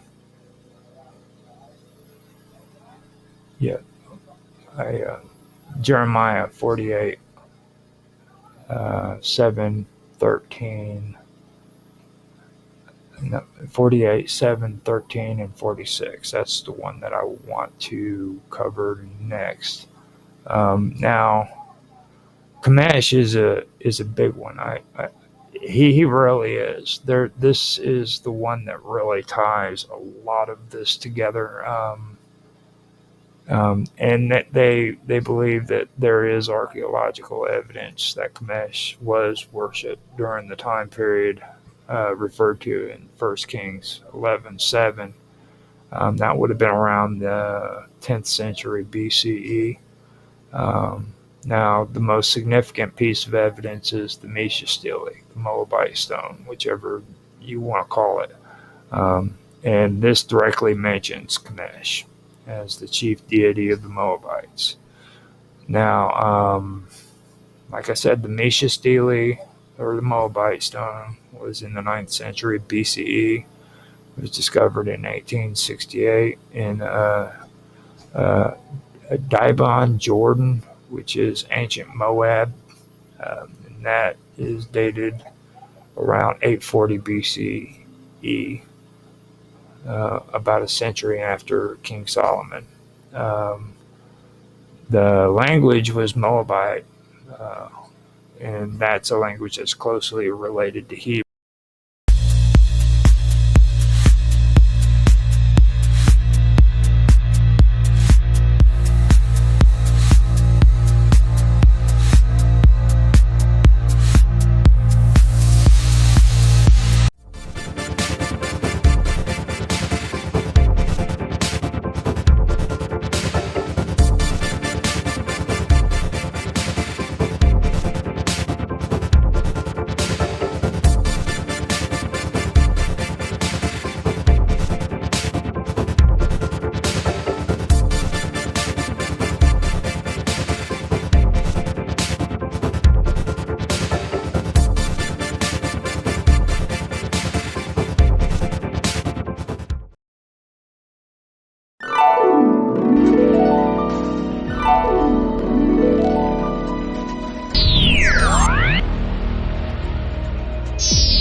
mean, I know you were saying you kept bringing up the sound thing and are making too much noise, and I think that may have to do with what one of them wanted to free humanity and the other wanted to keep them enslaved, and that's why You one know, of them was trusted with this Sigma thing, and then also I know this sounds let me please, please. let me clarify that too. I did make a mistake. It wasn't Enlil, it was Anu who wanted, because of the noise, his of course Anu wanted to destroy mankind.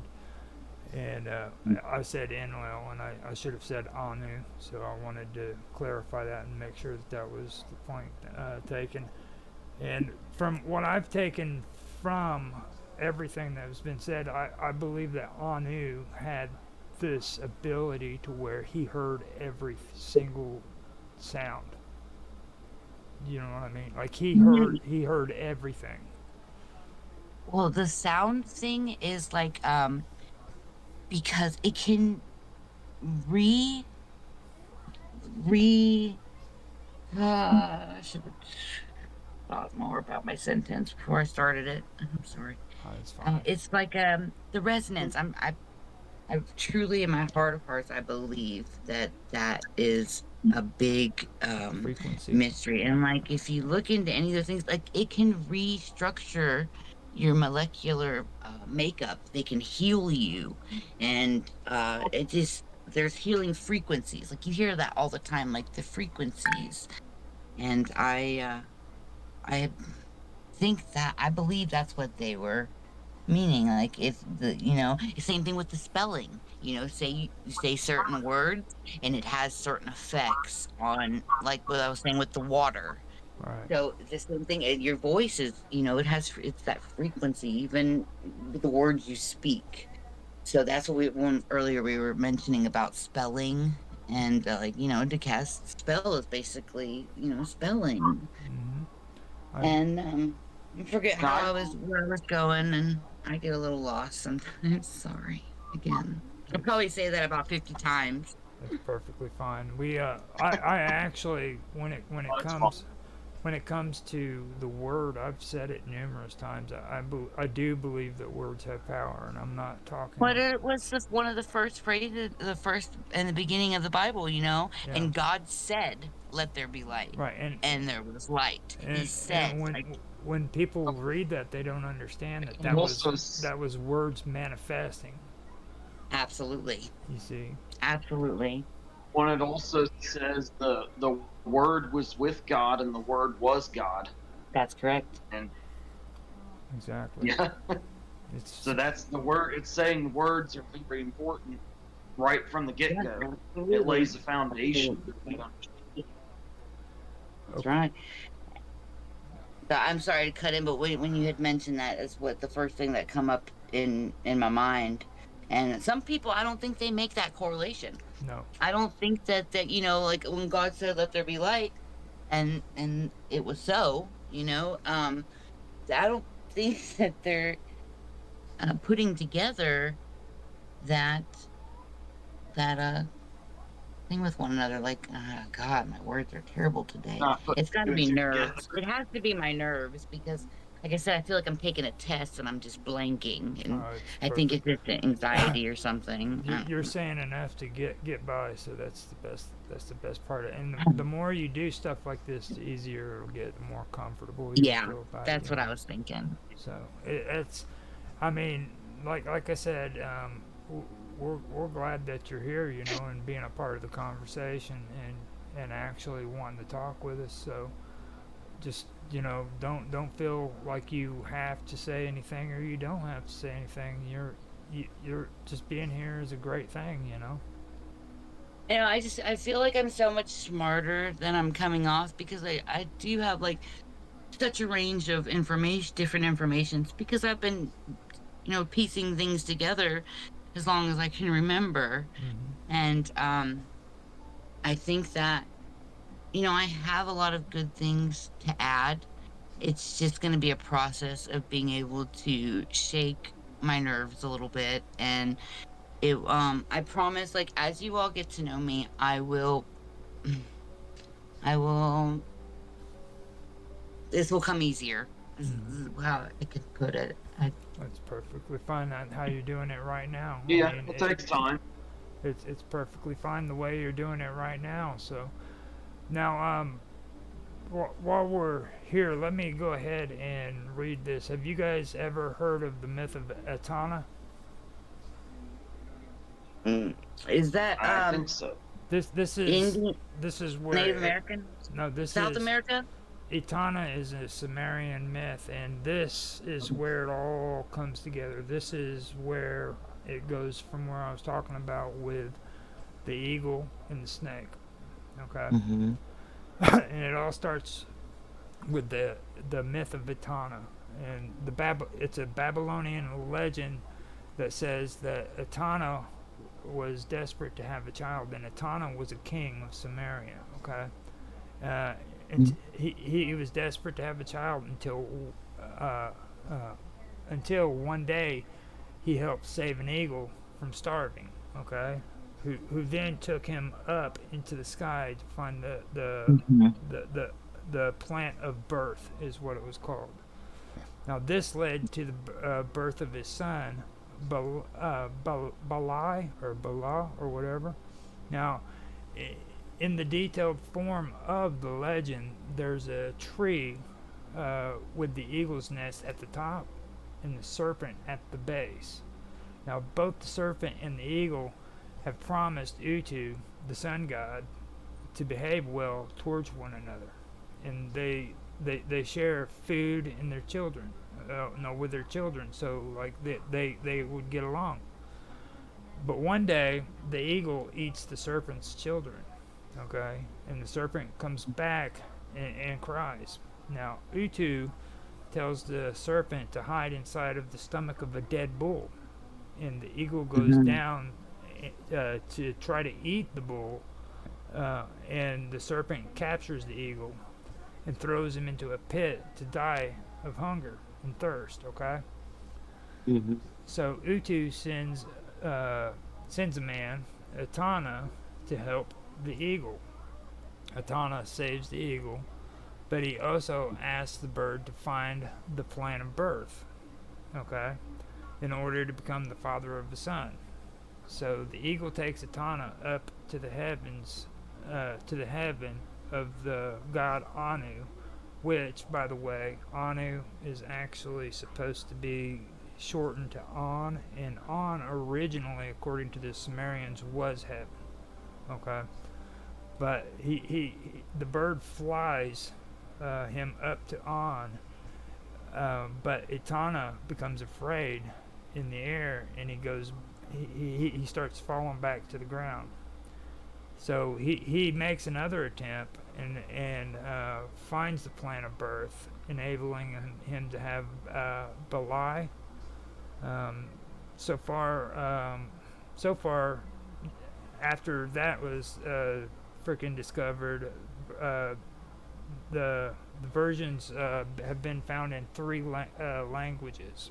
Okay, there was the Old Babylonian version, which comes from Susa and Tel, Harmal, and then there's the Middle Assyrian version that comes from Assur, and then the Standard version, which is from Nineveh. So that's basically the first time that the eagle and the reptile, or the snake, was actually freaking found on a tablet. Okay, and from that time period, they found all around the world these symbols and these representations and these stories that talk about the eagle and they talk about the snake.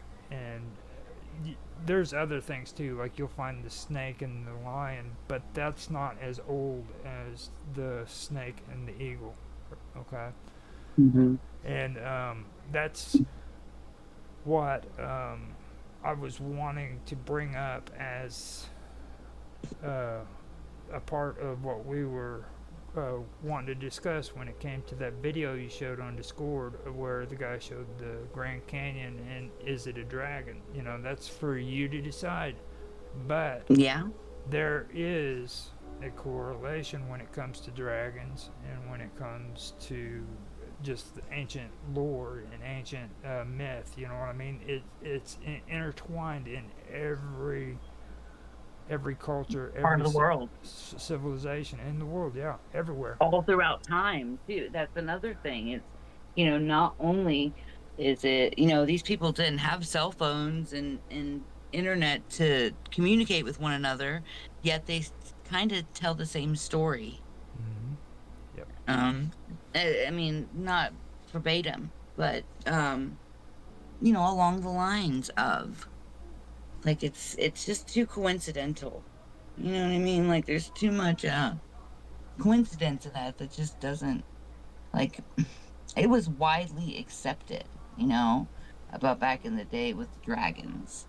I mean, like, people, witnessed it. In the beginning of my studies, I thought to myself, I'm like, maybe when they're saying like feathered serpent or winged serpent, maybe they're trying to describe something of flight.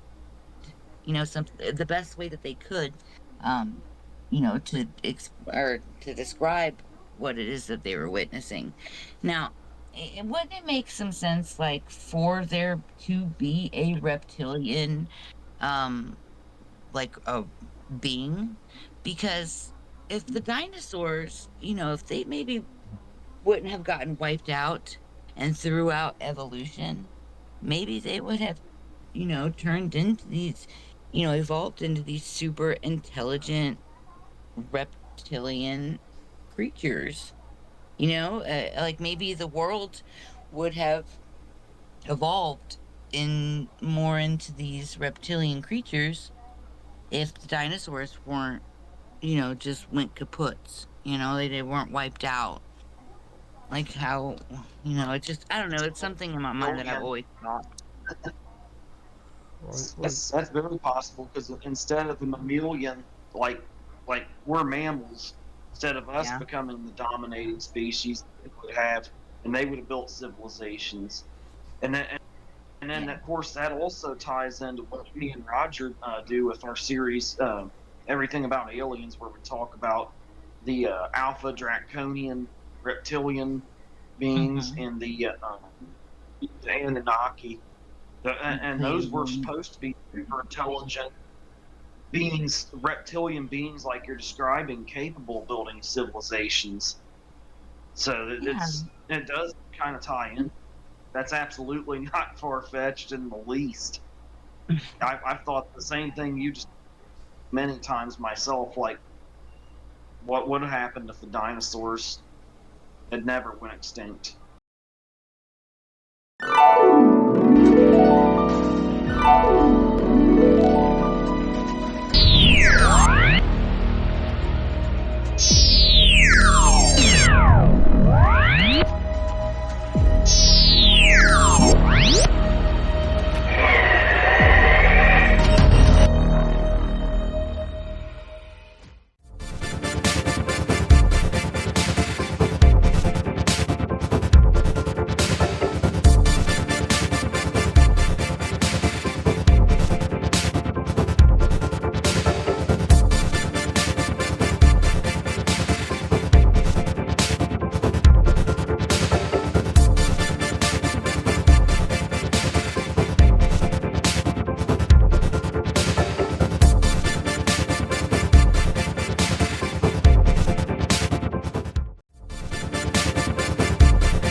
everybody. Welcome to another episode of Live with Roger Hanson. I'm here with Karma Love. Hello, Hi, everyone. Hello, Karma. How you doing? Tonight we are on the topic of ancient history, and specifically it's with the Phoenician history. We've gone through this before when we were doing our live streams on Minds.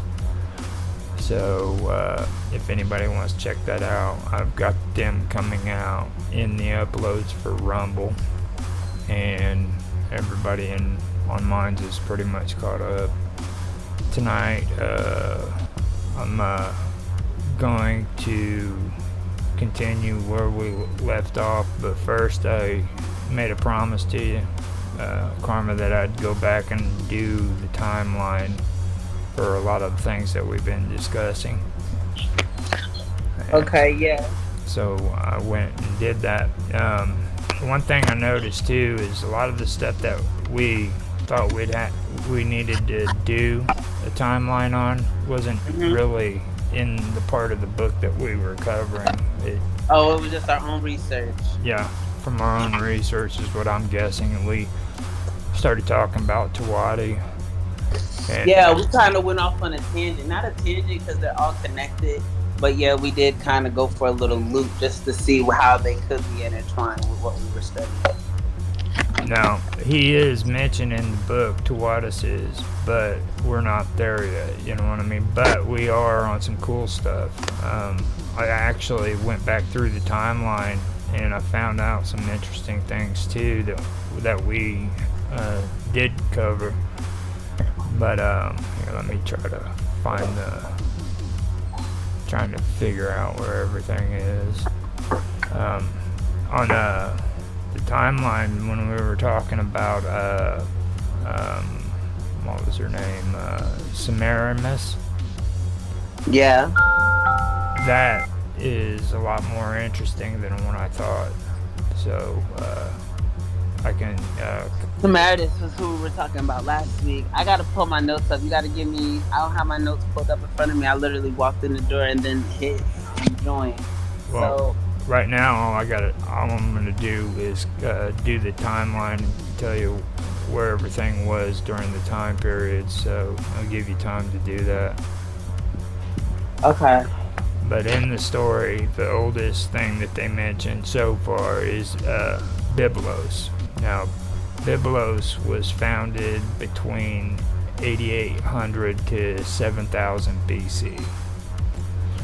The second oldest is Nineveh, and Nineveh was founded in 6000 BC. Now, hello? Yeah, I'm here. Oh, it said Nineveh was founded in 6000 BC, and that is kind of mythical because they also say it was Ninus.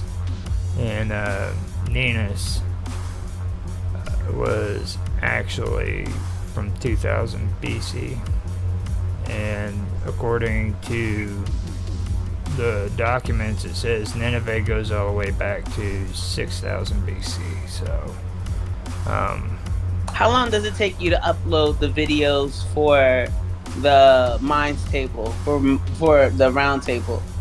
It doesn't take long to upload, but then it has to process, so it'll take about 15-20 minutes.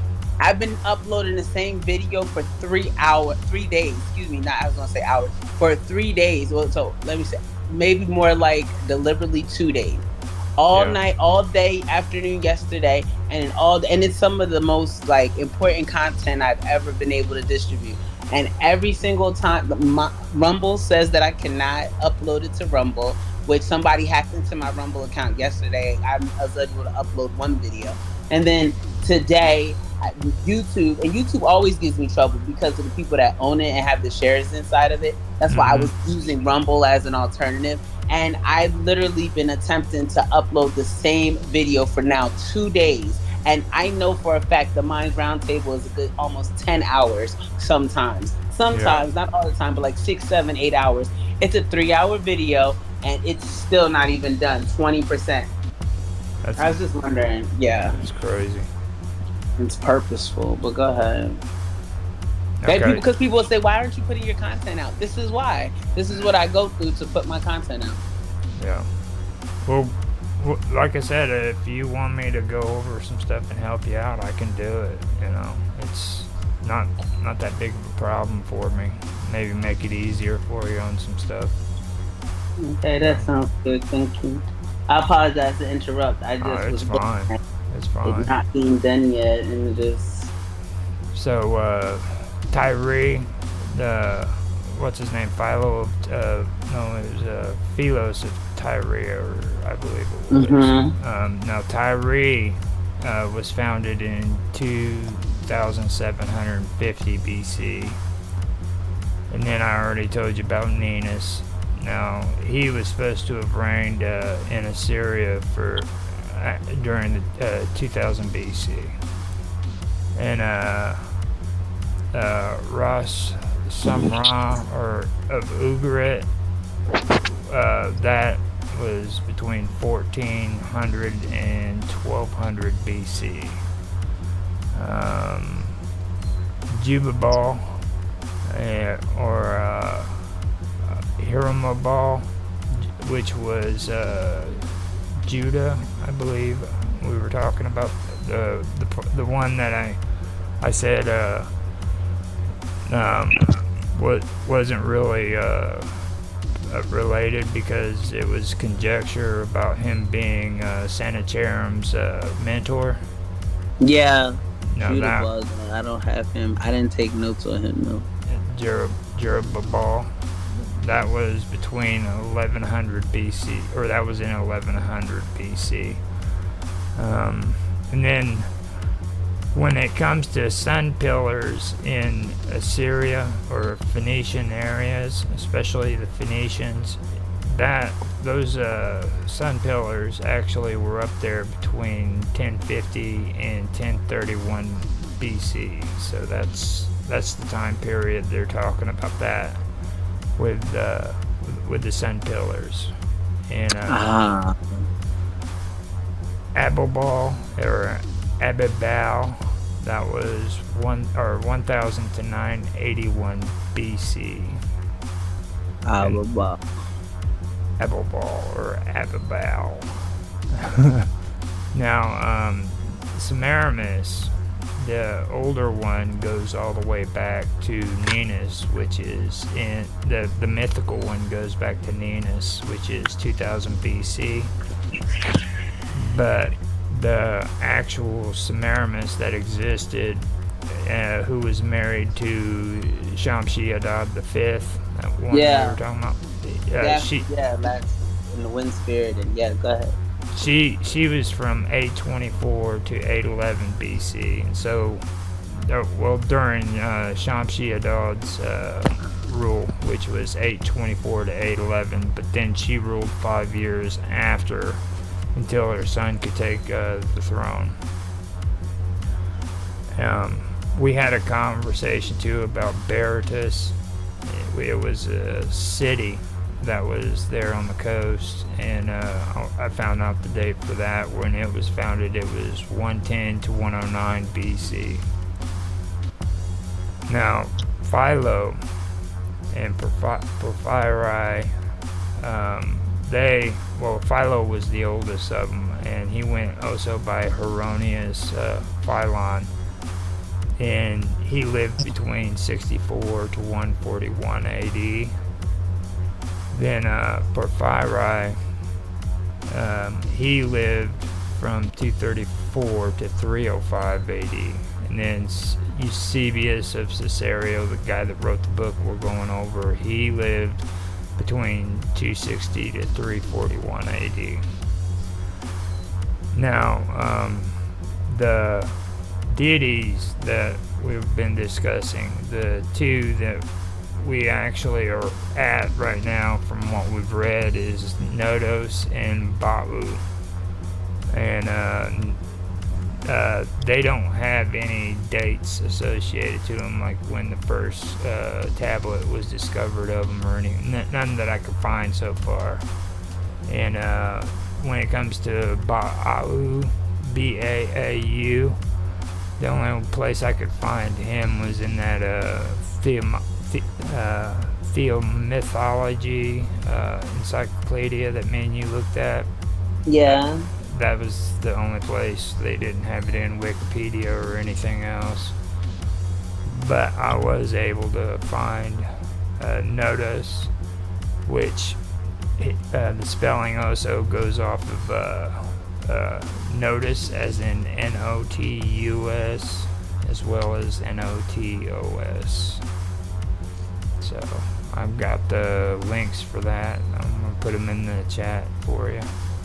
Okay, cool. Thank you. I just looked it up, but Notice is a Greek, in Greek mythology and religion. Notice is the god of the south wind. Yeah, I just see that. In Greek mythology. You can keep reading if you want.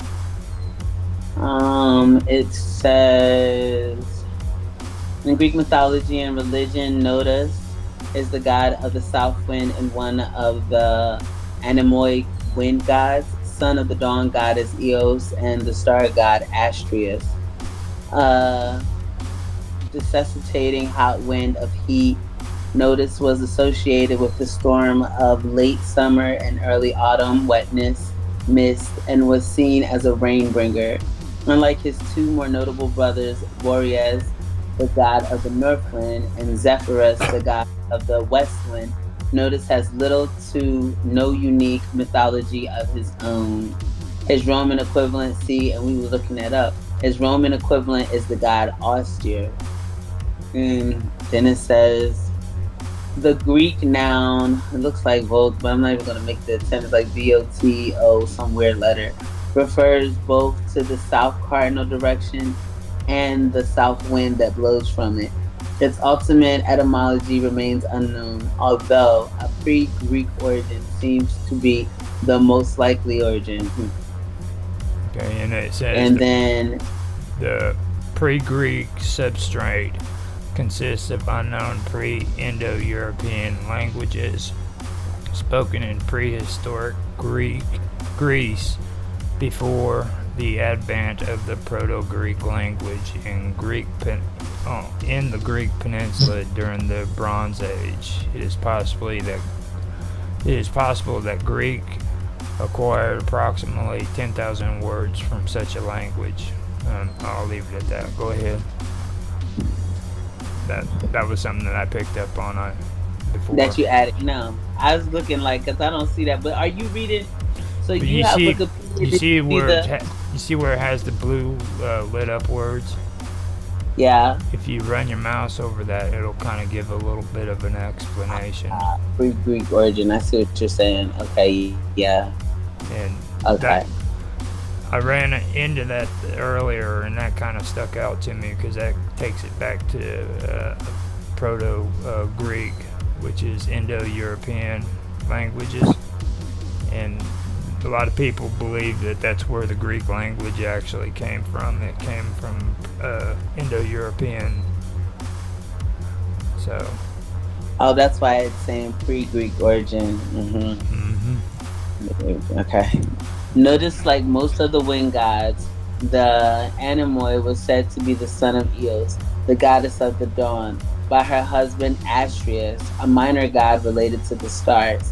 Thus, he is brother to the 5 star gods, Astra Planeta, and the justice goddess Astrea, and half-brother to the mortals Memnon and Amathion, sons of his mother Eos by the Trojan prince Tithonius. Notice has no known consorts, lovers, or offspring. The ancient Greeks distinguished the 3 types of wind blowing from the south. The first was Notice, the one Notice mostly represents, which blew from various directions in winter and was seen as the rain bringer that obscured visibility. The second was Loconolia, white Notice, which was milder and cleared up the sky, and the third was the hot bringer of dust, identified with Sirocco. Notice is one of the three wind gods mentioned by Hesiod, alongside his brother Boreas and Zephyrus. The three wind gods seen as beneficial by the ancient Greeks. Unlike his two more prominent brothers, however, Notus has very little mythology and mostly appears in conjunction with his brother, with too few unique appearances to differentiate him from the rest. In his preparation for the great deluge, Zeus locked up Boreas and the other cloud-blowing gales, and let Notus free to rain upon the earth, who let it pour all over the globe, drowning almost everyone. I wonder if that's the Great Flood they talk about being Noah's Ark, but yeah, it is, isn't it? Mm-hmm. The Odyssey, the winds seem to dwell on the island of Aeolia, as Zeus has made Aeolus keeper of the wind. Aeolus receives Odysseus and his crew and keeps them as guests for a month. As they part, Aeolus gives Odysseus a bag containing all the wind, except for Zephyrus. Although warned not to open the bag, Odysseus' crewmates, however, foolishly opened the bag, thinking it contained some treasure, and set free Notus along with all the other winds as well, who then blow the ship back to Aeolia. In the Dinos, is that it? Stop right there. Oh, you can go if you want to. I was just that right there is what sticks out to me with these stories. I mean, like, I never really caught on to any of that when it comes to the Odyssey. You know, that's actually a pretty good explanation right there. And see, it's crazy to me because the way it directly correlates with basically like Noah's Ark, like, and you can hear, like it's the same story, which lets you know that there's truth in, the stories that we hear, but it's a matter of correlating them properly in order for you to understand what the truth is. So, if you want to go, you can. I mean, I know it's getting pretty rough on your reading there. No, I got it. In the Dion Siekia, meanwhile, he and his brothers live with their father Astrius. Notus serves water from a jug when Demeter pays a visit.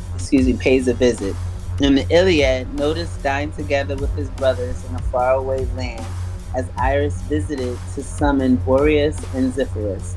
Much later, he and Urius stranded Odysseus on Phrynicia, the island of the sun god Helios, for an entire month. In the Pergamon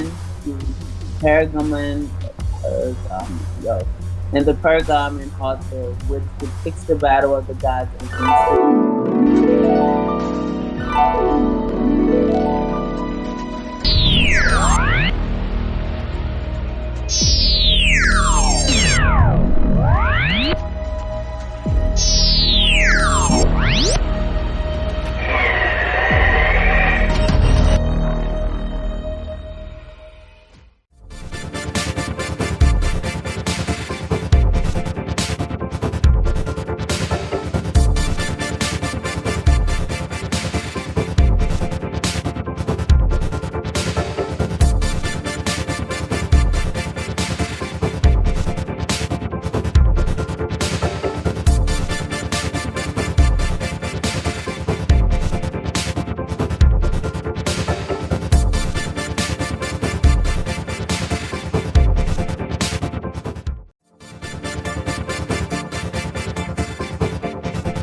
Freeman Dyson's ideas about advanced civilizations constructing vast energy harvesting structures around stars inspired not only science fiction but also real scientific efforts to search for signs of such astroengineering projects in the cosmos.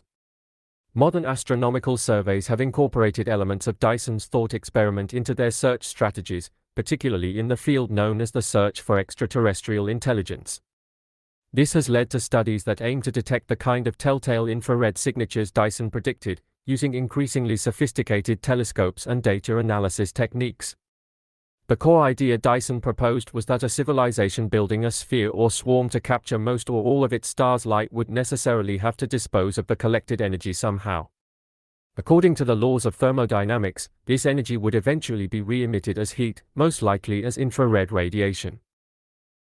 From a great distance, such a star would appear dim or even invisible in visible light while shining brightly in the infrared portion of the spectrum. Modern surveys have tried to detect such anomalies by searching for stars or entire galaxies that radiate more heat than expected for their visible brightness. One of the earliest large-scale efforts inspired by Dyson's ideas was conducted by researchers using data from the Infrared Astronomical Satellite, which operated in the 1980s. Scientists examined data from tens of thousands of stars, looking for sources with unusual infrared emissions that could not easily be explained by natural astrophysical processes such as dust clouds or the aftermath of stellar birth and death. While these studies identified some objects with excess infrared radiation, natural explanations always fit the data more convincingly than artificial ones. In the modern era, surveys using more advanced instruments like the Wide-Field Infrared Survey Explorer have extended this work. Astronomers have scanned millions of stars and galaxies in search of the kind of infrared excess that could signal large-scale astroengineering.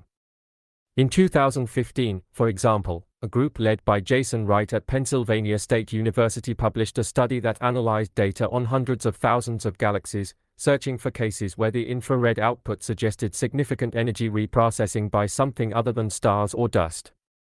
The study found no definitive evidence of galaxies re-radiating energy in a way consistent with massive artificial structures like Dyson spheres. However, it did identify some candidates worthy of further study, where the source of the infrared emission is not entirely understood. In addition to looking at entire galaxies, astronomers have applied Dyson's logic to individual stars. One of the most famous cases that drew attention in recent years was the star known as KIC 8462852, often nicknamed Tabby's star or Boyajian's star. This star exhibited strange and irregular dimming patterns detected by the Kepler Space Telescope. Although the primary hypotheses for these dimming events focused on natural phenomena like clouds of dust or debris from shattered comets, the unusual nature of the light curve led some to speculate, at least initially, that it could be evidence of a partial Dyson swarm or other large artificial structures orbiting the star. Follow-up observations, particularly in the infrared, showed no excess waste heat, leading most scientists to favor natural explanations. Nonetheless, the case illustrated how Dyson's ideas continue to shape how we interpret strange astronomical phenomena and what we look for when searching for evidence of advanced technology. Modern searches inspired by Dyson's vision have also begun to consider more subtle and diverse signatures. For example, researchers have proposed looking for narrowband artificial laser emissions from stars that might serve as communication beacons. Others have considered the possibility of detecting unusual patterns of star dimming and brightening caused by megastructures transiting their stars, much like how exoplanets are discovered. Some astronomers have proposed looking for signs of thermal management on planetary or system scales, where an advanced civilization might be deliberately cooling its environment or moving waste heat into space in ways that could be detectable. Large astronomical surveys such as the Legacy Survey of Space and Time, set to be conducted by the Vera C. Rubin Observatory, may offer new opportunities to apply Dyson's ideas.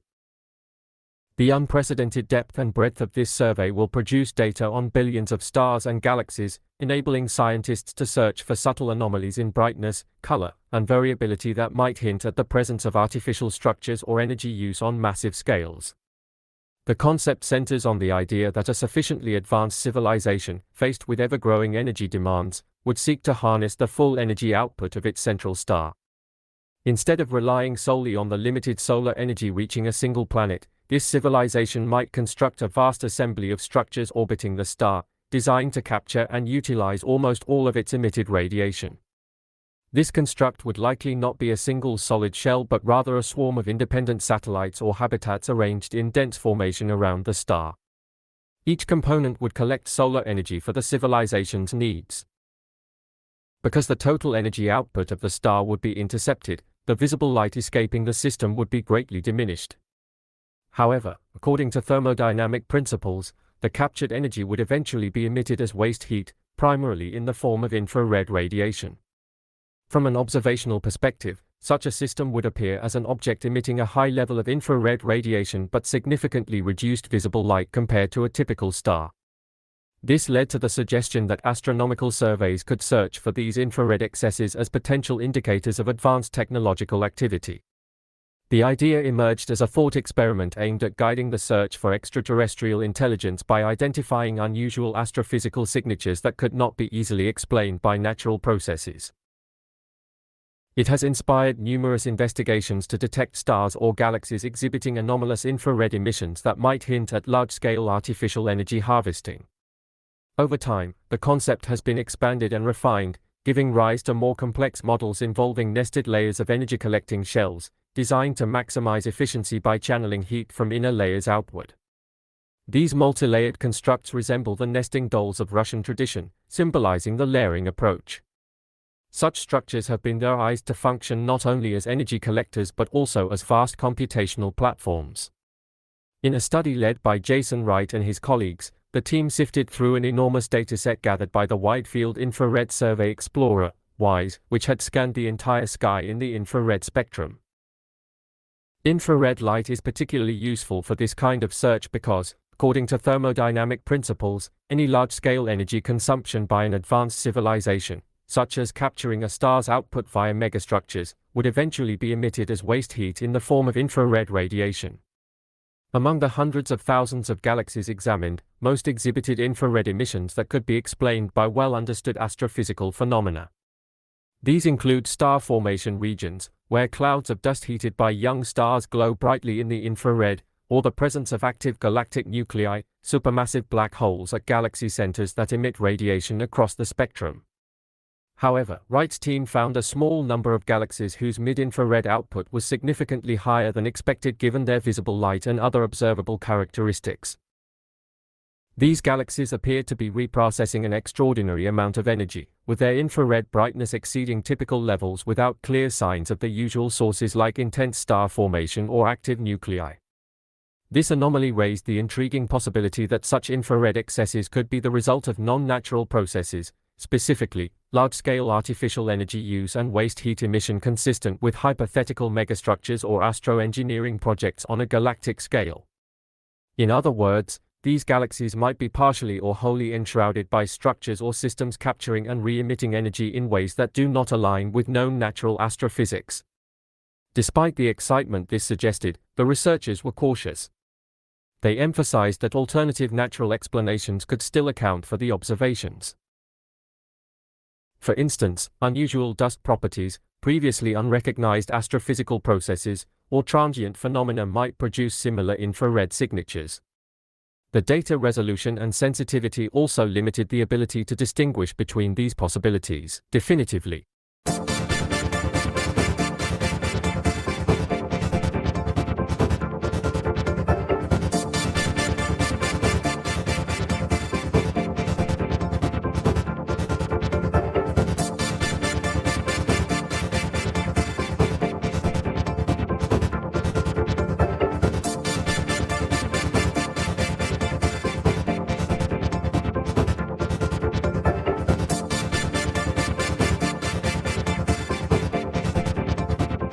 Up on the video or on the stream. So opening up Rumble.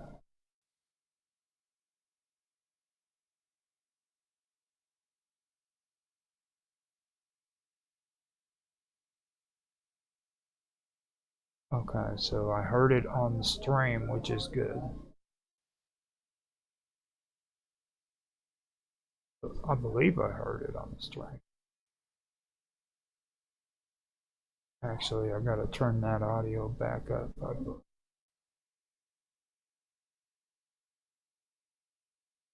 No, it's not coming through at all.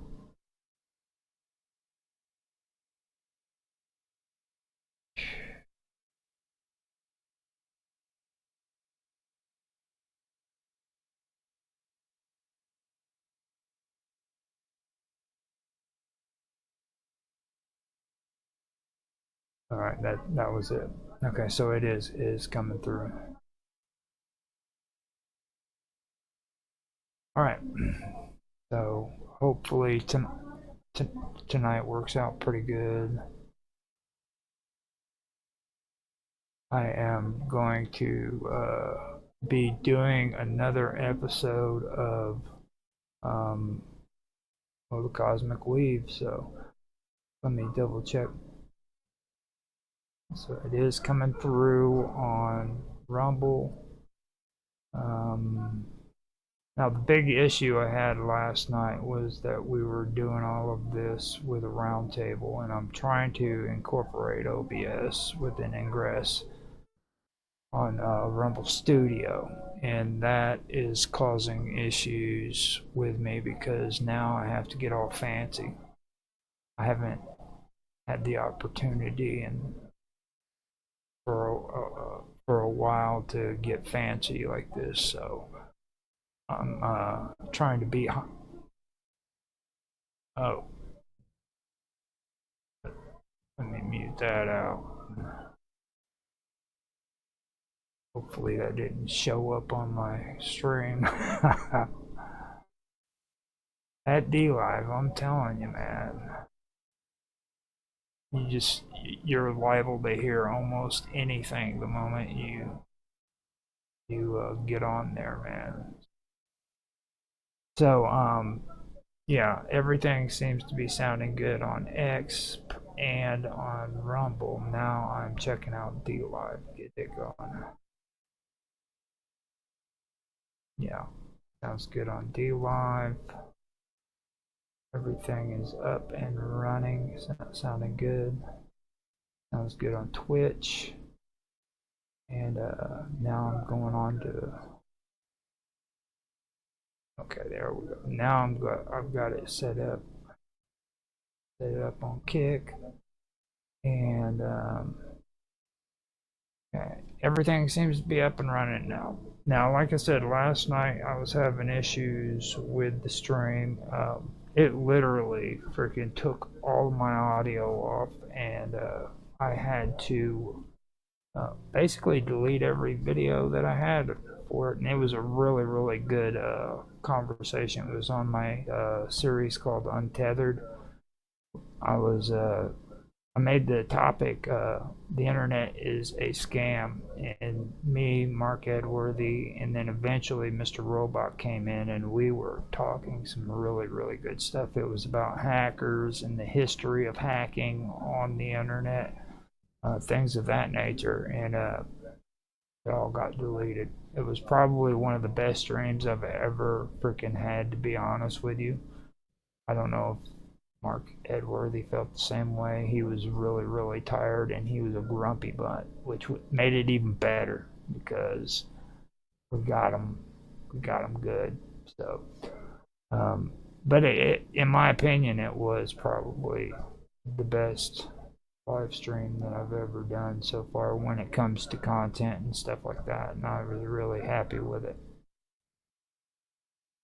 But I'm gonna move on from that now. This one is going to be just as good, hopefully, because tonight I am going back to another area on the Cosmic Wave. I went into the primordial beginnings in the last episode. In this episode, I am going to go back to the human brain, and I'm going to discuss this talking points are going to concern sleep, and it's going to also discuss brainwaves.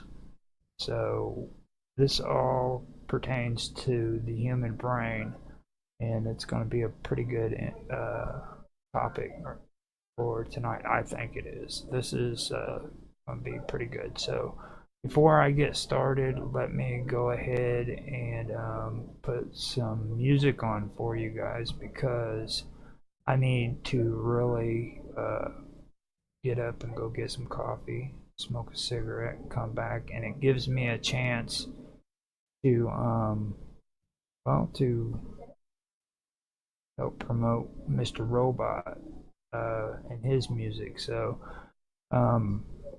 if you guys want to check him out, you can check him out on Rumble. He goes by Columinati, and his channel is Hacker Radio. Really good. If you guys want to check him out, check him out. Let him know in the comments section that you enjoy his music and stuff like that, and go from there. Let me find out what's going on here. I think I put his music somewhere else, but I'm not quite sure. Actually, I could probably be able to play it through here. So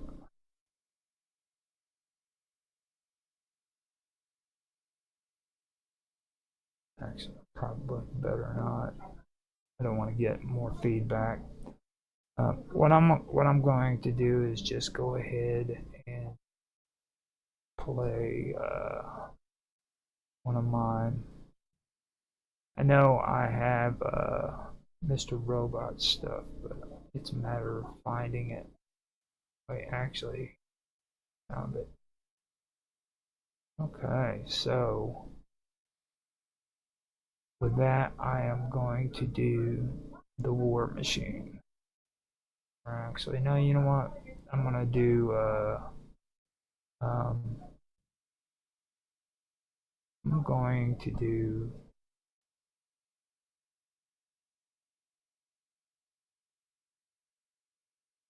goes no blueprint, celestial blueprints, considering this is the cosmic weave. So I'm gonna put that on, I'm gonna mute out, and I will be right back.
Okay, so I am back now. Just to let everybody know, on through this, I am going to be taking quick breaks so that I can check out the audio, make sure that everything is running.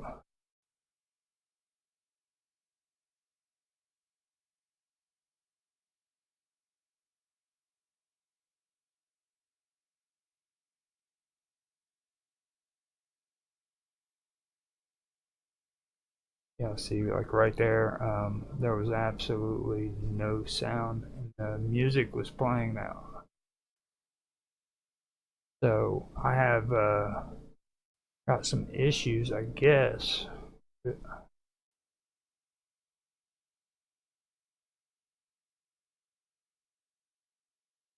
Yeah, so I have issues with this stuff. Something is definitely not right there. Yeah, maybe that has to do with the OBS right there, with allowing it to be heard on the internet. You know, I've got it on monitor off, monitor and output. Maybe that'll help it out. Let me see real quick.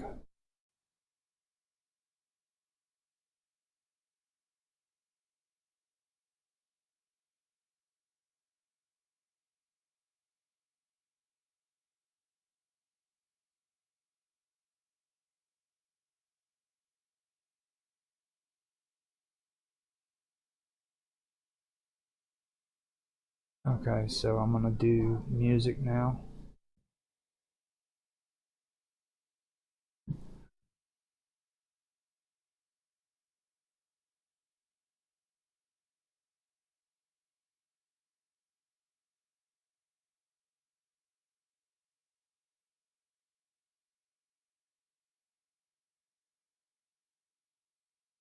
Okay, so let me. Yeah, see, it didn't do it. Just straight up cut off music. Let me go back in real quick.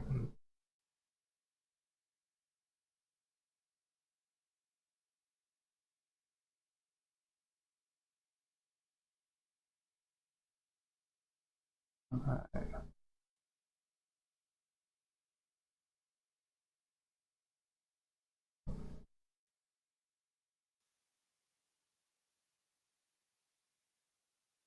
And maybe. Alright. Let me see what we got here. Yeah, there we go.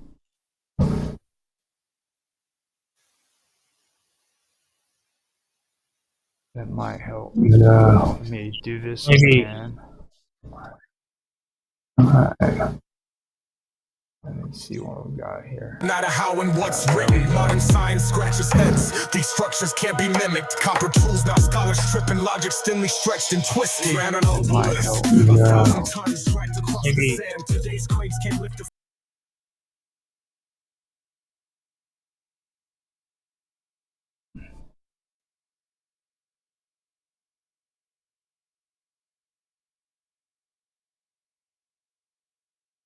Alright, there it is.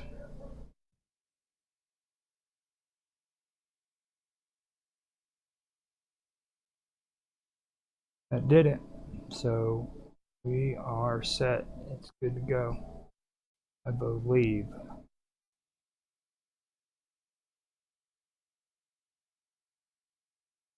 No, it's not. Okay, so whatever. I'm not gonna play around with that stuff anymore. It did not do it, but that's fine. I'm going to go ahead and get on with the show. I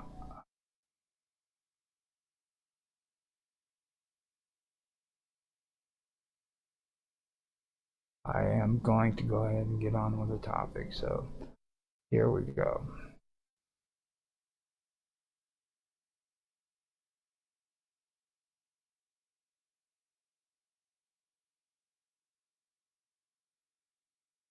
Okay. So let me go ahead and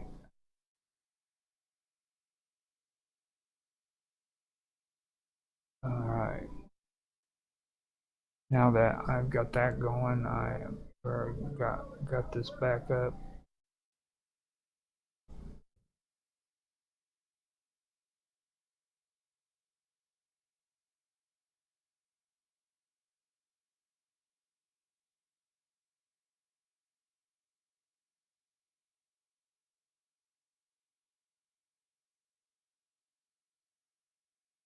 I am going to go ahead and get ready for the show. I've got it all straightened up back to where it was. I'm not going to play around and do this stuff for too long. I'm just going to get it started. Let me go in and do the introduction real quick and let me just go ahead and do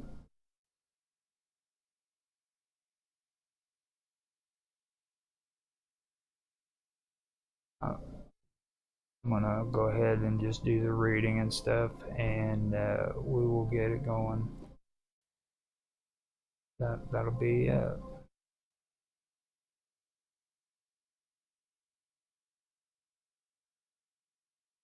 Here we go. So everything does seem to be up and running. It's just a matter of getting it going. I was also unmuted when it came to X. That's where I was hearing myself. So now I'm ready to go. We've got things sorted out. I wanted to just make sure that this was going because it cut off on me right at the beginning of the stream last night. So I wanted to just make sure that that wasn't happening before I get everything set and going. So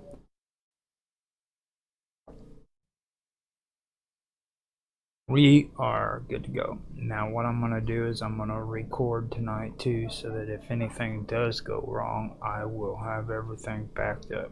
I didn't do that last night, but tonight is the new night and it's not going to happen again. So here we go. 3, 2, 1, now. Hello everybody and welcome back to this third episode of The Cosmic Weave. Tonight I am going to go back to the part where I discussed the human brain. Last week I talked about the primordial beginnings when it concerns like the beginning of basically the beginnings when it according to ancient myths, lore, ancient religions, whatever you want to call it. Now this week what I'm doing is I'm shifting back to the human brain. Specifically it's about the dreams, and with that it's also going to kind of go into stuff concerning the equilibrium. Not only am I going to do or talk about the human brain, but I'm also going to start bringing it out more into the outside world, outside of the human body and outside of the mind, and we can kind of get an idea of how this stuff is working not only within our body and our mind, but also in the world. You'll hear more of that towards the end of the topic, but it will be coming out. And like I said before, right now it's more technical, but as we get through the series, it'll start being less technical and kind of blend in and become its own story so that everybody will be able to understand a little bit better. I forgot to change the name on my stream from Kick, so let me go in there and redo that. This is not untethered, by the way, guys. Just so you know, this is the Cosmic Wave. So I will get that straightened out on the title. so that you guys know that. And I need to double check, make sure everything is that way. Yeah, I've got it straightened out on Twitch as well. So we have it right. Before I get started, I need to do the regular thing. This is being streamed on Rumble, X, D Live, Twitch, Kick, and YouTube. So just to let you guys know, if you want to go over to any of those platforms at any time, you can find me there. Until next month, I am also on Skype as well as on Element, and then on Discord as well. Now on Discord, I've got the Wonderful World of Weirdness, which you can find me at, and on Skype I have the Wonderful World of I have Live with Roger Hanson, and I also have a few other groups that are there, but it's not going to be there before long. But you can still find the chats on Teams, which I did set up and got it ready to where people can come on and talk to me with the chat area, but I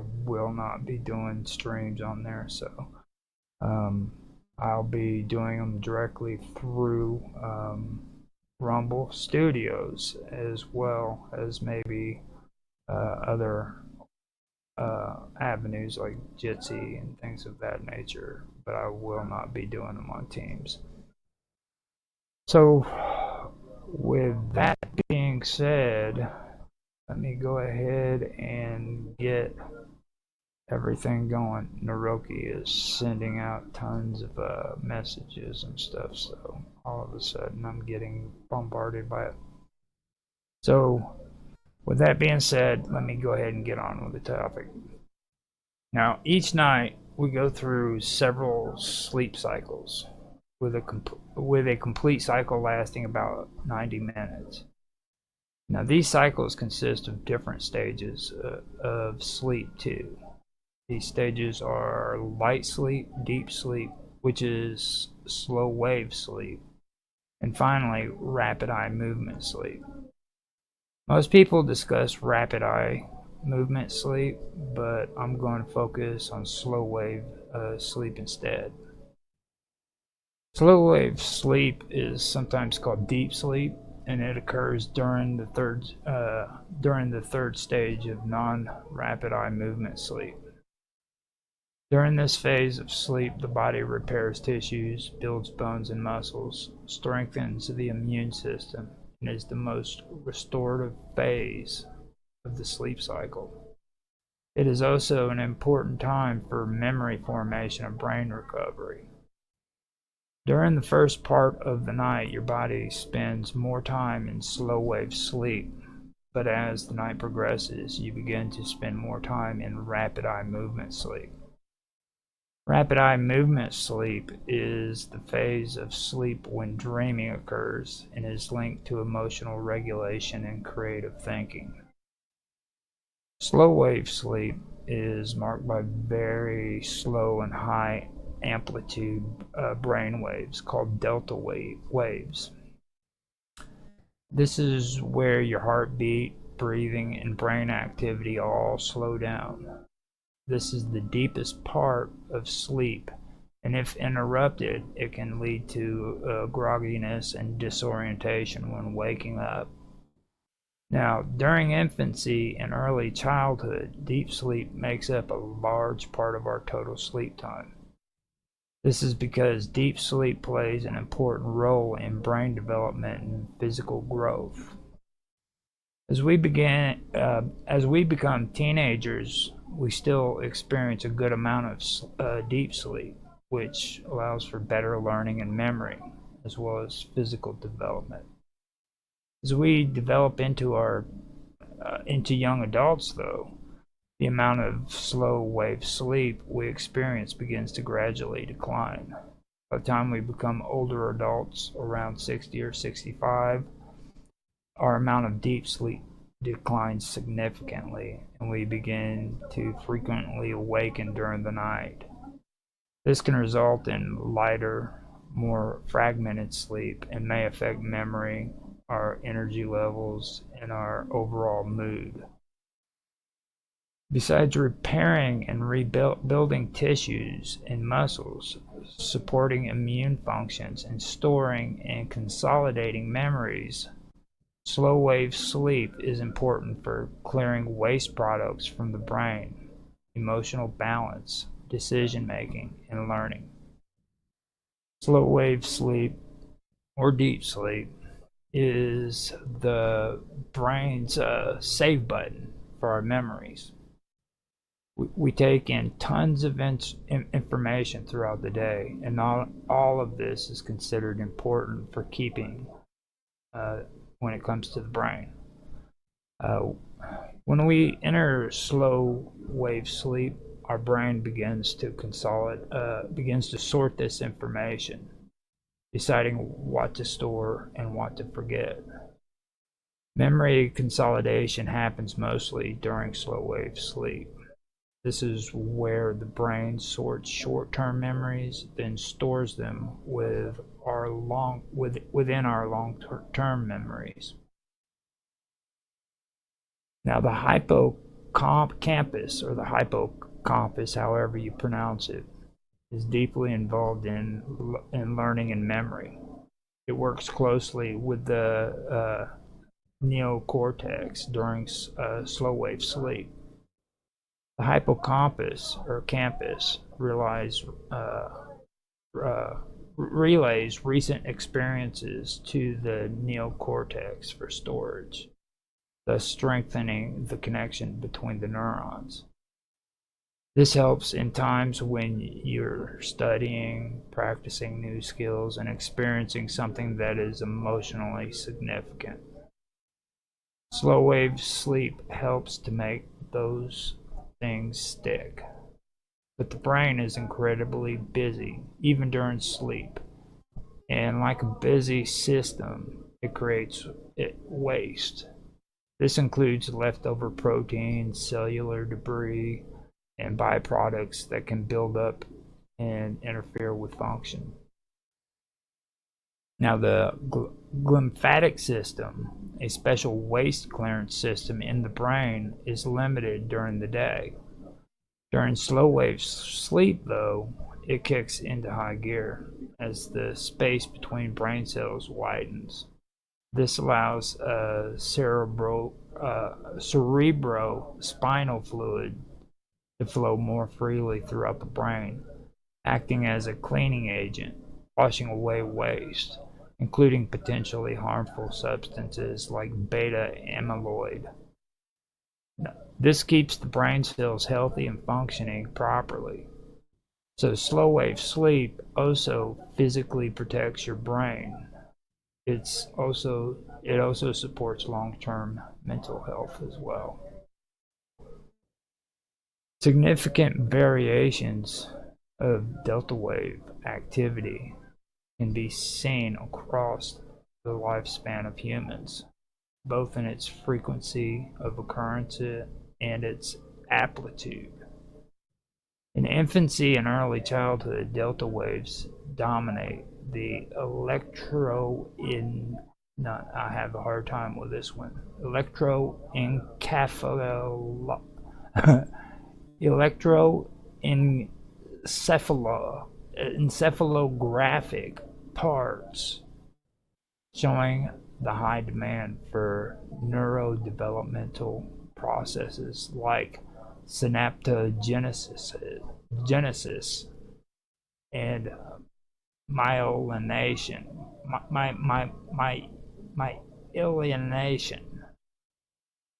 and the establishment of large-scale neural networks. And you have to excuse my language, my audio, or my enunciation. It's really, really horrible. It's one reason why I wanted to do this, so that I can get my reading better when it comes to this, reading out loud and being able to enunciate better. Now, as we age, the amount and intensity of delta activity also gradually declines and diminishes. Now,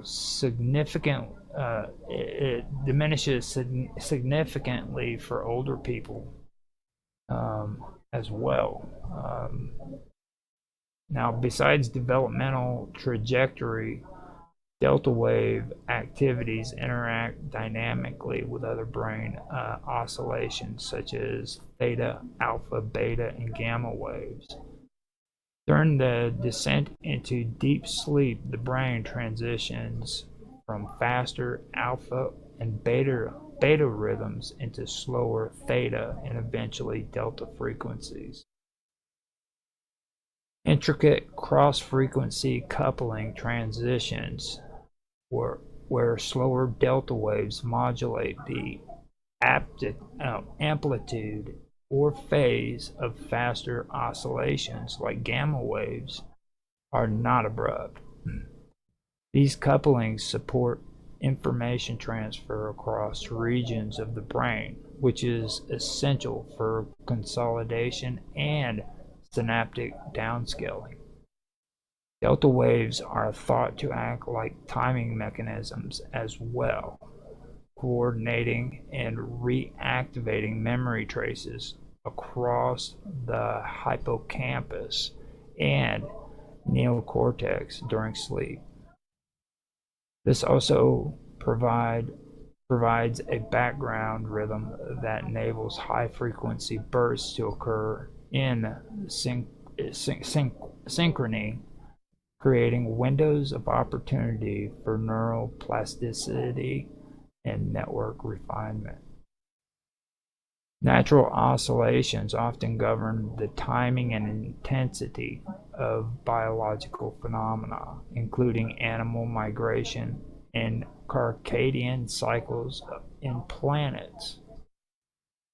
Cyclic low-frequency patterns such as oceanic tides, climate oscillation, and geographical rhythms mirror the concept of delta-like periodicity.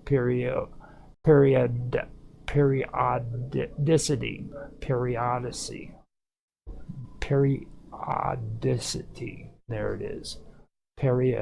Periodicity. So it mirrors the concept of delta-like periodicity in the pacing and regulatory influences. Now, in artificial neural networks and computational models of cognitive delta-like waveforms, in artificial neural networks and computational models of cognition, delta-like waveforms simulate rest states or periods of reduced information processing, allowing the system to recalibrate, update weights, or prevent overload. Functions similar to delta wave activity in the human brain. Collective behavior seen in animal groups, such as synchronized movements, shows the slow frequency condition serves as a stabilizing force, showing how delta waves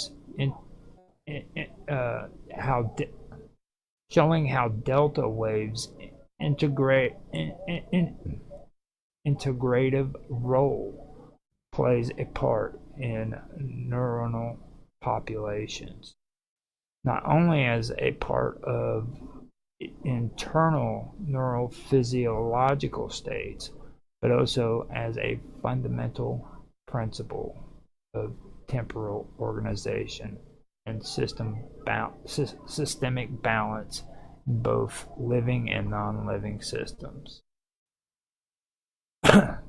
Representing one of the most consistently observed oscillatory patterns in the human brain, alpha wave activity is closely associated with states of a relaxed wakefulness, calm alertness, and inward directed attention. When a person is awake but not actively processing information, usually during times of quiet reflective meditation or just before falling asleep, alpha waves occupy a faster frequency range than that of delta waves, considered to be a bridge between conscious thought and more introspective or resting mental states. Alpha waves, no, alpha wave presence is notable mostly in the occipital and parietal lobes when the eyes are closed, indicating a state of wakeful rest where sensory input is reduced and internal cognitive processes begin to dominate. Over a lifetime, alpha activity demonstrates distinct developmental patterns. In early childhood, alpha rhythms are not fully developed and tend to be more variable and of lower amplitude. As children's brains mature into adolescence, the alpha waves become more stable and more symmetrical across hemispheres, stronger in their expression. This maturation reflects increasing neural synchronization and the refinement of thalamocortical circuits that generate and regenerate alpha activity. During adulthood, alpha wave activity remains relatively stable, particularly in people who engage in mindful practices, meditative states, or focused attention. As with delta waves, though, alpha waves also decline in later life, usually due to changes in cognitive performance, attention regulation, and working memory, suggesting that alpha waves play a critical role in cognitive flexibility and attention gating.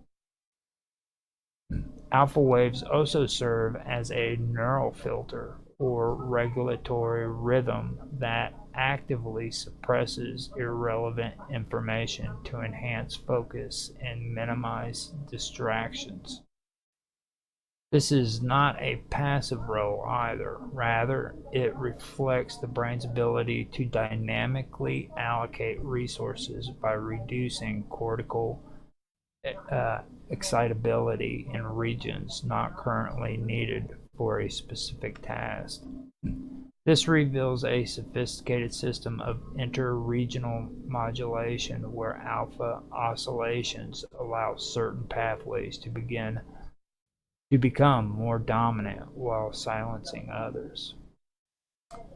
Alpha waves, like delta waves, are also involved in timing, particularly in the timing of information flowing, or particularly in the timing of information flow, helping to organize and coordinate when and where signals are processed across different parts of the brain.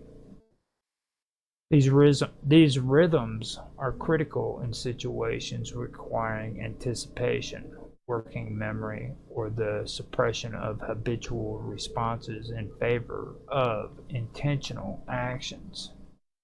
In many cases, alpha waves provide a background rhythm that modulates the power or timing of gamma bursts associated with active processes of learning. In geometry, theta is used to represent an unknown angle or a special function used in various areas of mathematics, particularly in complex analysis and number theory. In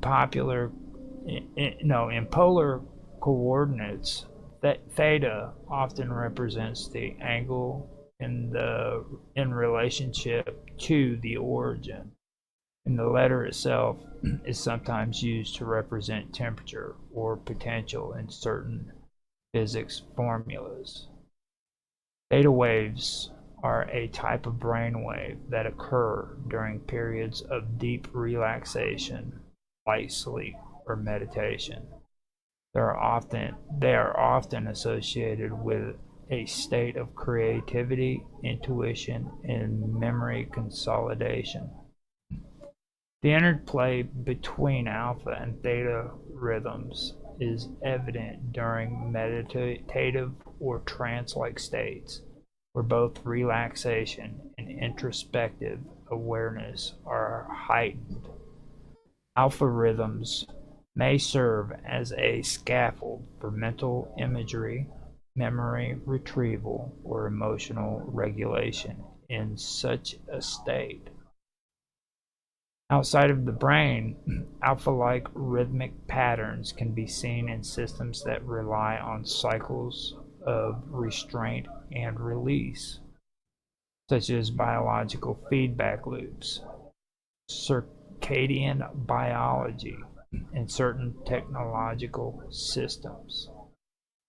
Predator-prey dynamics often oscillate around a balanced state where one species actively modulates the population and behavior of another. These regulatory cycles mirror how alpha rhythms constrain or permit neural activity or neural activation. In digital networks, processing bandwidth is controlled by rhythmic modulation protocols, which conceptually align with how alpha waves manage the flow of information in the brain. These analogs underscore the universality of oscillatory control mechanisms and represents a core principle of organized, adaptive, and diverse systems. So this is what my talking point is going to be, or what was going to be tonight. I wanted to go through this and discuss it. Last week I was wanting to go through and discuss that too, but I ended up having to stop the stream early and everything because of things that were taking place. And after that, I was really wanting to get back to it. So when I come back into the next episode, I will be talking about some of the stuff that I discussed with the primordial beginnings and things of that nature. But right now, I do want to kind of get into this and discuss this a little bit.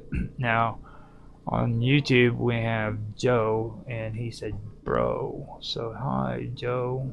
Bro, how you doing, man? Appreciate you coming in and making a comment to us. I'm going to go and see if we have anybody else making any comments before I get started on anything. Doesn't look like anybody other than Joe came in to say something. Yeah, we have everything taken care of. Thanks for stopping by, Joe. We appreciate that. Now, the one thing that I started out with on this was the sleep cycles. And the reason why I started out on these sleep cycles is because a lot of people don't really understand how important sleep is when it comes to the human body and what it entails when it comes to to just our health, our mental and our physical health. You know, it actually does influence how we behave and everything, and our basic general health when we're sick or healthy and stuff. Now, like I said before, I wanted to focus on slow wave sleep rather than do the REM, because that's one topic that a lot of people really don't talk about, and it's something that in my research I found is very, very important. It's basically, when I say slow wave sleep, I'm saying deep sleep. Okay, you know, rapid eye movement is something that is interesting, but when it comes to this specific topic, deep sleep is very, very important. And light sleep is also something that I did mention there too. So there's different aspects of it. Now, it occurs during like the third stage of your non-rapid eye movement sleep. Okay, and you have it usually takes about 3 hours for one complete cycle to happen when you're sleeping. So that means that it goes all the way through the process, and it just creates a loop, and it does that. There was a few parts in this where I mentioned loops that take place within the brain and how it works. Okay, it has a loop that occurs. You'll also hear, especially with gamma vibrations, okay, or rhythms, or whatever you want to call them. That right there also is like an engine that is exploding, like the combustion within an engine. Okay, that's another thing that is something that's also mentioned a lot whenever I've been going through here and doing the research on it. So you have all of these things that are happening, okay? But during this phase, during this slow wave sleep phase, it is helping your body repair tissues, okay? And it's repairing bone. It's literally building bone and muscle, okay? And it's strengthening the immune system. This is something that's very, very important. This is the physical part of your body that this part of the sleep cycle is taking care of. You know what I mean? It's doing these things, and this is involuntary. That means that you're not the one that's in control of it. Your body is literally doing it on its own. Okay, so while you're running around and you're conscious and you're doing things that you have control over, your body is also working in the background, and it's repairing tissues, building bone and muscles, and strengthening your immune system. Okay, now that right there is very, very impressive. That's a lot of people would call that dynamic. Okay, that's something that is important that I did want to bring up. Now, as well as that, it also it also has to do with memory formation, okay, and brain recovery, and being able to go in and organize your thoughts of the day while you're asleep, and it categorizes it, and it takes the short-term memories that you had within that day, and it actually processes it and determines which information is needed and which information isn't needed, throws away the information that it deems isn't needed, and then puts the short-term memories that it thinks that you need into your long-term memory. Okay, that right there, I mean, that I couldn't go any further in saying how amazing that is, you know. So while you're asleep and you're in slow wave sleep, your brain is also doing that, as well as repairing tissues and building bones and muscles and worrying about your immune system. So it's actually pretty complex. Now, you have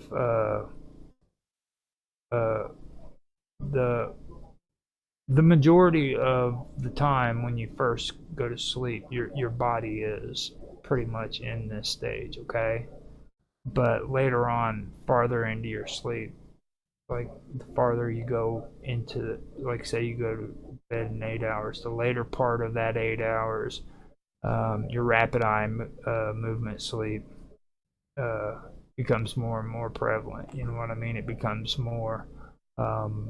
You begin to do go into REM sleep more than what you do this phase of your sleep. Now, also let me point out too that rapid eye movement sleep is actually pretty important too. I'm not like minimizing it or not or anything, because it's also a part of the emotional regulation within your brain and everything, and it also helps with like creative thinking, stuff of that nature. So just understand that I am not saying that it's not important, because it really is. Now, the next thing that I do want to be talking about is how slow wave sleep, and it's where your heart, your breathing, and your brain activity all slows down. Okay, it literally all slows down, because this is the deepest part of sleep. All right. Now, whenever you wake up and you're feeling groggy or you're disoriented, when you wake up, you're waking up feeling that way because this part of your sleep pattern has been disrupted. Okay. And that's something that you can recognize if you are having like a hard time waking up in the morning or something. That's the reason for it. That's the reason for why you feel groggy and disoriented when you first wake up. So that's something that is very, very important. Now, also, I also want to go over the fact that this part of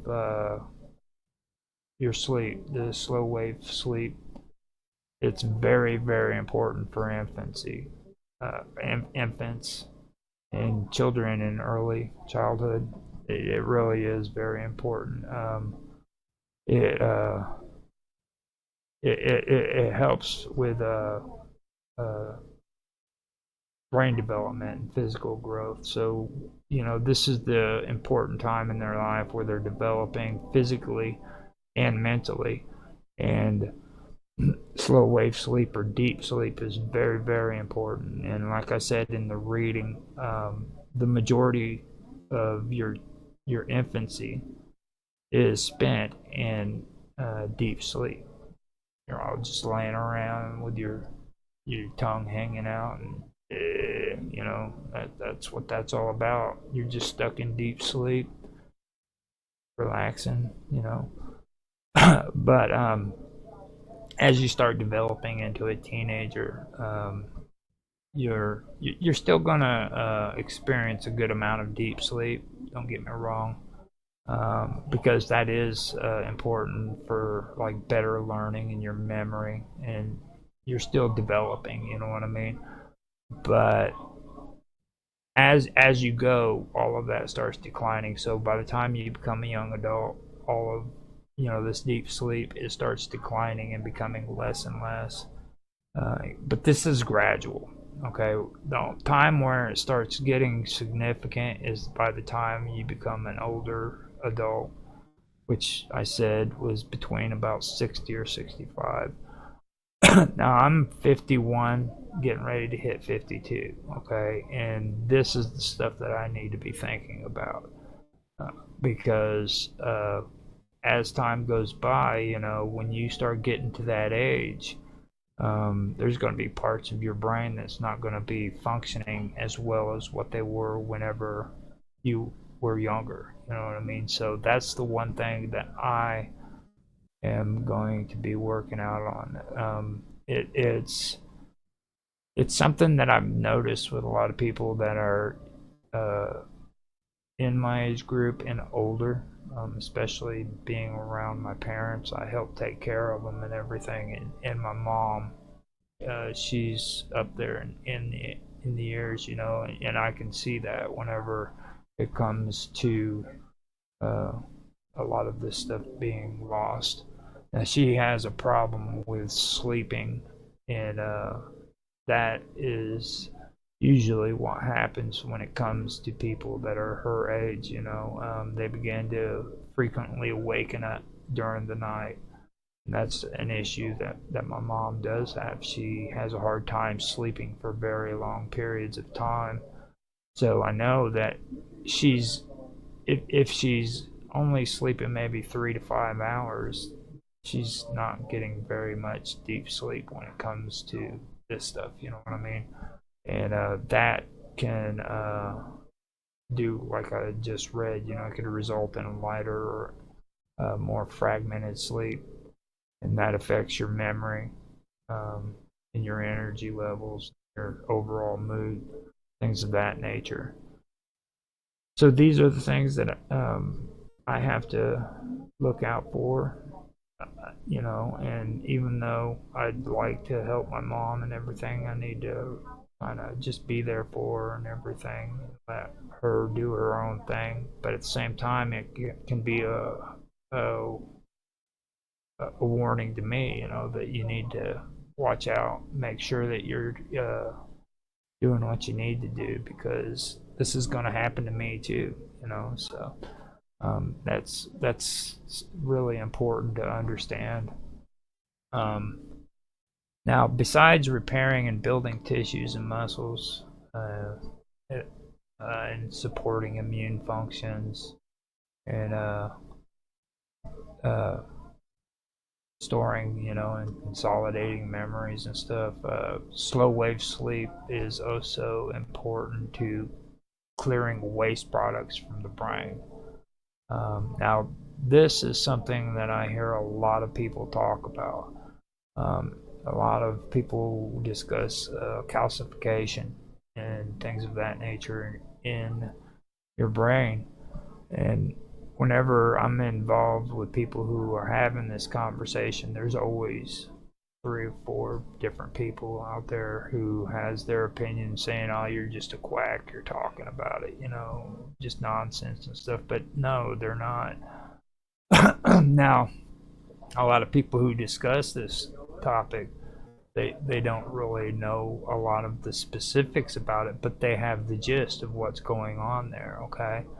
Now, the way that you can deal with a lot of this stuff is, first, don't put a lot of stuff into your body that doesn't belong there. That's the first thing you do. But another way of dealing with it is good sleep, proper sleep, because when you are in this state of sleep, slow wave sleep or deep sleep, okay, it helps clear waste products from your brain. I mean, it goes in there and it just washes it away. And not only that, but it gives you emotional balance. It helps you out with decision making, and it helps you out with learning. That's one reason why I am personally against hospitals giving drugs to children for mental problems, because I don't feel that that's healthy for the child, especially during a time when they need to be developing both physically and mentally, you know. I've had conversations with tons of nurses who agree with me. Well, I ain't gonna say tons of nurses. I know I've had conversations with at least 3 or 4 of them that really do agree with me on that, and these are nurses. So that's just my take on it. Not telling anybody that that's something that you should do, because I could get in trouble if I say that. So I need to be careful about not trying to give advice to people and tell them what's good for them and what's not good for them. But that's just my take on it. Now, the thing about the brain is is basically our save button, you know, and that was the best way of putting it in the stream. It is really our save button. That's something that really stuck out to me. And it's a save button for our memories. Now, like I said before, you know, we take in tons of information throughout the day, and not all of this is considered important to the brain, which is something else that I do want to talk about, because this pertains to stuff like the paranormal, ufology, and ancient mythology or ancient religions, all of it, you know. And the question that comes to my mind is, okay, are we really seeing what we're seeing? You know what I mean? Like when you look up and you see a spaceship or a flying saucer, are you really seeing a flying saucer, or is your brain actually filtering out what it feels that is necessary for you to see and not necessary for you to see? Is it acting as like a gate, you know, a gatekeeper, basically, determining what it is that you're looking at, and if you're actually capable of comprehending what it is that you're looking at? You know what I mean? This is a very fascinating subject in this part of my discussion, because I don't really ever I don't really ever remember bringing this up whenever this topic comes into place, or this part of my discussion comes into place, but I finally was able to catch it tonight. And the reason why I think that it's very important is because there's a lot of people, or there's a few people that I know of who are into parapsychology, and they discuss that. You know, when you take a look at history and people talking about seeing like elves and dwarves and everything in pagan religions, it seems that in like crop circles today, okay, it seems like when you look at today and you see things going on like crop circles and UFO sightings, it seems like there's a correlation between that and back in the day when people were seeing elves and dwarves and things of that nature, you know. Is there something that's manifesting that your brain can't comprehend, and it's actually showing you what you can comprehend in its place? That's a really, really good question. The first time that I was ever introduced to this way of thinking was with a show that I like to watch, and it's New Thinking Aloud, and that is one of the greatest shows that I've ever watched when it comes to parapsychology, and you don't really hear much about it.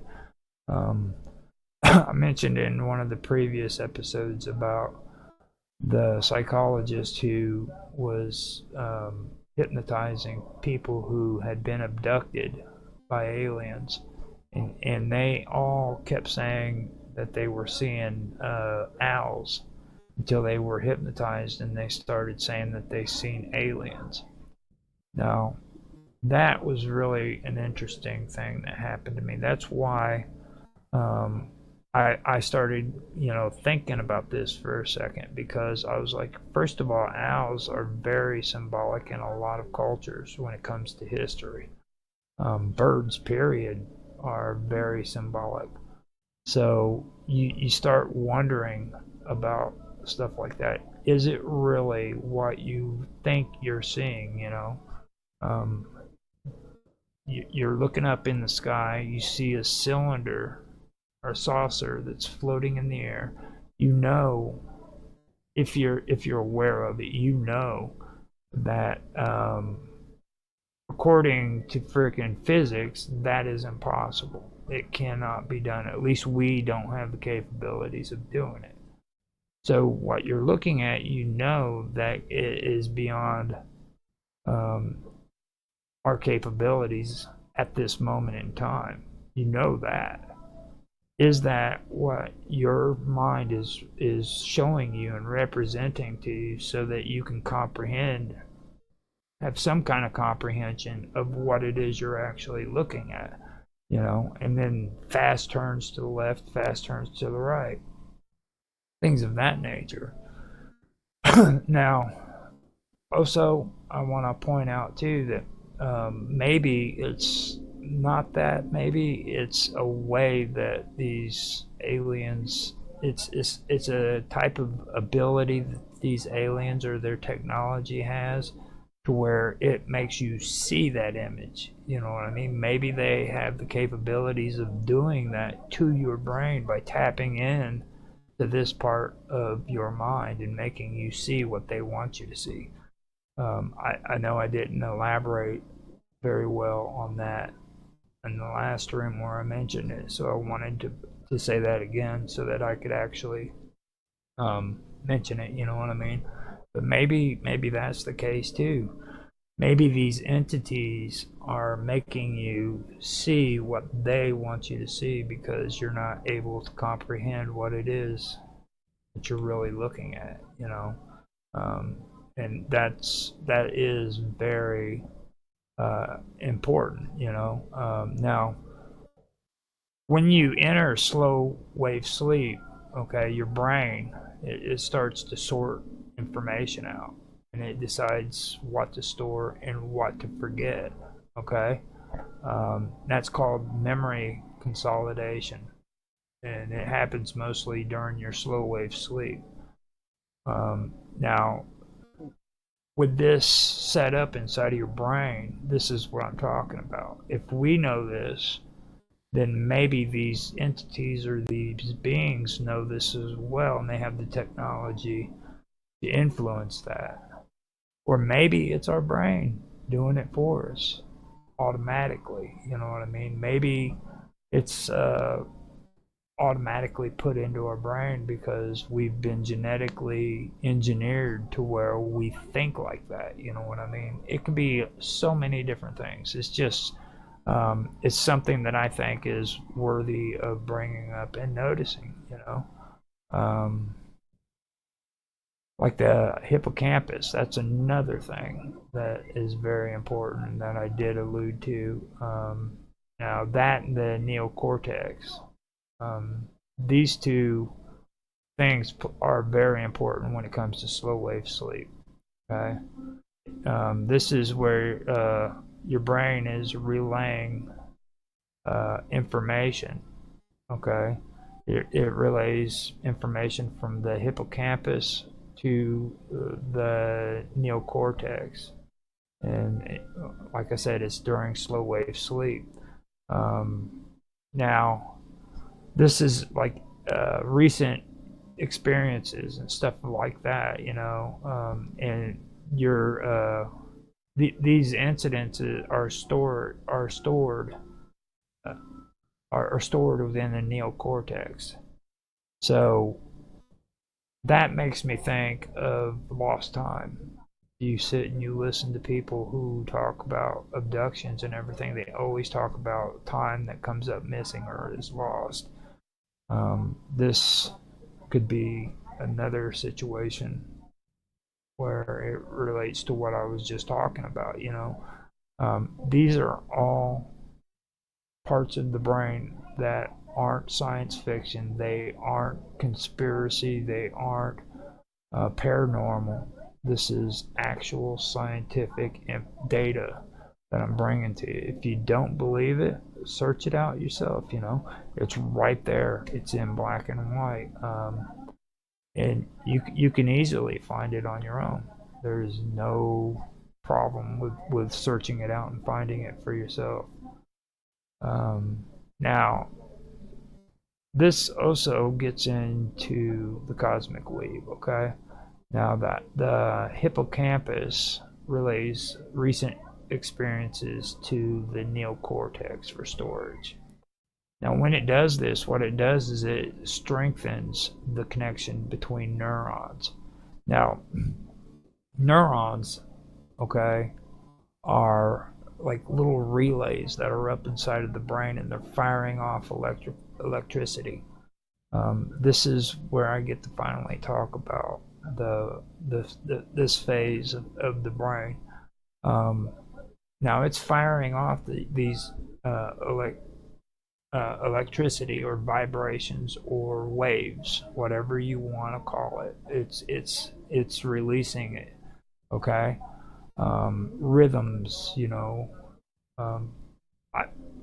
But anyhow, what they're doing is it's firing them off, and this to me could be how we're relaying the information within our brain and our body to different areas outside of ourselves, to the axis mundi, or you know what I mean. So we're actually transmitting outside of ourselves through these relays, basically, you know, and we call them neurons, though. Now, the thing about these neurons, okay, it strengthens the neurons when the hippocampus relays our recent experiences to the neocortex, all right? And the neocortex stores it. Now, this helps when it comes to things like studying. If you're practicing a new skill, if you're learning something new, if you're experiencing something that's really, really emotional, that's where all this comes into play, all right? And I think that is something that's really really amazing right there by itself. Now the thing about it is it's like the slow wave sleep. It helps make this stuff stick, makes it to where it stays in your brain. Okay, so when you go to sleep and you're in this slow wave sleep, all of this stuff is retained. But like I said, the brain is increasingly busy, okay? And that's even when you're asleep. So you've got a busy system, basically, okay? And with this busy system, it creates waste. So your brain is sitting there and it's sorting out, okay, this is useless, this is useful. It's going to store this, and it's not going to store that. Now, I've already covered my whole thing about storing information, and if the brain is doing it, or if some outside force is making it to where you're losing information when it occurs. I've already covered that. But this is the point right here when you're asleep, where it sorts out waste, and this includes proteins, cellular debris, and byproducts that build up, and it interferes with your brain's function. Now, this is also, again, going back to what I was talking about when it comes to calcination. I have a calcification or some shit like that, but it also refers to that. So when you're in this state of sleep, it's actually being cleaned out, and that's through the lymphatic system. This system is in the brain, and it's during the day it doesn't work very much, okay, but during the slow wave sleep, it kicks in to high gear, and it starts freaking, and the brain cells start to widen and everything, and that allows for this chemical which is called cerebrospinal fluid to flow out, okay, and it's more freely flowing too, and it goes all throughout the brain, and it's like a cleaning agent. It just washes away waste. So it's just literally going all over the brain, and it's just clearing out all of that stuff. And that is what I was saying about whenever, if you think that you have calcification or I hate saying that word, but because it's hard for me to say, calcification.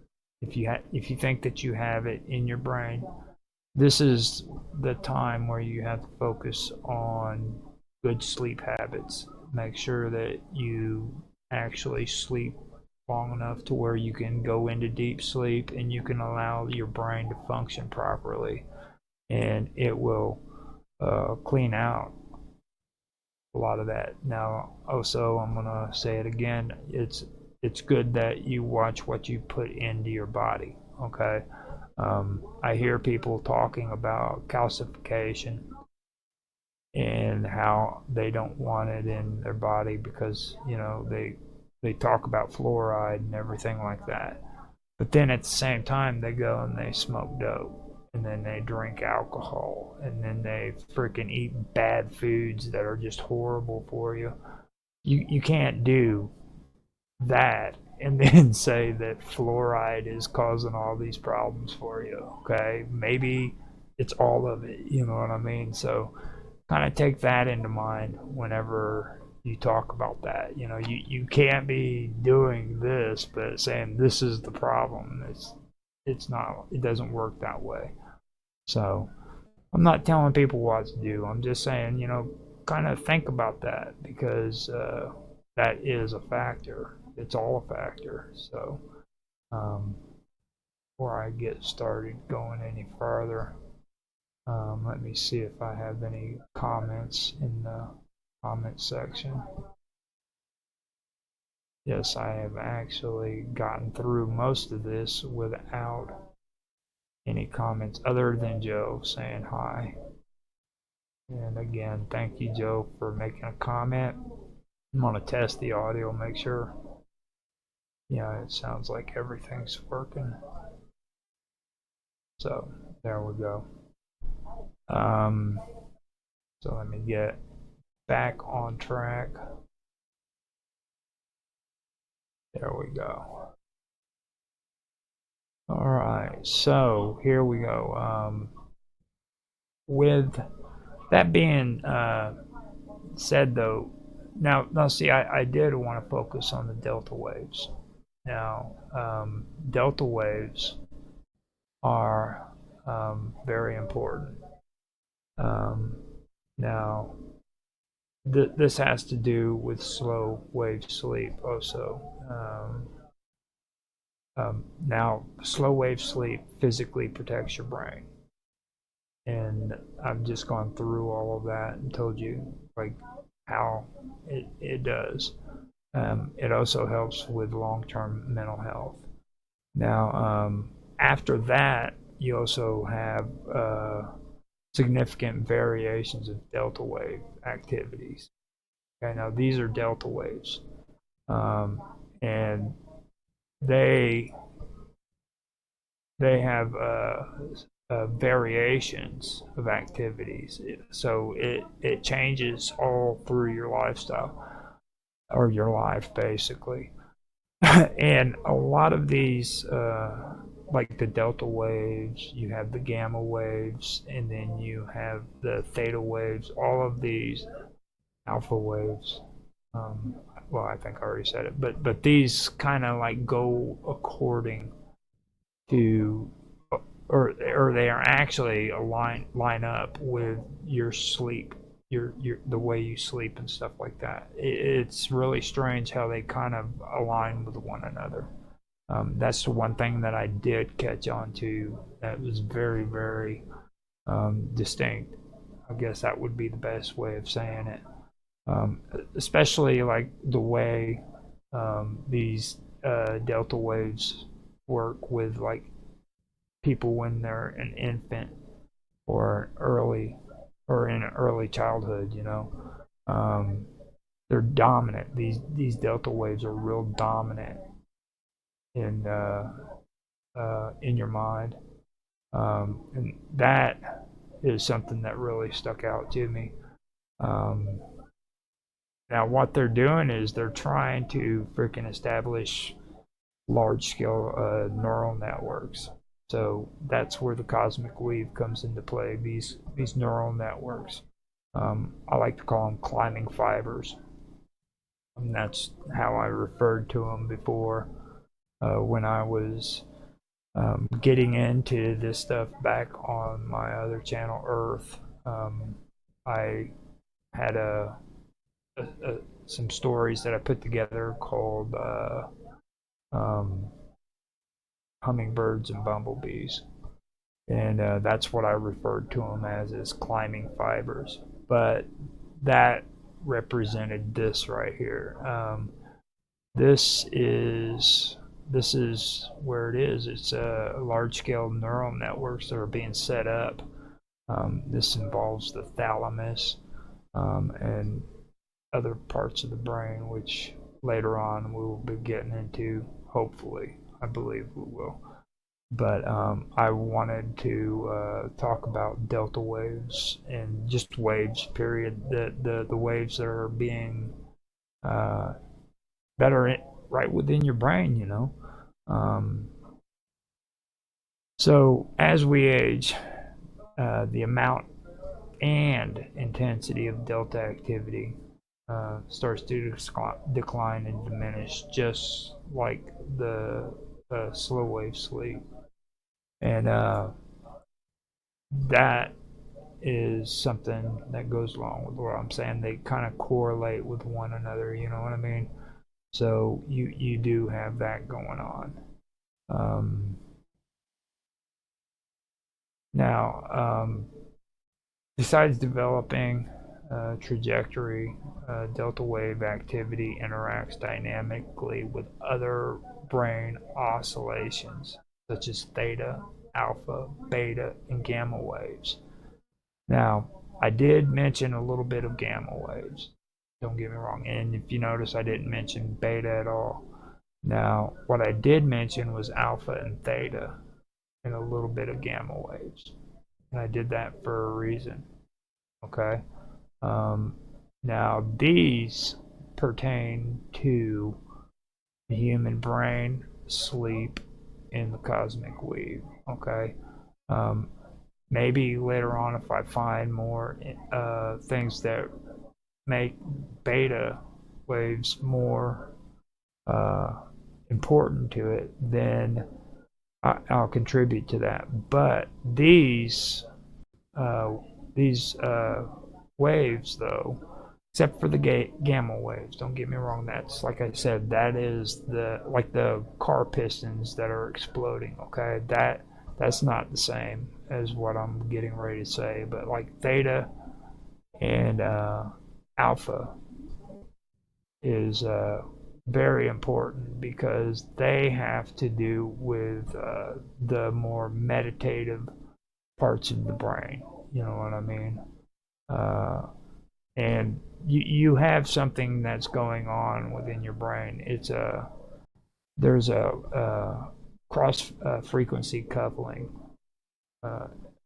That's they're transitions where like these slower delta waves modulate an amplitude or phase of faster oscillations like gamma waves, you know what I mean, are interacting with one another. They're actually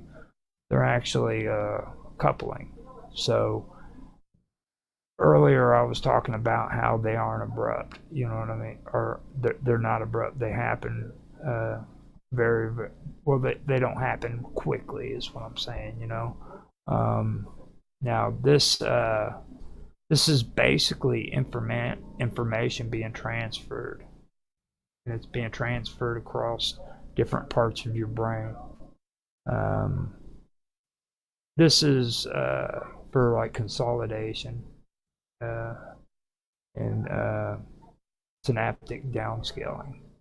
Now, with the synaptic downscaling, I want to get farther into that later on, but I don't know for sure if that really pertains to what it is I'm trying to get at when it comes to this stuff. But this coupling is the information transferred across different regions of the brain. And that coincides with what I've been talking about with cosmic weave, okay? Now, these neurons, these little transmitters that are freaking transmitting information across the brain, back and forth, I personally believe also can do the same thing when it comes to being connected to the outside world, the Axis Mundi, which I've discussed in the last episode. And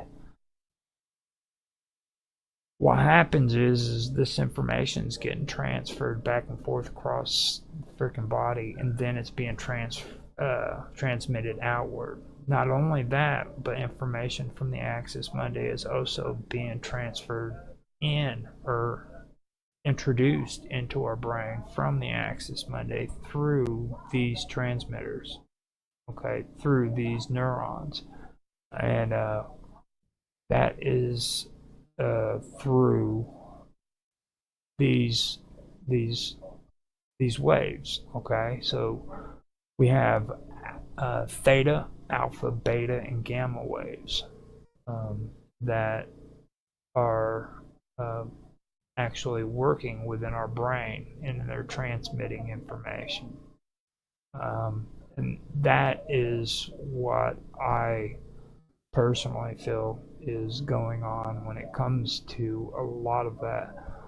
I really do enjoy the fact that I've had a chance to go through and kind of discuss all this stuff, because it's, like I said, something that I have been working on. It's probably the most unpopular subject that I know of when it comes to people who talk about like ancient aliens or lost civilizations. People who talk about the paranormal or ufology. You always see bits and pieces of this kind of information in it, but nobody really takes time to get into the topic of delta waves and gamma waves and stuff like that on its own, so that was one thing that I really did enjoy, or that I am really enjoying about that. So I really I don't know if I really want to get much more into a lot of this stuff. Maybe later on I can. I have been doing my blogs again on Medium, so if you guys do want to go and check that out, you can check out my Medium blog. It's on I go by Omega Red on there, so if you guys do want to check that out, you're more than welcome to. Now, it's at like an hour and 40 minutes, so I am going to go ahead and cut this short. I'm going to first check and see if anybody's made any comments. Oh, there he goes. Freaking Within the Vacuum, like my post on medium.com. Thank you, Within the Vacuum. I also want to point out that those cool little figures that are in the background right there are created by Satori D off of Infinite Imaginarium. You can also find him on YouTube as well. He has his own channel there. He's on X as well. So is Within the Vacuum, but he didn't do nothing when it comes to those pictures. That's all Satori. It might have been Bob Dud that helped him out too. I think maybe on the cats. She's all big on cats and bumblebees. So, but that was him that I wanted to say that, and all that back behind there is what I created, which I just now realized it's kind of slanted. I think it is, but I'm not sure. But anyhow, that is created by Satori E. And the song that I had, which I thought I would be able to play, was from Mr. Robot, and it didn't go through on the stream, so that didn't work out. The audio actually worked tonight. I'm really glad of that. I have been recording this episode, so that means I don't have to worry about it. Well, I might have to download it if this didn't work with my OBS for some reason, but it seems to, everything seems to be working out. It was, I think the biggest problem is I had to figure out a way of doing a roundtable with Rumble Studios while at the same time streaming to other platforms. And I was wanting to set it up to where I could do Rumble Studios separately from the other platforms. And to do that, I had an ingress address on Rumble Studios that I put on my OBS, which I'm using right now. But when I do that, I have to back out of the stream on Rumble Studios so that I can so that I don't get like reverb and echoing and stuff like that, because I can't mute out the audio that's coming out or make it silent to where it's not seen. So it's gonna go back into my OBS and create an echo. That causes a problem if there's more than one person on the stream. So that is something that maybe eventually sometime or another I can work out and get straightened out, but I don't know for sure. Tonight is one of the streams where I can actually do it by myself and I don't have to, or I don't have anybody else on there with me. So yeah, that's basically the gist of all of it. I'm sorry if I bored you guys, and I appreciate the 2 viewers on Rumble who came in to see me. The 2 viewers on X, thank you. I can't tell how many people are actually on DLive, but if anybody's on there, thank you for showing up. And I think that's it. Let me hit refresh on Kick. Yeah, it's just 1 viewer on Twitch and Kick. That's probably me. We did get 80 views on YouTube, so thank you everybody at YouTube who watched my stream. We are streaming on Rumble, X, DLive, Twitch, Kick, and YouTube. So with that being said, I'd like to thank everybody for showing up and watching my stream. Please like, subscribe, share, make comments. I love comments. I love feedback. As long as it's feedback, don't be trolls, you know what I mean? Don't be a dick. Just try to be respectful and give positive feedback. If it's negative feedback, just don't be horrible about it. Just remember, we all think different. You know, what you believe and what I believe might not be the same thing, but the way we behave about that situation is what determines what's important and what isn't. So keep that in mind when you're talking to people and you're trying to be concerned, conscientious person in the world, you know. With that, I am going to go ahead and quit streaming because my recording says that it's at 1 hour and 16 minutes, which means I've accomplished my goal. I hope you guys enjoy your night, and sorry for doing this so late, but I think it was worth it. With that being said, good night.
Okay, now that tradition was started because of Rosicrucian.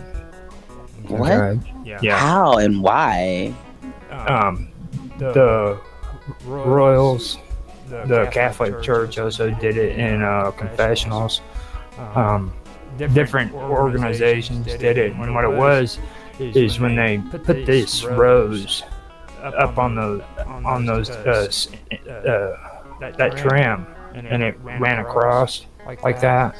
The trim actually freaking was a representation to everybody that when you went into that room, everything that freaking was discussed in that room or anything that happened in that room stayed a secret. Okay. Are you kidding me? No. That's why they did it. Cause like there was one point in time that they went mad, man. They went super crazy just so that they could be able to find my mom particularly. She had to have a trim around the family room, and it was a big deal, and it was such trash. It looked like trash, but she made a big deal about having this trim in the family room. That's wild. Are you serious? And in a dining room. It bred it into people's minds into thinking she's apparently not a member of the Rosy Cross. You know what I'm saying? I'm not saying that. She's not. But my great grandmother was the Eastern Star. My mom pretended to not practice, but then I later found out she sacrificed my grandmother. But that's neither here nor there. Let's just keep moving forward. But I mean, just throw that in there and just keep on booking. But okay, now all I'm saying is like it was. And it's everybody. Okay, it's just like graduating high school. Okay, nobody thinks about that. No. You know what I mean? They just do it because that's what they're used to and that's what they're told is necessary to be done. You know, and it's just like they put this trim up around their house and they don't understand what that represents. And see how this rose is different. See, it's different on here. This is what I was saying. This is the Luther rose. Yeah. And then this one is the Temple of the Rose. Yeah. All of the crosses that came in later with Luther. Look at this though. Look at this right here. This guy. 1604. You see that? Yeah. And what is his name? Vedamini. Okay. Oh, the guy's name that was Tesla's nemesis. Why did you go up there? I didn't want you there. Whatever. Just stop being the name. His name was Guglielmo Marconi. I can be saying the first name incorrectly, but his last name was Marconi. And he took credit for a vast majority of Tesla's research, and they gave him credit for introduction of the radio, for creation of the radio. And now I'm not going to go to look at this. Marconi was very... There's a lot of things about Marconi that really does need to be discussed, especially here with the Rosy Cross, because like the first person who was the well, I should probably wait and we'll do that under. Well, no, it's The other day when I was talking about people with the Royal Society having copyright issues, like there was arguments over who invented what. Mm-hmm. Okay. And later on I could get into it. I was just going over like the Rosicrucian first, and then we. You know, I just wanted to tell you that name. We don't see it. They don't even give you it in the etymology. Marconi is a good example of what I was talking about. That's wild. They won't even let you do etymology for this word. Okay, so I looked up Vetamini next to the 1604, and it's saying that okay, where did it go? Oh, it translates in the second one, may you be seen, may you be perceived, may you be looked at. And that's what I just saw something that said, do you see him coming? Now it's gone. Hold on. Okay. I see, perceive, look. I observe, note. I understand, perceive, comprehend. Ole fermo. And see, the Rosicrucian was about knowledge, and only a certain amount of members were allowed. Like they didn't just open it up, you know. Now, like scroll up real quick, just a little bit, focus into him. Now scroll up some. Okay. You see that wrapped around him? Yeah, this snake thingy. Kind of scroll up and focus, because you're like looking at the guys at the top. Where are you looking at? That's who I thought I was talking about. Yeah, the same guy. Uh-huh. Go in on him. Hold on. Is it there? No. My screen is just kind of go up just a little bit. Not down, up. Well, it's up to you. I'm pushing. Okay, right there. That's good. So you see right here this serpent. It's wrapped around him. Yeah, and it looks like it has a crown on its head. Yeah. It has a crown on its head. Now, understand that frickin' the reptile has always been important when it comes. Is that a baby? Where's a baby? Look in his arms. You see the snake? And then look at that. That's a baby. Or a monkey. Could be. That looks like a kid. Look. You see the snake? Yes. Look at it. It's looking at us. It's looking at us. You see what I mean, though? It's kind of blurry, but it looks like it could be a baby. Right there, you can see his head. Yes. Like what? Okay. Describe what it would be. Everything in this picture is a representation. Just so you know. It represents something. This is about symbolism and standards, what I was explaining to you before. Okay. Everything is related in this picture to a symbol, a standard, their beliefs. That reptile that's circling around his body is directly related to the freaking medicine. Standard. The Caduceus or Caduceus, what's it called? Caduceus. I had to read it, and I was looking at this Valda Vitamini. I was still looking at this. Do you understand that there's hardly any information on this word? Like just searching the word, I can usually pull up at least tons of stuff in regards. So it'll show me the Rose Church. Now that's probably Latin. I don't know. You got the page. Does it say it's Latin? Yeah, it does. It says, what does it mean in Latin? And it says that it is Latin. But so what? When I type the etymology, if it's from Latin, it should tell me. And when I search etymology, it says no results. People hate Latin. Yet here our entire English language comes and derives from Latin words.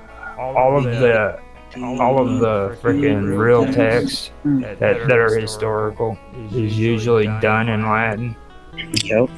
But most people hate freaking Latin. They just don't want anything to do with it. Now, what about the top? Now you seen the reptiles, right? Mm-hmm. Okay. Now see these wings right here? At the top. Yeah. Hold on, because I can't look at you and the Don't guy. worry about me. You just look at your picture. Okay. You see the wings that are coming up off the top right there? Yeah, and there's a hand coming down from out of it. Or are you talking about the wings coming up from the chapel? Because there looks like... okay, I see. And look at the top. That looks like the shin. Hold on, I have that alphabet.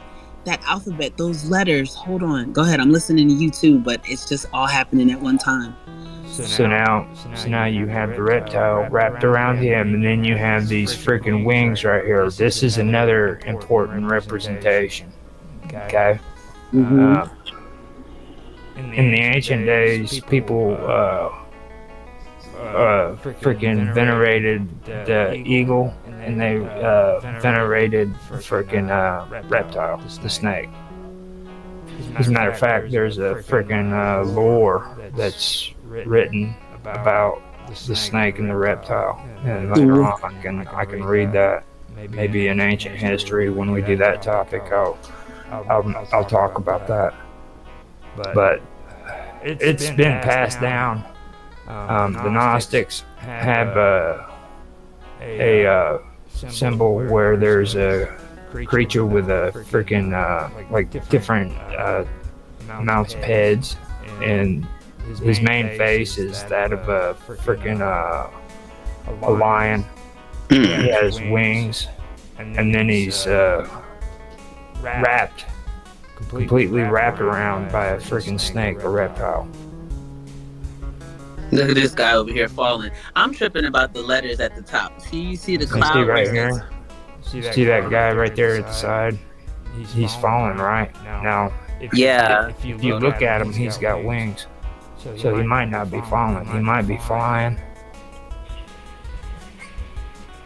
But his wings, maybe that's a reference to what's his face, one that flew too close to the sun. The one with the is that Cupid? No, that's not Cupid. I'm not sure. The one with the wings on the shoes, you mean, or his feet, or something like that. But I don't know. His son and him were stranded on an island. That's Freighter. Hold up, go up. It says. Yeah, I Freighter. see it right there, Above that. Freighter. And what's that one underneath say? Nortino, but see, it's like it's N-O-R-T, then it's like N-O Nortno. Okay, but look, can you look at this part right here at the top? You see these letters? These Jewish, this is the alphabet, Hebrew alphabet. That's the fraternity. And then that word means he. So that first symbol right there means he. And then that second symbol, see, that's a different one. We got this one here, final shaft. Final shaft, is it that one, or is it the D? Date, D-A-I-T. I'm about to zoom in. There it is. Okie dokie. So yeah, Dalet. So we have he. Is that the Dalet? But no, see, if it's the Dalet, it should have something underneath it. I would think it would be the final shaft. Because the final shaft does not have something underneath it, which would make sense, which is CH. And then it's the same letter H. He, H, CH, H. No, that doesn't make sense. So H, D, CH, HDH, HDH. What would HDH stand for? Here's the symbol. No, there's no dot in it, but there's none with this T, that Zion. See, that letter right there is underneath it on here, but Zayin. But it is, or maybe it says Resh. Maybe it's RH. This is definitely an H. I know that's the H in the Hebrew alphabet. That's the H. And then this letter in the middle is the one I'm having a bit of confusion because I'm looking at it. It could be Resh, but it's not. Resh is R, but it doesn't. I drank my coffee went down the wrong way. That's the worst spelling. It's like, oh my goodness, can I breathe? Give me a second to breathe. Now, those words that go directly above, if you notice, out of the Orions, O-R-I-E-N-S. Yeah. Now you look up above. There's the wing symbol. Mm-hmm. Then there's the cloud underneath it. Mm-hmm. You got those words right there, and then a hand that comes out of the cloud, and it's holding the whole chapel. Mm-hmm. And what is that? Do you think is in his hand? It's not a handkerchief. What is that? That's the mystery. That's the reason why everything is about symbols. They don't Look want like a leaf. everybody to know. See what I mean? Yeah. Now you got a new mystery.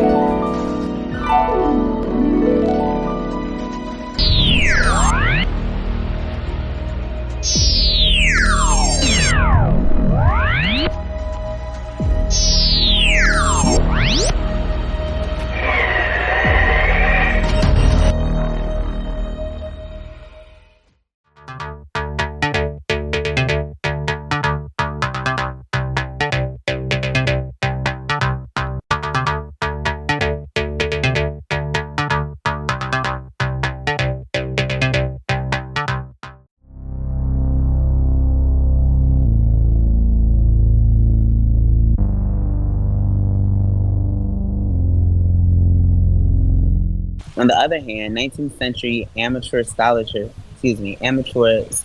misinterpret Plato's narrative, Plato's narrative as historical tradition, most famously Ignatius Donnelly in his Atlantis, the antediluvian world. Plato's vague indications of the time of the events more than 9,000 years before his time, and the alleged location of Atlantis gave rise to much pseudoscientific speculation. As a consequence, Atlantis has become a byword for any and all supposed advanced prehistoric lost civilizations and continues to inspire contemporary fiction from comic books to film. While present-day philologists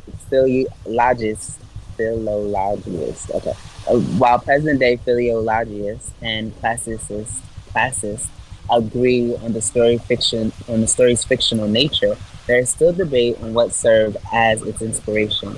Plato is known to have freely borrowed some of his allegories and metaphors from older traditions, as he did with the story of Gyges, or is it Gyges? Gyges. This led a number of scholars to suggest possible inspiration of Atlantis from Egyptian records to the Thera eruption, the Sea Peoples. Oh, we were just talking about them. The Sea Peoples invasion, or the Trojan War, and that's what we were talking about with Troy. Others have rejected this chain of tradition as implausible and insist that Plato created an entirely fictional account, drawing loose inspiration from contemporary events such as the failed Athenian invasions of Sicily because of the destruction of Helike in 373 BC. Now, And then, right there is where I stopped reading and everything. Now, before we go on further, I mean, what's your, just on that reading, what's your take of it? I feel as though he has a way that he knows, like he's making his story based off of current events, true events that actually took place.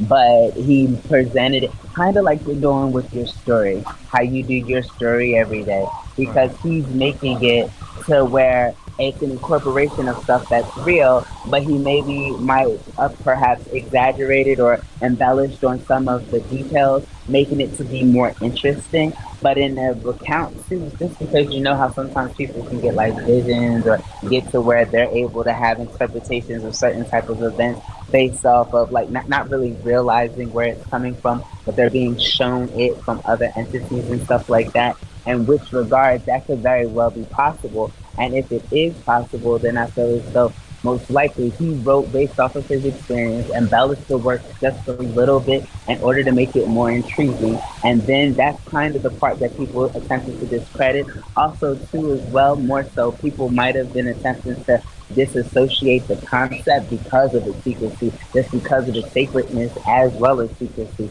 of not wanting people to really travel there or to, because I hear it's a very mystical place, and as a result, that usually results in like it can bring you power. And if there was a way to access an extreme amount of power, you would attempt to minimize it or at least keep it hidden as best as you could if you were in a position to be able to, as well as feeling as though you'd be less benefited if you were to expose the true nature of it. Excuse me. Oh, it's fine. When I look at the the stories behind it and everything. The one thing that stands out to me is the fact that it does bring Egypt into the whole equation. Everybody always falls back on Egypt, you know, and for me, what I've learned about Egypt during those times was that Egypt was where everybody went for education. Okay, yeah, they might have had, And that's right there where the Phoenicians were.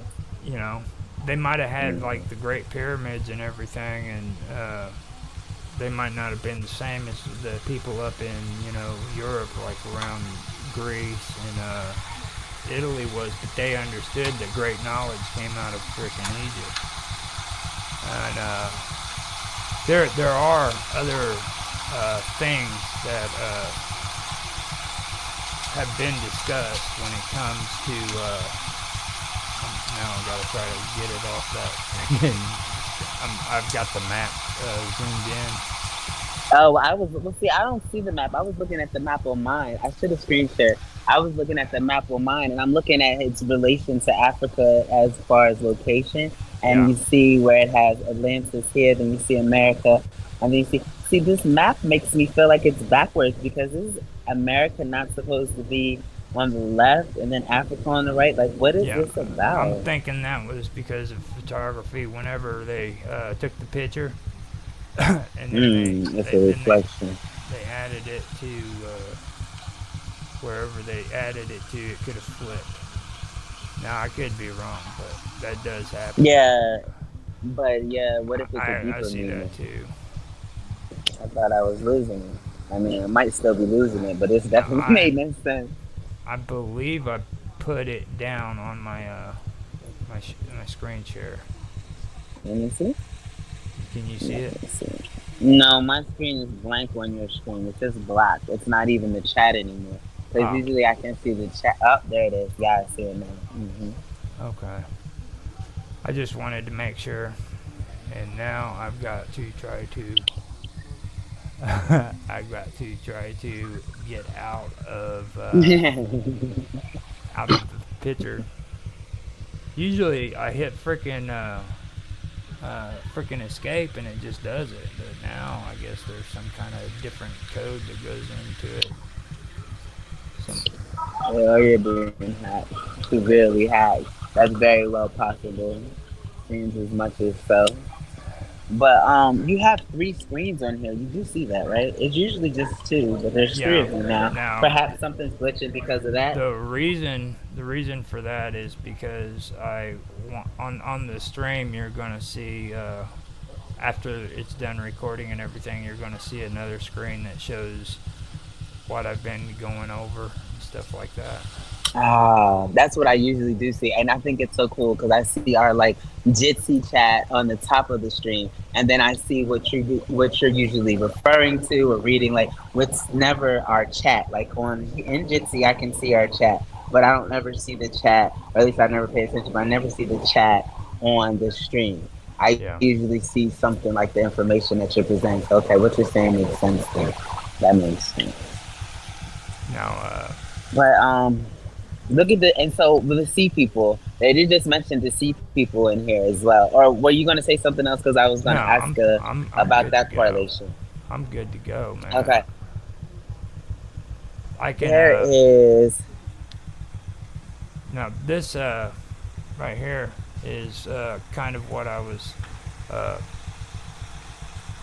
talking about. Like, this is what they were talking about, and the other continent, there was lost continents besides Atlantis.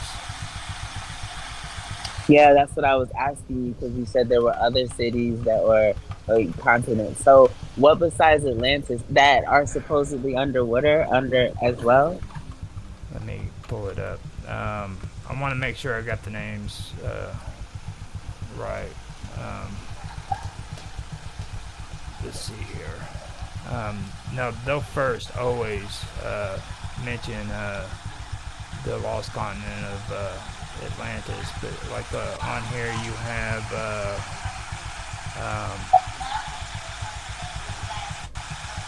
It's Lemuria. Have you ever heard of the Lemuria. lost continent of Lemuria? No, I'm looking it up now. Lost. Lemura. Lemuria. Oh wow! Look how pretty the water is around there.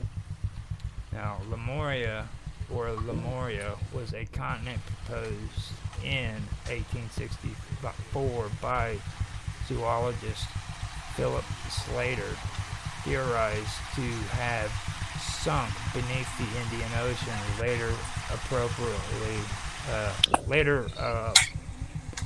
appropriately by occultists in supposed accounts of human origins. The theory was discredited with the discovery of plate tectonics and continental drift in the 20th century. The hypothesis was proposed as an explanation for the presence of lemur fossils in Madagascar and the Indian subcontinent, but not in Africa or the Middle East.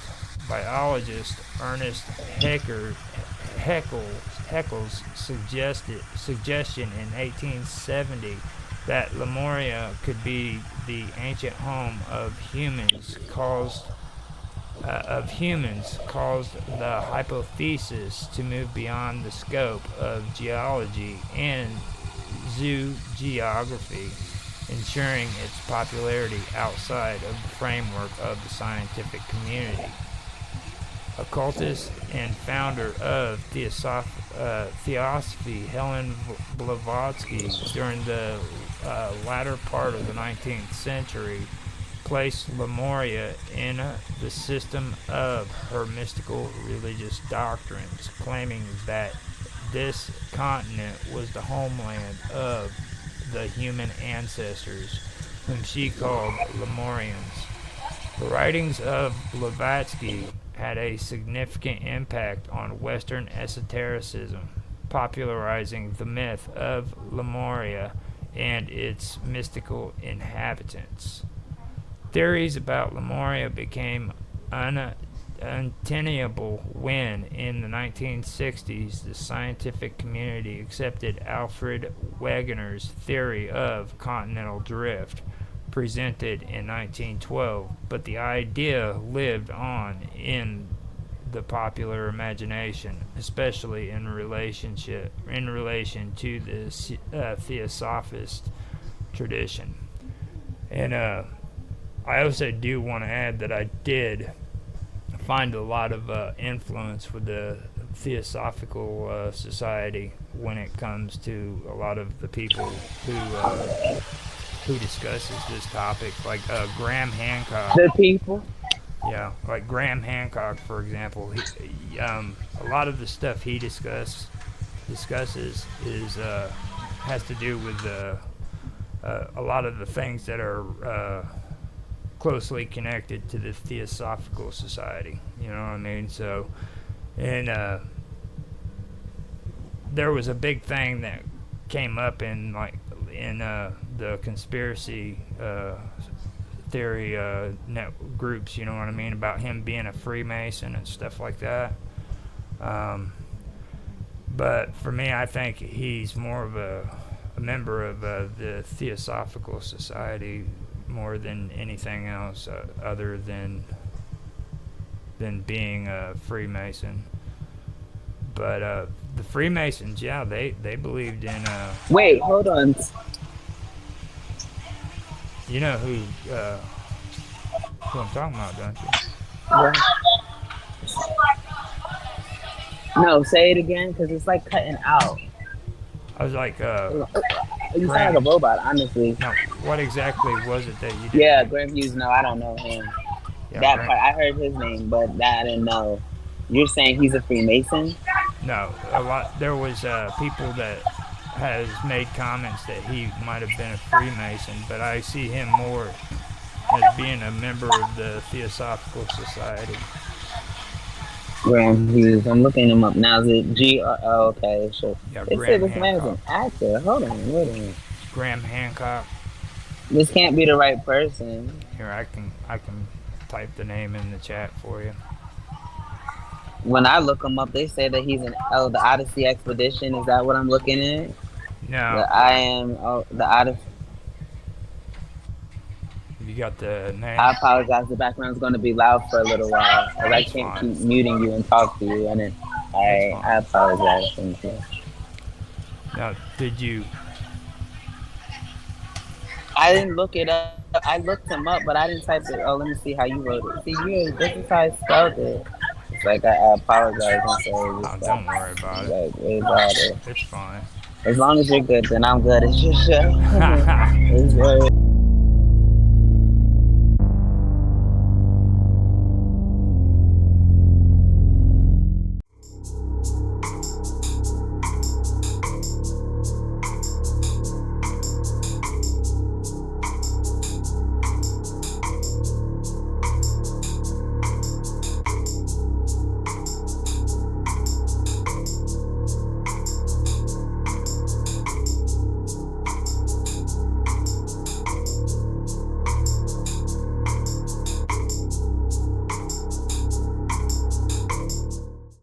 The fire crackled against the mountain wind, throwing orange light against the circle of wide-eyed listeners.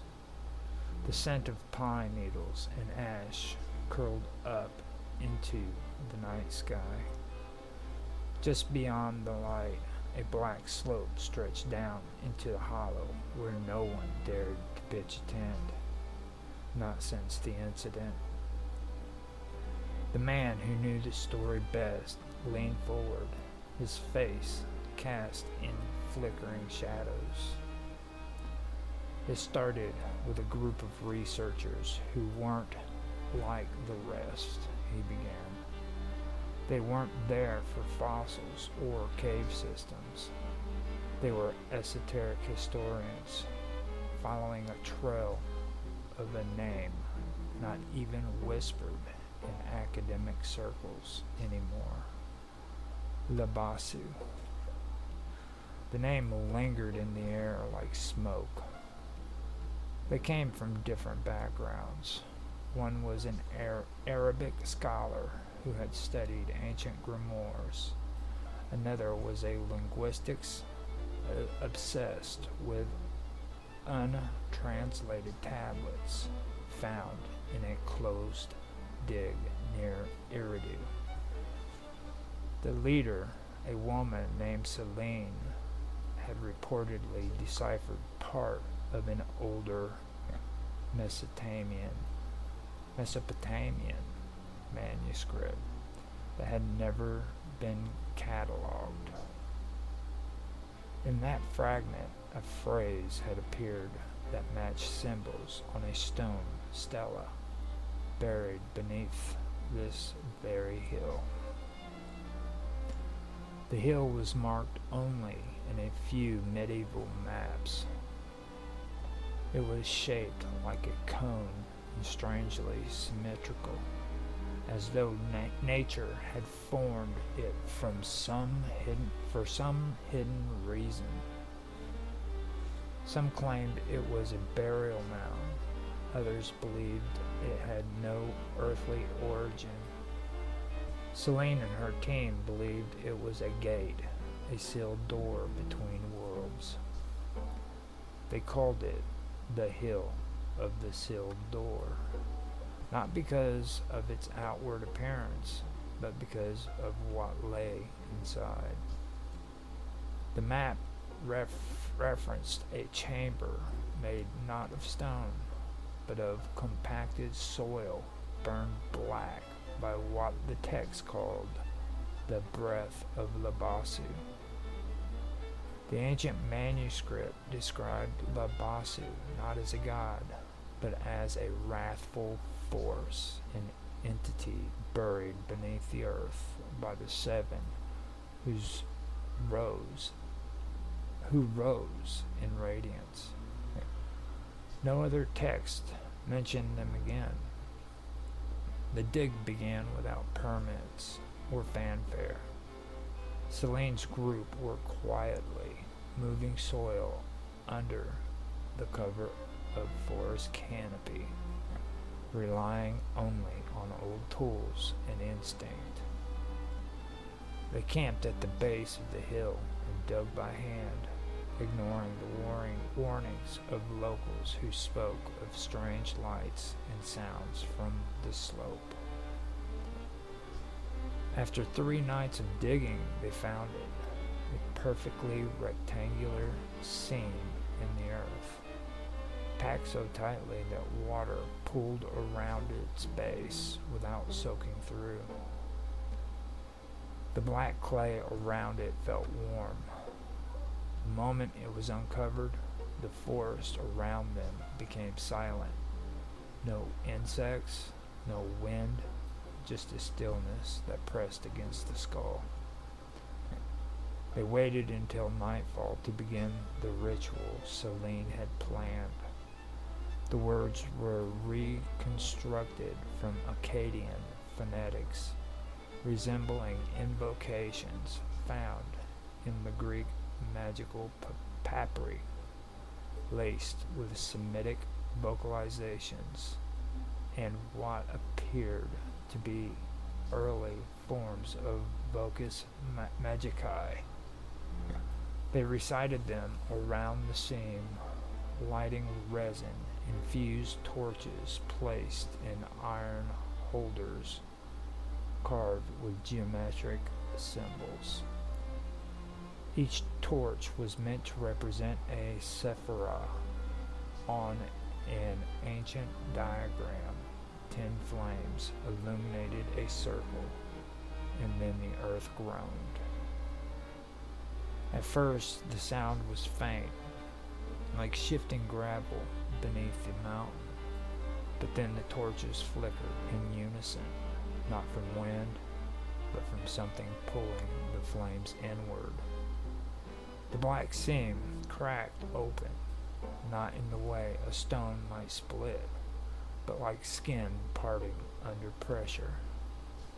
The emerged was not air, but a low, throbbing hum that vibrated through the soles of their boots and into their teeth.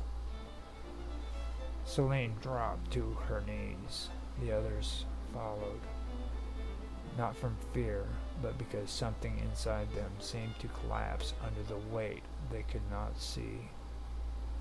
One of the team, a man named Havel, began to mutter uncontrollably, not in his own language, but in a dialect no one recognized. Later, Celine said she recognized it as a corrupted Chaldean liturgical form, words that had no translation, only function. A shadow rose from the visor.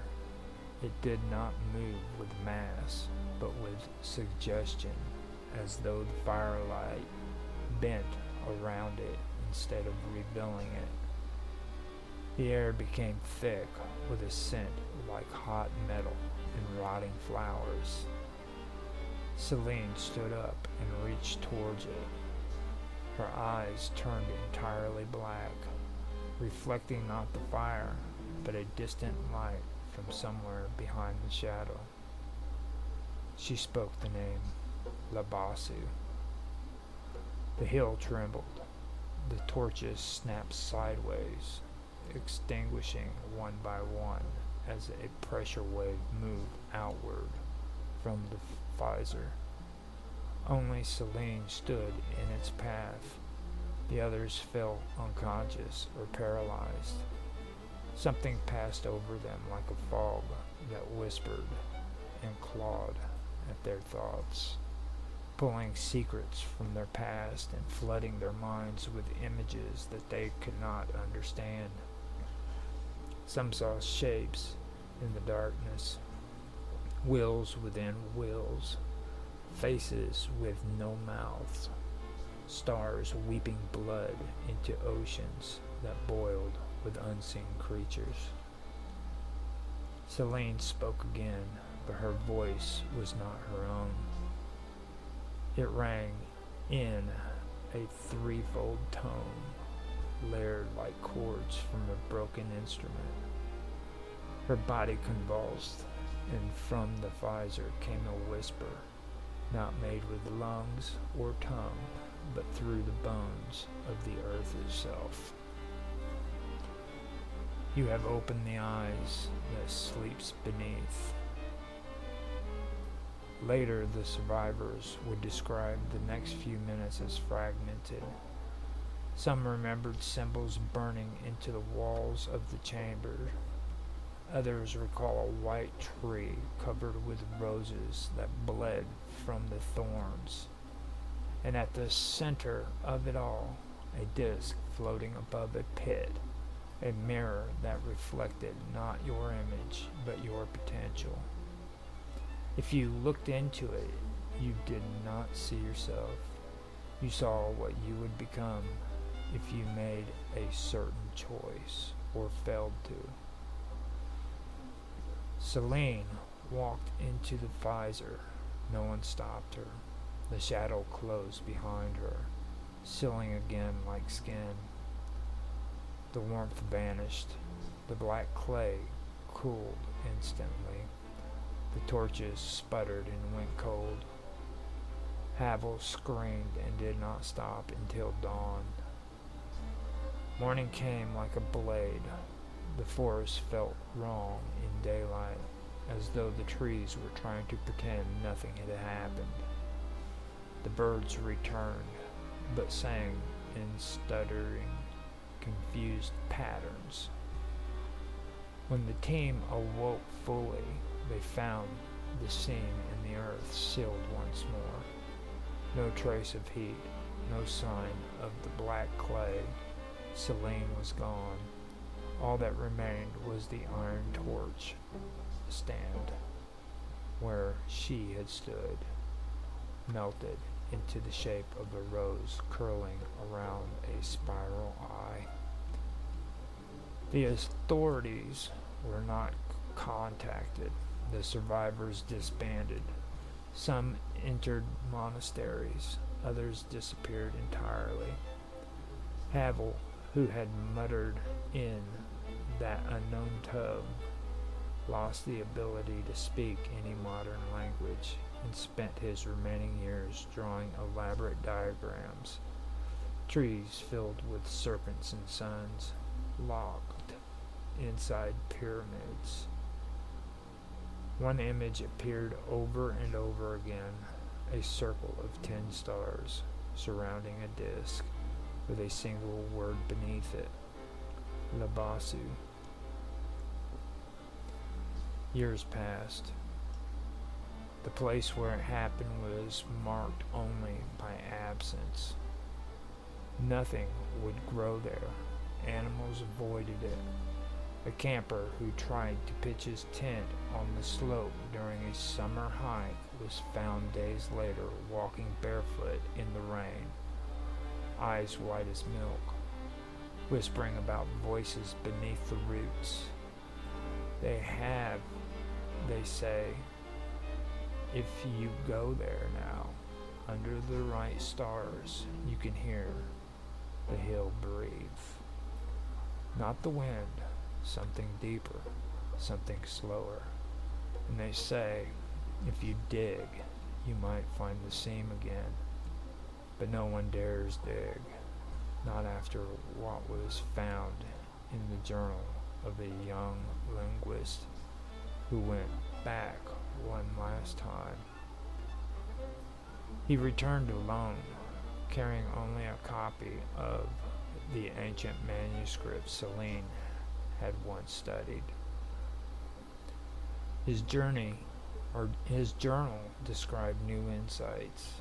He believed that Labasu was not a god in the conventional sense, but a primordial intelligence, an inverted reflection of the human soul, a guardian of thresholds. He wrote of voices that taught in dreams, of geometry that shifted when watched too closely, of a scent that arrived before the presence did. burnt flowers, always. The final entry in his journal read, "The rose is not a flower. It is a door, each petal a bell, each thorn a choice. I have seen through it, and the eye sees me back. I no longer fear Labasu. I fear what I will become because of him." They found his camp undisturbed, his journal still warm from his hands, but he was gone. And when the investigators returned to the slope, they noticed something, a strange warmth in the soil and a faint line, perfectly rectangular, pressed into the ground like a seam waiting to be opened.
So, when I talk about lying, I mean, they lie on so many different levels. It's ridiculous. Oh, yeah. Yeah, it goes back to a point that me and Roger was slow down. in relation to artificial intelligence, people relying on what people term as artificial intelligence when they lack actual intelligence. The issue is that people don't have critical thinking skills these days. No, they don't. It's been critical thinking that's been bummed out of them. There's people who believe too much. Well, they believe everything they see too. Too many people believe just they hear the first thing and they automatically believe it. Well, it happened today. There was a big thing with Trump, the tariffs. There's supposed to be all these protests, and there was this big, huge crowd supposedly. And as we were watching it, they said, "Oh, we have to say this. This picture is not of the actual event. This is a non-related event." So there's all these people, and I'm like, well, how many people really is it? This thing? Another thing too, a lot of people don't think about these protests against Trump and all this stuff. The left is trying in this country. They're trying to act like these protests are grassroots. They're not. They're really funded by people like George Soros and stuff like that. And that's another thing the media doesn't tell you. So they kind of lie by omission. Mm-hmm. Well, I mean, I was talking about AI. Just putting it out there. Go ahead. No, I mean, like now we're getting into some serious stuff here. We're talking about the media lying to us. Oh my God. God, that's a show. 2 or 3 shows. Yeah. That's a series of mystery shows in and of itself. I was like, shit, dude. Now I think the secret there. I think the secret is to question everything. Be skeptical about everything. Exactly. Yeah. Oh yeah. Question everything. Even question your pet. Absolutely. I agree with you on that one. I think that's something we all agree on. And I was like, oh hell, don't get me started on the media. And I don't trust none of them at all. I mean, No, I don't either. like what's his name? He was the dude that used to be on Fox News. He was real popular. Not Kramer. Rauner or he was the heavier set guy with the big mouth. You know what I'm talking about? Nope. He was actually the spotlight. He's the guy that had the straight cut hair and always had the part down the side, black hair. Again, at the US as well. The guy that had the straight black hair. Had his hair nice and combed and parted to the left or something like that. He was one of the most popular on the Fox News, and he was always talking about them doing an investigation. Carlson? Yeah, Carlson. What was it? Yeah. Vladimir Putin. Well, let me point something out about him that I don't like. Like he said for almost 2.5 years that frickin' they were doing an investigation of Hillary Clinton, and that they had all these files and they were going to have her in prison. They're going to lock her up. And he kept saying it and feeding off of that so that he could get people to watch his show. And you know what happened? Nothing. You know? and he just kept pushing that lie. That's related to the personal email server and stuff. Right. Yeah, she did. Email server. They're all Teflon. It doesn't matter what party, you know. And then you got Fox, and then you got MSNBC, and they're all. I think both of them are losing a lot of people because nobody wants to hear just one side. And nobody knows what to believe anymore. No, they're lying. We're not getting the truth. They're lying. Yeah. They were lying, and they let that go for several hours because my boyfriend was watching it on and off. And they never said anything about that not being the correct crowd until much later in the afternoon. So how many people really thought that was? Because he thought it was. Yeah. He was like, look at the crowd. And I was like, I don't know. Where are they? It was a weird looking crowd, too. It didn't look like a protest. That's what I told him. I said, there's no joke in the UK. The BBC and the Met Office providing weather reports and goes back to something like 1987 with the tornadoes that we had, which the Met Office said wasn't going to happen. But yeah, if you want to, if the Met Office says it's going to rain, look outside the window. Have a look out the window. If it is raining, then they're correct. If it isn't, then they are not correct. Okay, never believe. Question that's everything. True. You have to. It'll get worse now with AI stuff. You know, it's going to get worse. I don't know how we're going to decipher it, but we won't know. Nobody will know for sure what's reality and what isn't, and what's really going on and what isn't. Right. Nothing makes any. A lot of shit just don't make any damn sense these days. You guys are talking about meteorology. So let me tell you something that doesn't make sense. What's that? Found out there has been no tornadoes whatsoever that happens in Germany. Okay, and even though they have never freaking had any need for warning systems for tornado warnings, meteorologists still push for them to have a emergency notice whenever tornado warnings came into Germany. Actually, not tornadoes, hurricanes. Europe doesn't really get tornadoes as such, but hurricanes, yeah. You know, but they you guys get hurricanes in the Mediterranean region, right, Mark? Like the southern Europe, more than anything, and maybe northern Africa. But not really tornadoes or anything. That's what gets me though, is why are they trying to push useless freaking stuff like that in a region that doesn't experience it? You know what I mean? It's like, that's just because it's here in the United States doesn't mean you need it there in Germany. Because somebody's making money. It's about money. If you follow the money, and that's that, you'd have to do the research and really dig in and follow the money. That has to be what it comes back to. I would think. Well, I Well- gotta be careful because Mark gets upset when I start talking bad about legislation in Europe and England.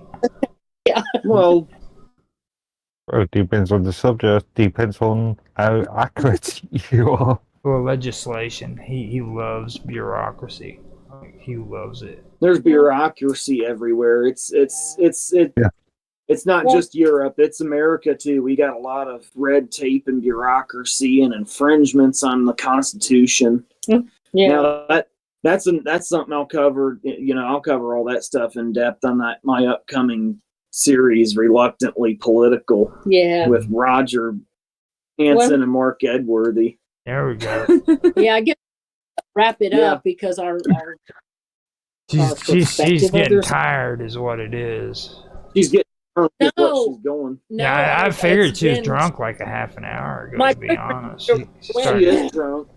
started acting all funny and shit. No, I'm trying to. Yeah, it's been a long while. So yeah, See right there, dude, right there. Did you see that?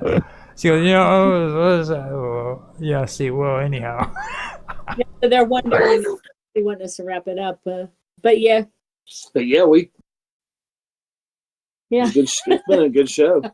I So think you- Okay, well, we'll just sign off, and if you guys want to We'll, still talk, you can. But Well, I mean, it's your show, dude. You're gonna have to Yeah. You're gonna have to do all the. I was gonna say, we'll just have to figure out when Mark's available to do the Reluctantly Political show and whatnot, and then we'll kind of go from there with that.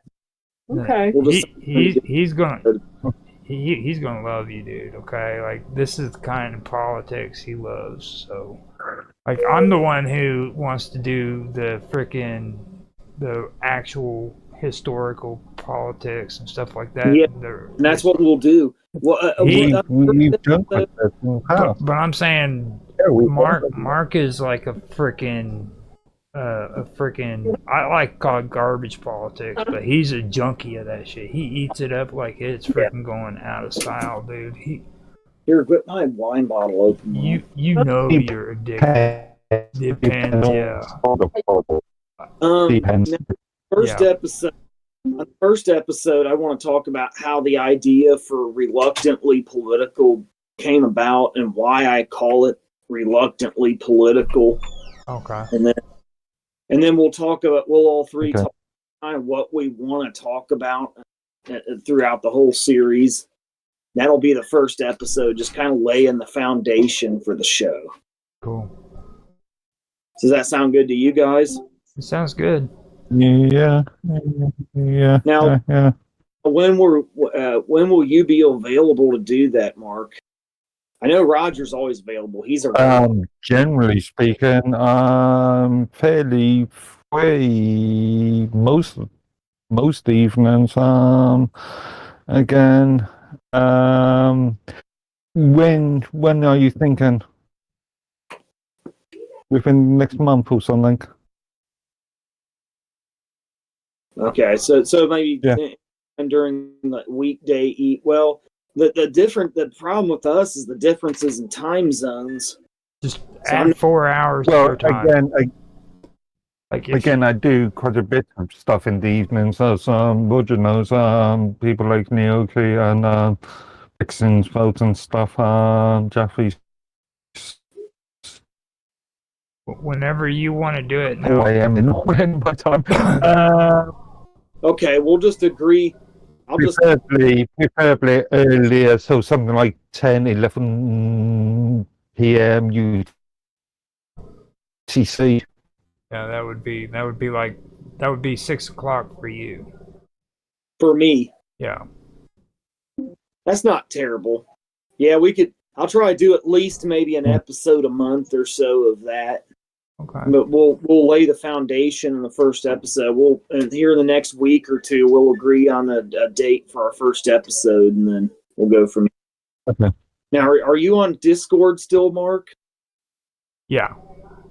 I am, but I very rarely use Discord, to be fair. Don't worry about it. But Hey, I'm the inside guy. I get email notifications anyway for Discord. He Okay. Yeah.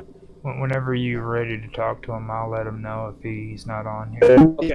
Yeah, I'll hit you up first, Roger, and I'll let you know that. Or I can send a message to you and Mark Edworthy simultaneously in just a single message at both. Yeah. Works. It works for me. And then, of course, I'm always dropping. Did you see my new music videos? I'm gonna be dropping those one every week. I'm gonna be dropping videos now. Okay. And So, that episode that I've been starting, it's called Untethered.